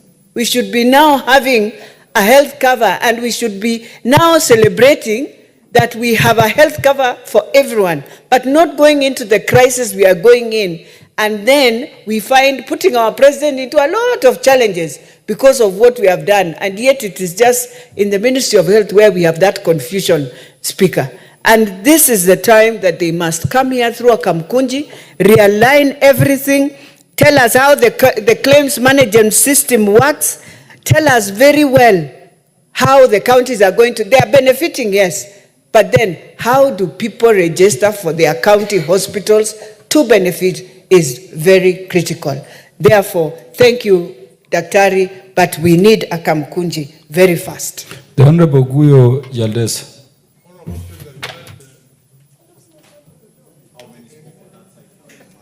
Thank you, Mr. Speaker. I think what we need to know, the concept of universal health care is the best thing for this country, where anybody can walk into any health facility and get appropriate quality treatment is what we all need. And that is what SHA is expected to address. The problems we have today on SHA, and I'm sorry, the majority leader was teasing people. They do not know the SHA, the SHIV, and the rest. And he's the one who's telling them, waving to them, say yes. And they are saying yes because they were obeying his orders. And today, he is telling them that they do not know what they voted for. I wish he was here to accept, to hear this. Honorable Guyo Jaldesa, so many of us have just agreed we don't understand the systems. Thank you, Mr. Speaker. In fact, that is why I'm giving more members of the Health Committee a chance to speak to the public and to fellow members. Yes. So, Mr. Speaker, Ruku is thinking about what to say. But, Mr. Speaker, this is a good thing. This House approved that motion. It approved through all the three readings. And it's unfortunate that our members of parliament do not understand what they passed. And for that, I think we agree that we need to have a Kamkunji for members of parliament so that when they go out to the public, they know what to tell the people of Kenya. We know there are teething problems. Any problem, any project that you are starting as a teaching transitional problem, that it should be sorted out. So last week when we met the SHA team, we said that even Parliament, they should even open a tent here for them to register members of Parliament and their staff so that they understand these things and ask more, and then they go out to the public and tell them what to do. Final, because I can see the thing is changing. The counties have collapsed and it's giving us problems. But my appeal, do not close any of the former NHIF branches and do not lay off the staff of NHIF who have been working for NHIF just because we have changed from NHIF to SHA. Thank you, Mr. Speaker. The Honorable Gideon Ochanda. Thank you, Mr. Speaker. Mr. Speaker, the juggernaut that is in front of the nation is basically a combination of factors. But the very basic one is poor learning experiences. We've learned this many times before. You've seen this many failures before, but it's like we didn't learn. So because of that, we have not connected those learning experiences to how to communicate with the public and how to manage transition.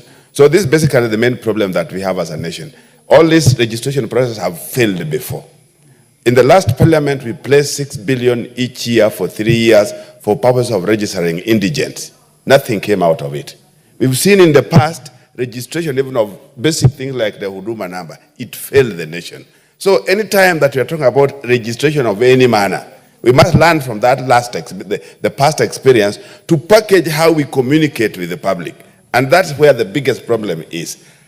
What because I was talking about is fantastic, but the public don't have it. Who is it that is supposed to be communicating with the public? I don't think it is the member of parliament who is supposed to be communicating the official communication of the government to the public. They can only help, but there's a basic office, there must be a basic segment, there must be a basic department of government that communicates with the public officially about government things. And that's exactly why we have not, the way we have managed, for example, ID, we initially had that big thing. It remains, it works. Then we change to the small ones. So the old one works through for a long period of time. Why don't we have even those registration of NHIF and the rest that we had before work through to the entire period so that we don't put a stop or an end to an exercise that we know must run on for a long period of time. Even the registration process, even the start date of SHA has failed to pick up in the last 2 years. So those kind of things makes the public not to trust, not to get the information the way they want, so that believing becomes a problem. We must reorganize how we communicate for us to deal with the public. Thank you, Mr. Speaker. Honorable Dr. Makali Mulu. Yeah, thank you very much, Honorable Speaker. Honorable Speaker, I just want to join colleagues in appreciating this motion. And I want to say this, Honorable Speaker. I want to go on record that I participated in passing this law, the 3 pieces of law. There are things we objected to. We said they don't make sense, but as usual, our voices were buried. Now, one of them, which is critical, Honorable Speaker, is when you're introducing a new program, if we are programmatic in terms of thinking, there is always what we call the piloting phase, so that you pilot, and as a result of the lessons learned from piloting, then you roll out to the whole country. And I think that's what Dr. Ochanda is saying, that the interface, we missed it. That's why we are facing so many challenges in terms of the transitional phase of it. The second matter, which is critical, Honorable Speaker, you remember the issue of the staff was very, very hot in this, a very hot debate in this House. And we said it's important, we assure the staff, the NHIF staff, that they will be taken care of in terms of transition. Now, we have an authority here which has come on board. They are using a very demotivated staff because they have not come out clear what is the fate of the NHIF staff. As a result of that, they expect them to work as if they are very happy. And these are some of the things you don't get right and you fail. The third point, Honorable Speaker, the issue of the budget. The allocation has been less than a quarter of what is expected. But to make things worse, we come here and publicly announce that we have a digital system which we are going to install, which is going to cost 104 billion. You are telling us you have no budget to roll out the program, and you are buying a digital system at 104 billion. These are the issues, Speaker. So, Speaker, we are saying the government should be able to listen, so that when Kenyans are saying this thing is not working, can we allow Kenyans time? We say let's allow another 4 months so that we have that interface, NHIF and SHA. And if we do that, Honorable Speaker, you find within 5 months, we'll actually phase out NHIF and have SHIP coming on board, but in a very smooth way without really disturbing the process as it is now. Thank you, Honorable Speaker. The Honorable Irene Mayaka will be followed by the Honorable Andrew Okwome Adepo. Thank you, Honorable Speaker. And Honorable Speaker, I just want to express the sentiments of majority of members here that one of the biggest gaps in SHA and SHIF is the lack of communication, either to the public, to us, the members who represent the public. Nobody really knows what is going on. And that's the biggest issue that we really need to take care of. Honorable Speaker, for example, the staff who are working under majority of them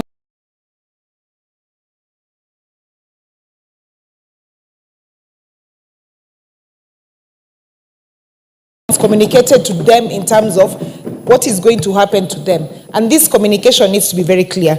Honorable Speaker, I hear a lot of members suggesting that we should have a Kamkunji. I actually think that we should have the CS come here during a session so that we ask proper questions where the public can see exactly what is going on.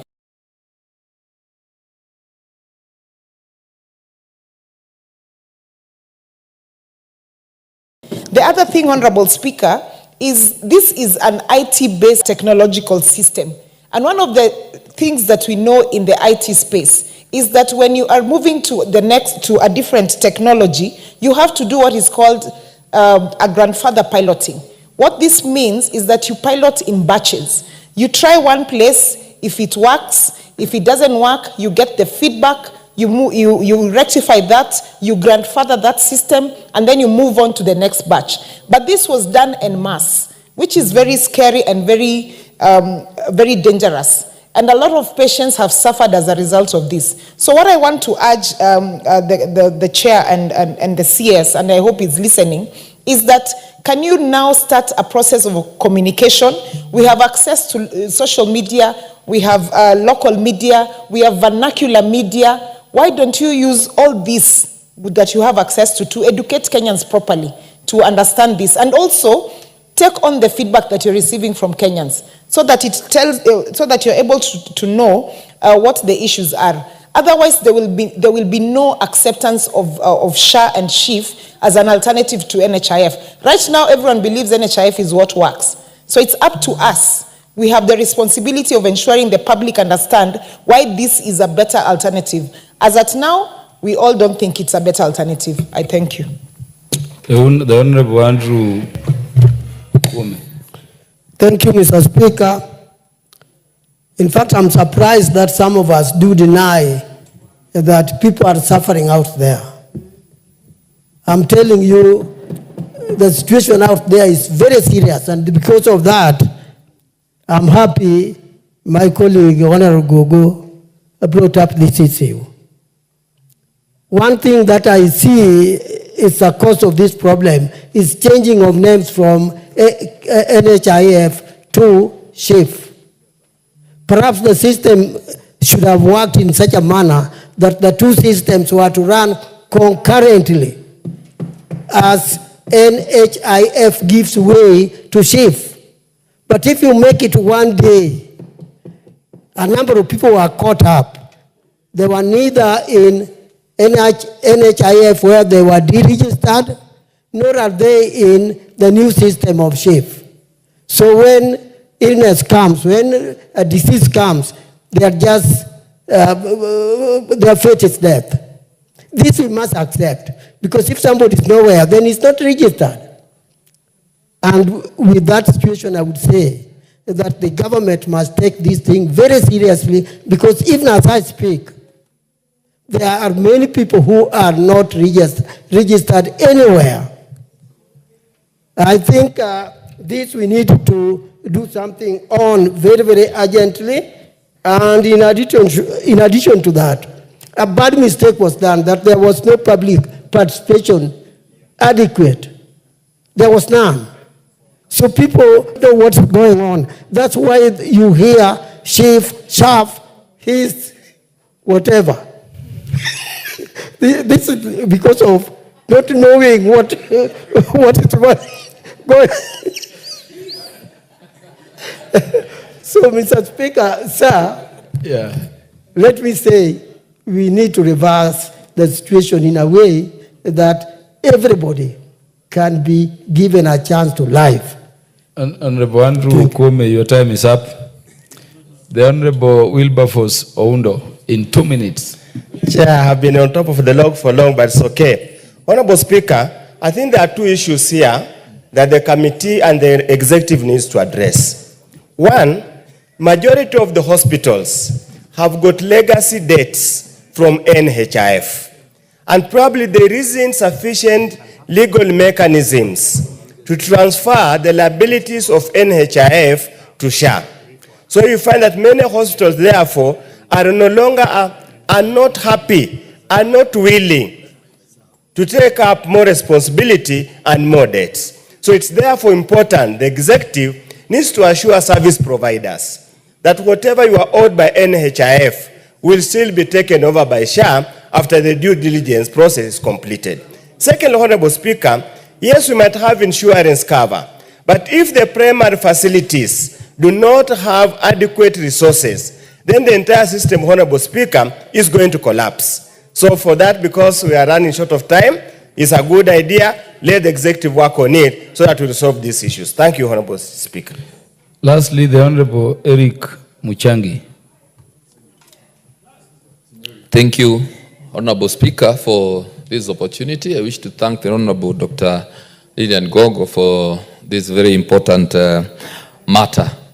Honorable Speaker, I wish to agree with the honorable members that say that we need to do more sensitization and information sharing about SHIF. Because, Honorable Speaker, I have done my own research within my constituency, and I have seen that we have some considerable number of people who are uptaking this SHIF, but there are challenges that have come with this new program. And I am thinking that sometimes we have a very ambitious program of planting trees in this country until everyone gets into the program of planting trees.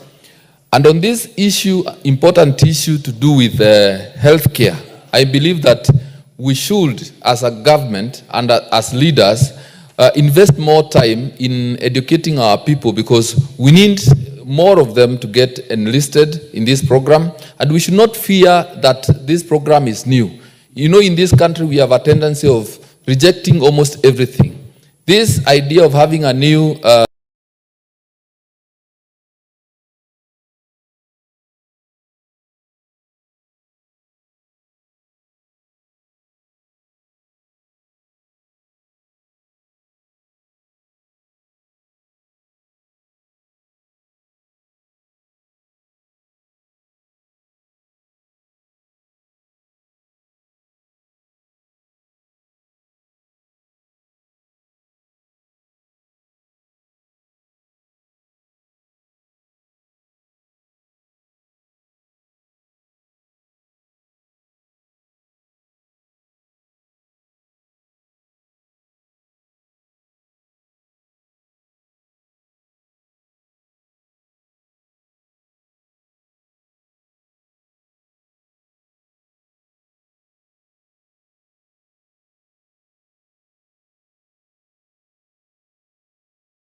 that was made to be paid for those hospitals that were not paid the NHIF. What happened to the money?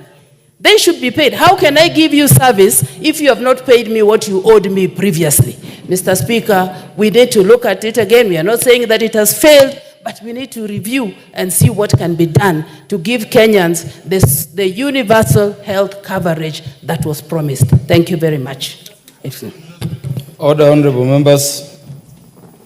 Honorable members, the interest on matters health and education is big. I thank you for the interest shown.